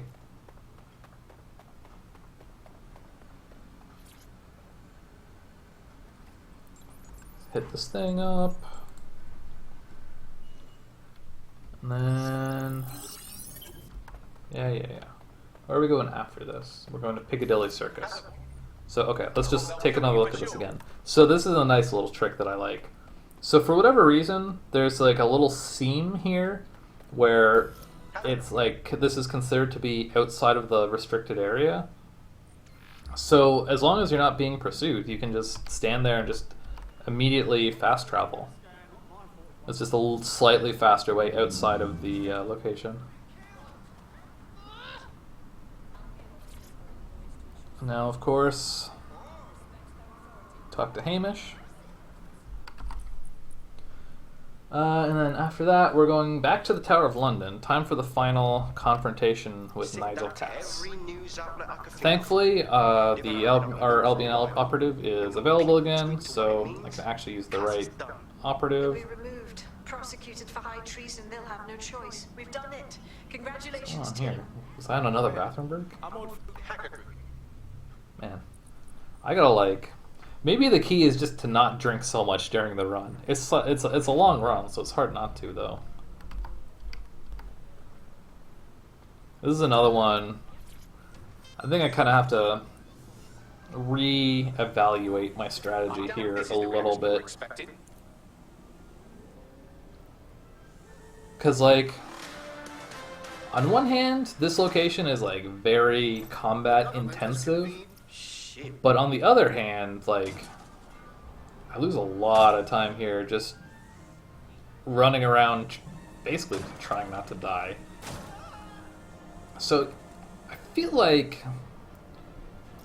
it's probably worthwhile to, like, A, keep your uniform on, and B, man, I look in here to make sure I've got all the hacks I need.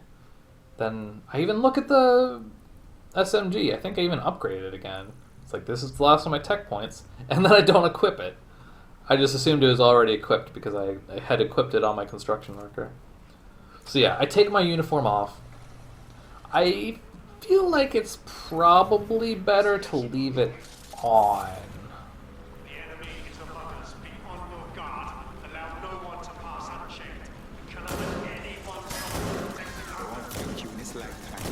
Actually, I wonder about a cargo drone. Because, like, the big time-consuming thing about this mission is getting the access key. Because, like, if you are just aggroing everything, then you have to run all the way over here to the other side of the location, probably causing, you know, all kinds of commotion. Man, that's definitely how you deal with turrets. And, like, I download this just fine. I've obviously, you know, got people's attention, but it doesn't seem like there's too many people on me. Oh, I'm getting shot like crazy right now. But yeah, the problem is just, like, I'm in combat for so long that I feel like I just aggro everything in the entire location. And then the problem is, you get up here, go to interact with the thing, and, like, everybody that exists is shooting me. I didn't even use the combat spider bot, actually. At least I have not thus far.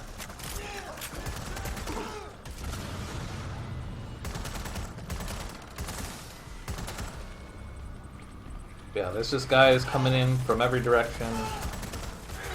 Many drones. There's just so many things, and because I went in, like, completely guns hot, like, from minute one, I was pretty scared I was gonna die here, honestly.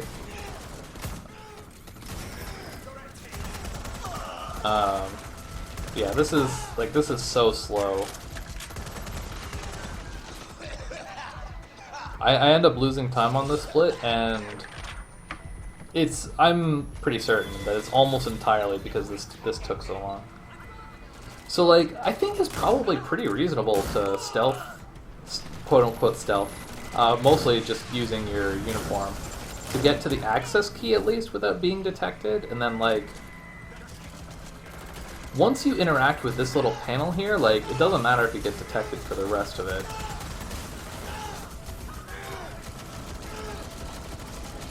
Yikes, man. It's a good thing I got reduced operative damage. I would have died here so bad otherwise. This is so damn slow. This is not how you do it. Do not do it like this.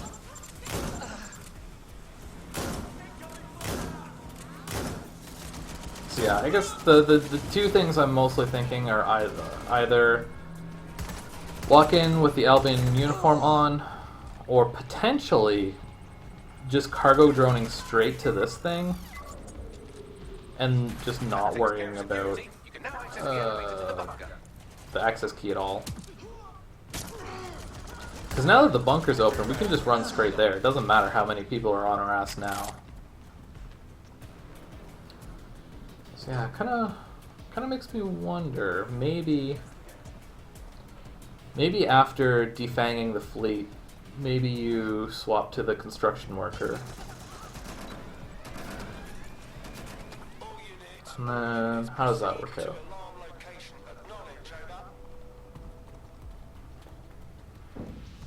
So there's a couple parts that would be a little bit slower with him, but definitely not that slow. Jesus. How long was that? Because we got in at about 4:39:20 or something like that.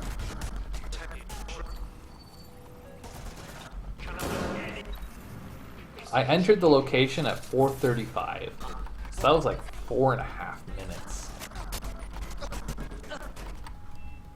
Okay, a little over 4 minutes of just killing everything that exists and trying not to die. That's so bad. So like that, the crash, and dying during, is it Smoking Gun? No, Kill Box. No, just Smoking Gun.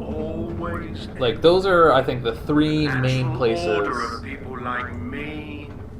where there's like huge time loss in this run. There's a couple other pretty bad ones, but I think those are the three main ones.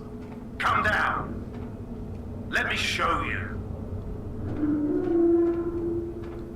I think, like, this fight could definitely go a little bit faster. This fight is really, having reduced damage on this fight is actually huge help. But bypass to power up the EMP stations. Cass has called in reinforcements. What a surprise! on the whole, I think this fight went fairly decently. Typically, I kind of flounder a little bit trying to find where the things to hack are, but I think it went out okay this time. A lot of this fight, I think, is just figuring out exactly how aggressively you can play. Because, like, Nigel shoots a lot, but you can kind of see that, like, at least on easy mode, like, he doesn't really do that much. You can kind of take bullets forever and just not really worry too much about it. So I think instead of going up here, I think I want to go, like, directly across the room. Where's this? I always get confused about where the origin for this puzzle is. Because this is where most of the nodes are, but I think it comes from the yeah, okay, so maybe instead of going directly across the room, you want to just double back to the front door.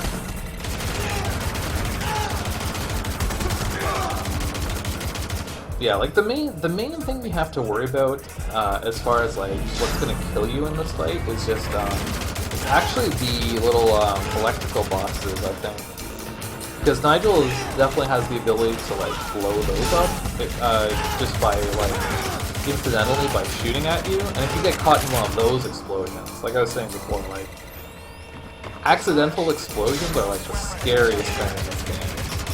They just do so much damage. Accidentally undid that note.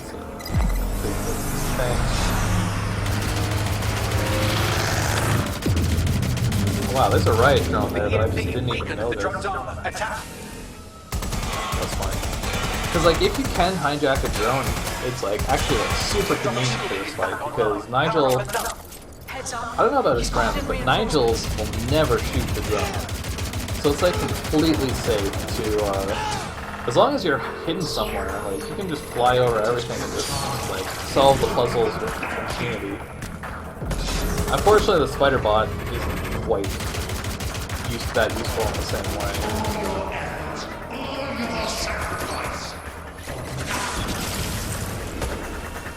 And then I guess this one goes from like the entrance to the back of the okay.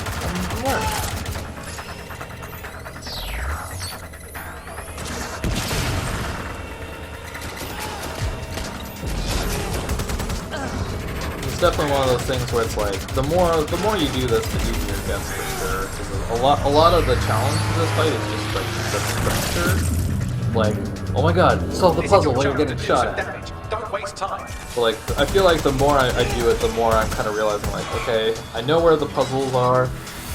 I know like Nigel can shoot me forever and I'm never gonna die. Cause like most of that fight was spent actually solving the puzzles. Time to end. Where do I split here? I think I split. I don't think that's where I'm supposed to split, but I did. No, actually, I think that's correct. But yeah, so I ended up, what was that, plus 130? And like, considering I spent 4 minutes in the location dicking around, like, it's not too bad, honestly. So now we're just traveling back to the safe house.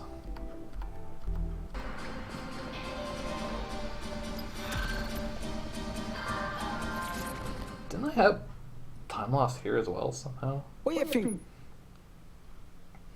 I don't know. I just remember because like this is another one of those like missions where it's like you don't do anything. I think I somehow managed to lose time here anyways though.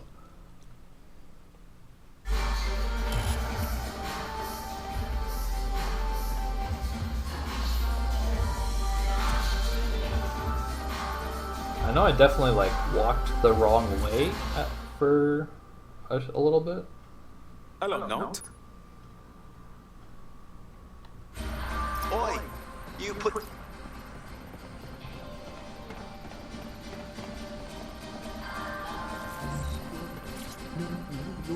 No, you. Fun fact about Malik is if you start like doing emotes at him, sometimes he'll like respond to you and stuff. We have a problem. Come. I think if you like clap at him, he'll like clap back. It's kind of funny. Yo, sorry to. Yo.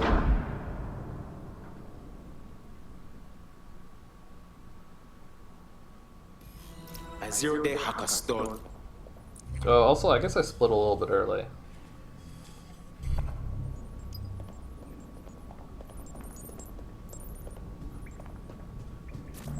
Going the wrong way.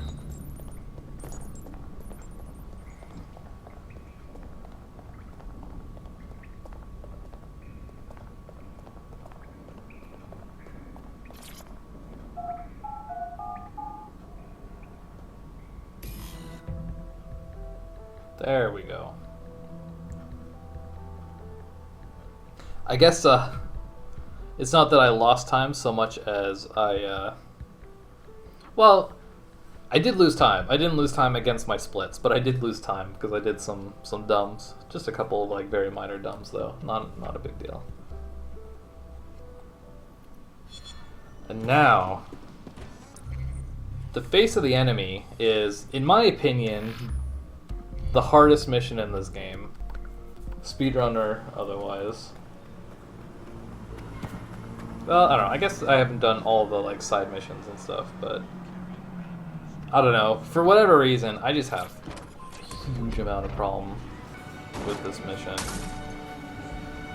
This was by far the biggest time save that I had, like potential time save I had coming into this run.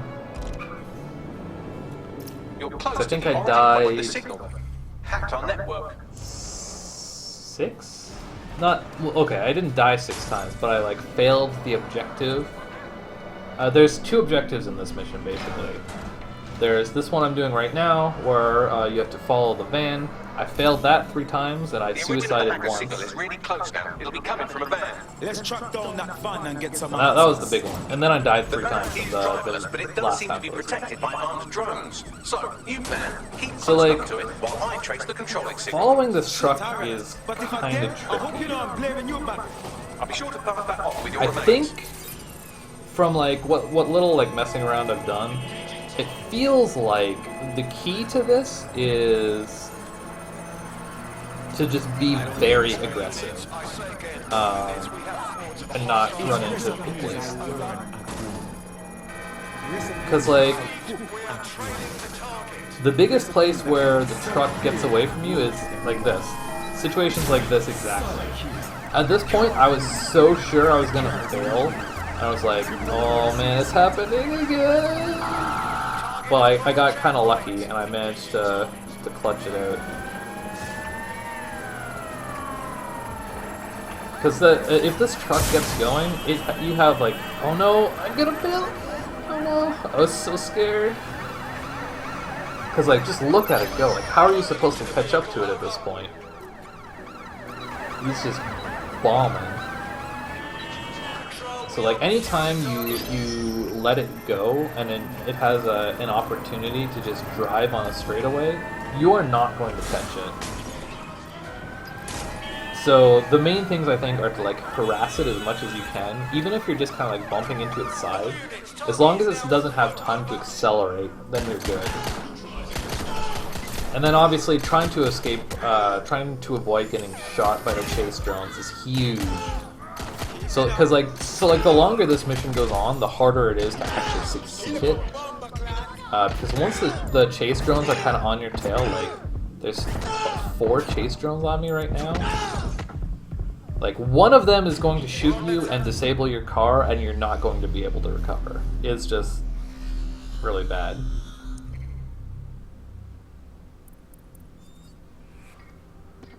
And yeah, there obviously I purposefully suicided my guy because that mission gives you hella pursuit. And now we're on Stockwell Bunker. This one, this part of it is not actually hard. I was just really dumb. I did it. Also, similarly, really dumb. You're somewhat reckless team don't need a car in the old clink, I'm afraid. Difficult to resist aggression from behind. You're literally 70 meters away from the objective. Pro tip, however, why not recruit a barrister to the team? It would have actually been faster to run here. But they do have their function. They should be able to shorten the jail time if prison So like, definitely don't steal a car immediately in front of Albion officers when you only need to run 70 meters. I think this didn't end up being too bad of a time loss, but still, like, Jesus Christ. What a stupid mistake. We are unsighted of suspects. Over.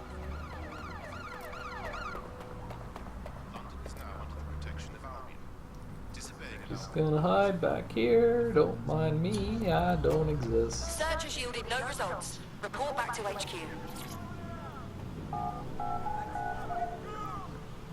Man, I was like so eager to hit this split.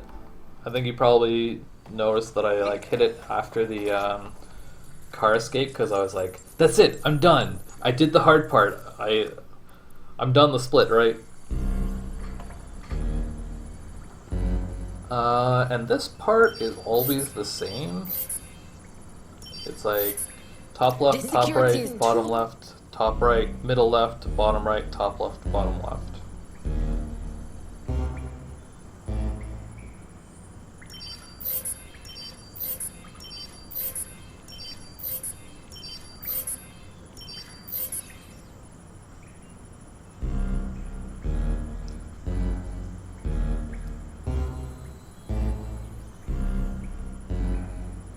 So yeah, as long as you have the pattern memorized, that's like, it's whatever.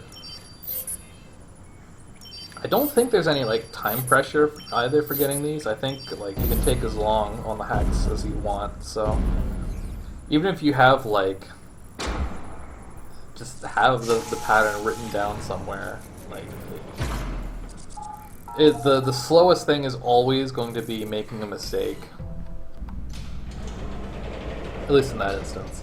And this is one area, I lost a lot of time here on my other run as well, because I didn't realize when I came in here that I had, I did not have the reduced operative damage. Shit. So I was like, why am I dying so fast? This didn't happen before. I think I still went through here kind of slow, honestly. If I see any kind of serial killer, I was like very paranoid about screwing it up again. The thing about this is it's like so late in the game, and it's like there isn't really a good way to like practice it or like mess around with it. So yeah, it's kind of scary. Because like it's just mines and explosive spider bots and stuff, and like if you go slow, this is like the easiest thing in the world. But like trying to actually go kind of fast is like a little nerve-wracking. See, like that probably would have killed me without reduced operative damage.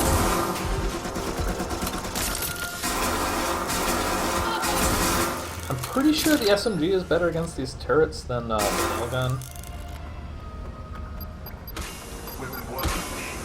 Yeah, so that's the other thing is like reduce operative damage. It does give you a little bit of ability to just kind of like tank through the landmines a little bit, so that's nice. The scary thing is just then also having the explosive spider bots coming at you after you've gone through the mines. Who's got time to build all of this? And why would they? That's where I died 3 times, and then was like, I'm just gonna go as slow as humanly possible and take 0 damage. It made for a very good speedrun, I'm sure. You agree? 0 Day appears to be running the chip tracking tech. Yeah, I mean, in general, you know, the rest of this run is pretty straightforward. There's nothing too tricky left. Just kind of... There's definitely optimizations to be had, but there isn't really any danger of dying anymore. In general, I feel like a lot of this area, I think you're gonna have to do a little bit of like testing to see how much you can just like run by things. So I'm pretty sure none of those turrets that I destroyed on the way in, I'm pretty sure I didn't need to do that. At the very least.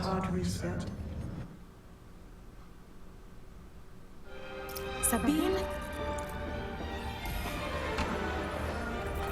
And this whole mission, this whole time, I was like, God, were there always this many things to do inside of the bunker? I just like wanted to get out of here and finish my split and be like, okay, both the number 1 and number 2 time loss on my first run were in this mission. How good is this split going to be? I need time to crack the security system and open the blast doors. Try to survive until the process is complete. Come on, Bugs.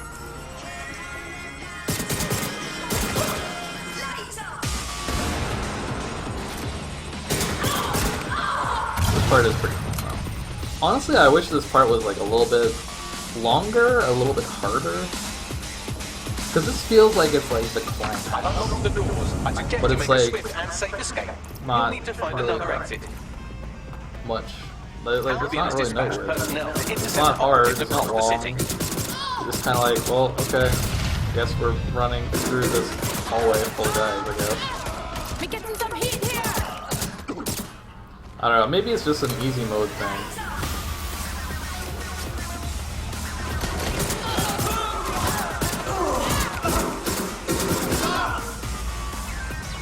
I just wonder if this would be a good mission. It might be worth switching to, I don't even know what it's called, but like explosive not grenade, but like the explosive, like an electrical trap gadget. For like just this mission. It feels like you would get a lot of mileage out of it here. Yeah, so I split a little bit early again. I just wanted the split to be over so bad. Because like the mission's not actually done yet. Damn! Honestly, I was a little bit disappointed that it was only minus 15 minutes. I was thinking it was going to be closer to 30. But, I guess I was just exaggerating, like, how awful it felt to die so many times before. And we've got this survive. I suicided my construction worker here, but I was like trying to shoot the van because I wanted it to explode and kill me. But it like drove away or something. Like what the hell? Come on, man.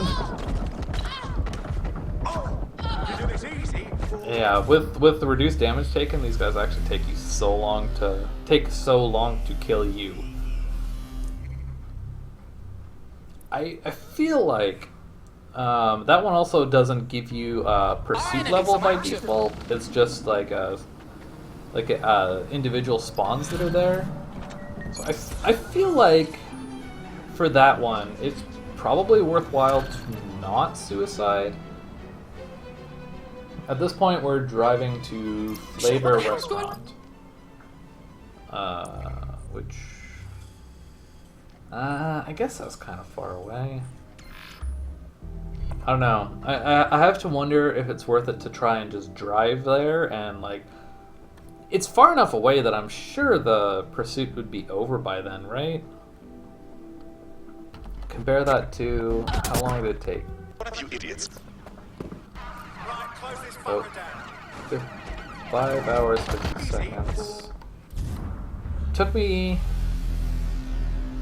about 30 seconds to die. So about a minute to die and respawn. Okay, so maybe that is faster than driving. Because it is pretty far. Shit, what the hell's going on?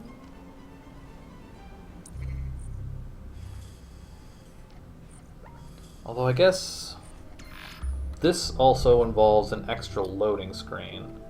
Which is like 30 seconds? Maybe like 20 seconds? So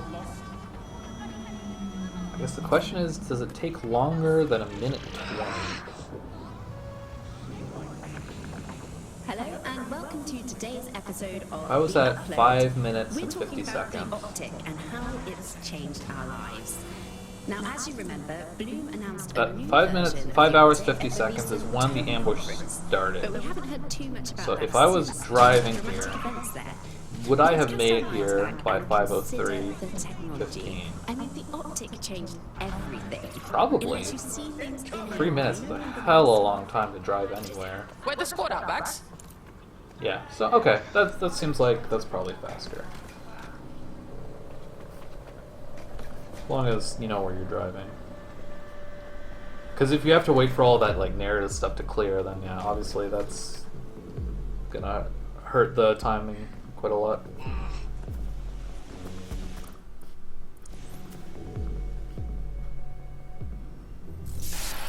But I mean, it's not too hard to find. It's just by the bridge. It's actually pretty close to the Three Hawker Boys Club, whatever it's called.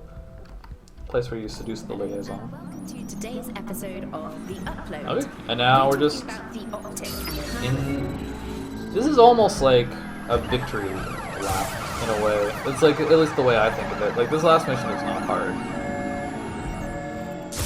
This part can be a little bit annoying, but once you've done it like once or twice, there's like not really anything that'll catch you off guard here. As far as I know, like, maybe not all the traffic, but a lot of the traffic and stuff going on during this section is all completely scripted. Medical supply chains. So like, if you drive the same way every time, I'm pretty sure that you will like, there's nothing is going to change from like one run to another. Just trying to get between the little ramps there.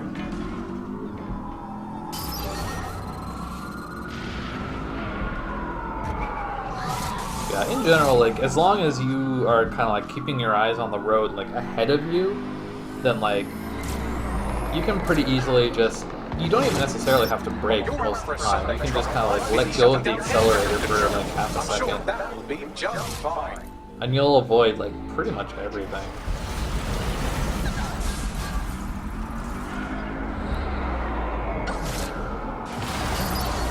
Oh, I guess there's also it is probably worth noting that. How does it work? Because this is a mission designed for 2 operatives, actually. Okay. Whichever operative you're playing, when you get to the Flavor Restaurant, that is the operative that you're playing for this part, which is driving to Bloom. as well as the final section, the final Bloom section, which is the last defense node and the puzzle on Bloom Tower. So the same, that the operative that goes to Flavor Restaurant will do both of those parts, and then Alright, cool. Call in a lift now. you I'll let after you know that when I'm on. after this Hopefully we're you're not headed to automatically Brockton to save all swapping those to servers. another operative who will be doing Broca Tech. We'll be blowing up the canisters at Broca Tech, as well as destroying the coolant inside. Yeah, so that's how that works. And then a couple other notes in addition to that is if you did die a lot, I found out that apparently if you only have one operative available, that operative will actually do both parts. So that's kind of interesting. I don't know if that's useful at all. And I guess another additional note that I never really mentioned at all, if you do find yourself in a situation, if you have permadeath off in this game, and you only have one operative who is like available because everyone else is arrested or something, if that last operative gets arrested as well, then like one of your other operatives will be just forced to being available. It's not really relevant in this situation. If anything, it actually works exactly the opposite for this specific mission. But yeah, that's kind of cool. I think that's kind of handy to know. That the game will, as long as permadeath is off, the game will always have one of your operatives available for you to swap to. I have to wonder if there is a better way to do this mission, because you do kind of take, it does kind of take a while to do it this way. I think Broca Tech, I think you have access to it as an Albion guy. Rolling up in my notes a little Activate the bit. pressure to cause a release Yeah, of so you can get in here with an Albion uniform. So if you can finagle it so that your Albion officer is doing this part, then that might be a good time save. So I'm pretty sure, even if you just hijack a drone, you can probably do this whole section without getting detected at all. Which would be pretty good. Because there's definitely, I guess it's the part I'm on now. I was looking at my notes, I wasn't looking at the video. There's definitely a part where like you can't be under pursuit to interact with someone. As far as like who actually does this part, like I said, it'll just automatically swap to someone. I think it swaps to. And you triggered emergency access to my server chamber. It just chooses someone automatically. You're it. Up to you to take them offline. I'll head down to the banking service. So what's my current team status? My construction worker is dead. Or arrested, I guess. Right? Let's see. Go back a bit. Yeah, so I was playing a construction worker there. Because I suicided. Who was I playing? Because I suicided my Albion guy here. Wait, when did I suicide him? Right, I suicided him after the truck chase. And then I suicided the construction worker after the surviving the Albion beat.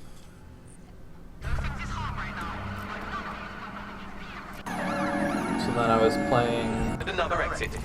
Another exit. my hacker operative for the first part. So I guess in this case it swapped to my lawyer guy. The transmitter at the top.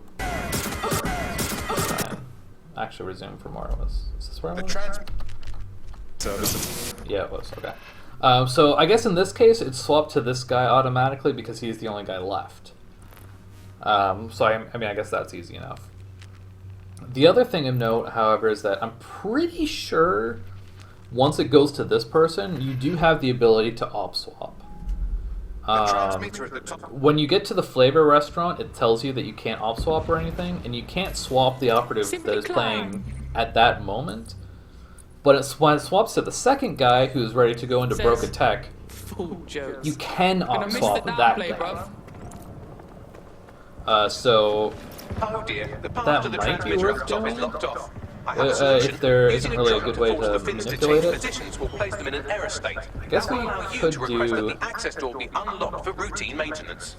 Bags, you're so smart. Time to fiddle with the signal controlling the fins to unlock access to the top of the You could tower. swap to one person before you do the truck, and then maybe go into say maybe you do your first operative, and then maybe do the Stockwell bunker with your hacker, which would be a little slow, and then suicide them. Brilliant. And You then- manipulated the first set of fins. Keep going. Oh, but I guess you can't do that if you're gonna drive to the flavor restaurant. Yeah, okay. Different things to play around with, I guess. Yeah, this is, just more of the same here. Just another puzzle. There's more drone defense afterwards. This puzzle is not too hard. It's obviously my solve here is pretty non-optimal, but it is what it be.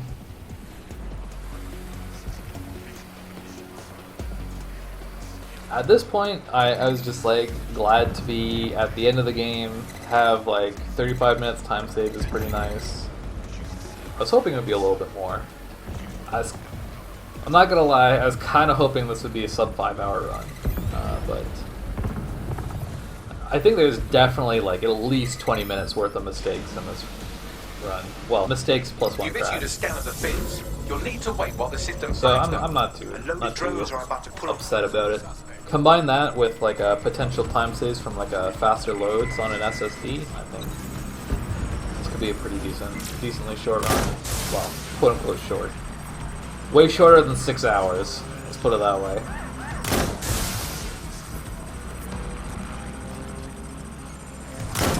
Yeah, as it turns out, the age-old strategy of throw your combat spider bot.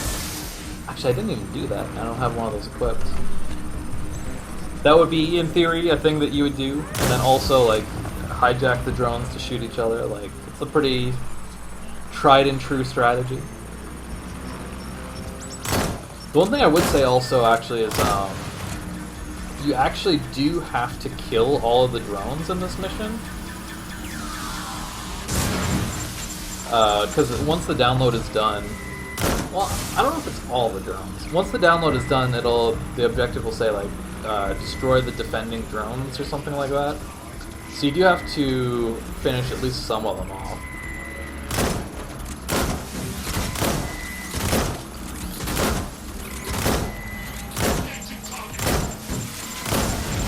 I know I've seen kind of weird things happen here where if you disable a drone, it can fall way far down, and then even when the disable is finished, it'll be so far away that it seems like it doesn't aggro back onto you again. I don't think you need to kill those drones.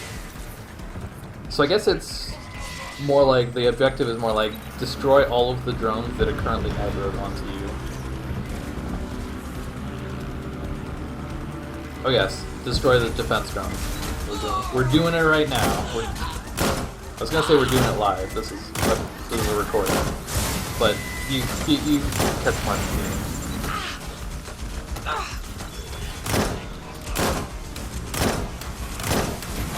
Riot drone versus CT drone. Who's gonna win?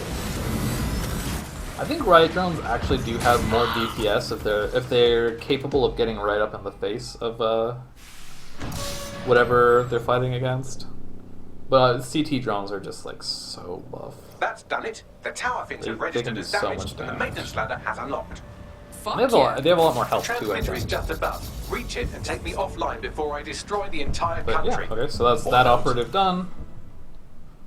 Now we're just finishing things off with the other guy. At this point I was Oh, is it gonna be sub 520? Spoiler, it was not sub 520. It's pretty close though. I wonder, for just this mission alone, I wonder if it would have been possible for me to play well enough to get sub 520. Actually, now that I think about it, this also would be a good mission for the Albion guy. So he would have had the advantage of a uniform for broke attack, and having a decent gun is pretty handy here. I guess you don't really need like a super good gun. But, like, converging on your position now. this is pretty anemic, like shooting the core with the literal worst gun in the game. Good. Not hot enough though. I mean, it only takes like 5 or 6 shots, I think. So it's not the end of the world. And on these guys, you could definitely kill more effectively just using traps and stuff. But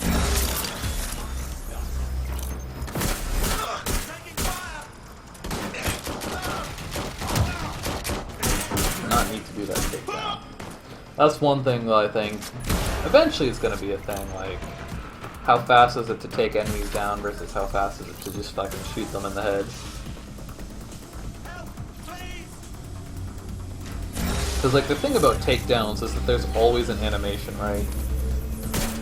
Even if your melee attack depletes their health, you still need to do one final attack to actually take them down. A little slow. There's been a steep rise in temperature. Shall I call emergency services? Don't you dare. Don't you dare. Why is there a spider bot back there? What? Can you do something with that?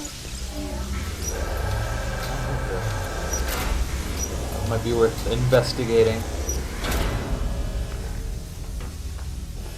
No, don't vault over it, climb up. God damn it. That's why this run wasn't sub 520. It's because of the parkour system. It's not my fault at all. Be a little bit careful with this. I don't think that server can actually kill you, but like that's a little scary to see that like literally like 30 seconds before the end of the game. Not 30 seconds, but like 1 minute before the end of the game in a 5-hour speedrun. Come now, Bags. You're not... No gray death screens, please.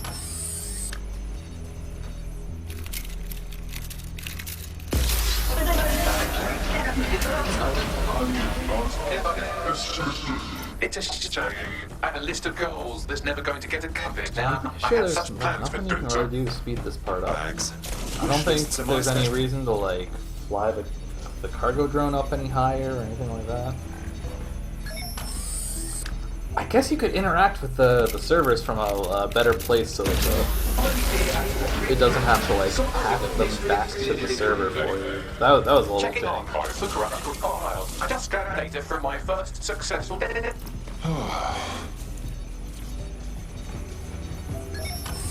yeah, that's time.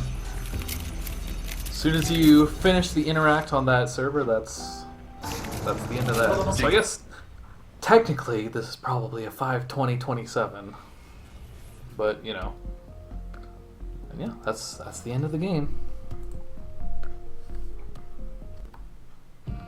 Hey, so that's the end of the speedrun. That's the end of my 5-hour commentary. I was a little curious how long the commentary would actually be, because obviously I'm like skipping through stuff and stuff. Operation based out of Yeah. the British Virgin Islands. Corporate there's me. watchdogs praise the group for checking the power of a once untouchable corporate elite. In another clash with Albion So yeah, I units in don't support think I of really the have anything so-called else to say. I said a DedSec fucking resistance. lot The group over the itself past has been 5 hours. conspicuously quiet since the I Bagley guess attack.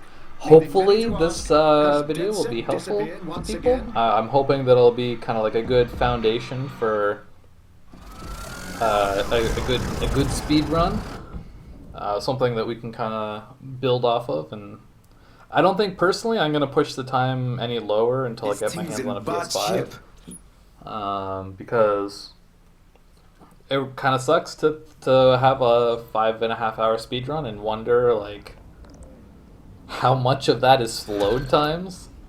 Hello. But yeah, I'm gonna clean up my notes. Once again, my notes should be posted in the description down below. Hopefully my notes are also useful, and yeah, happy speedrunning.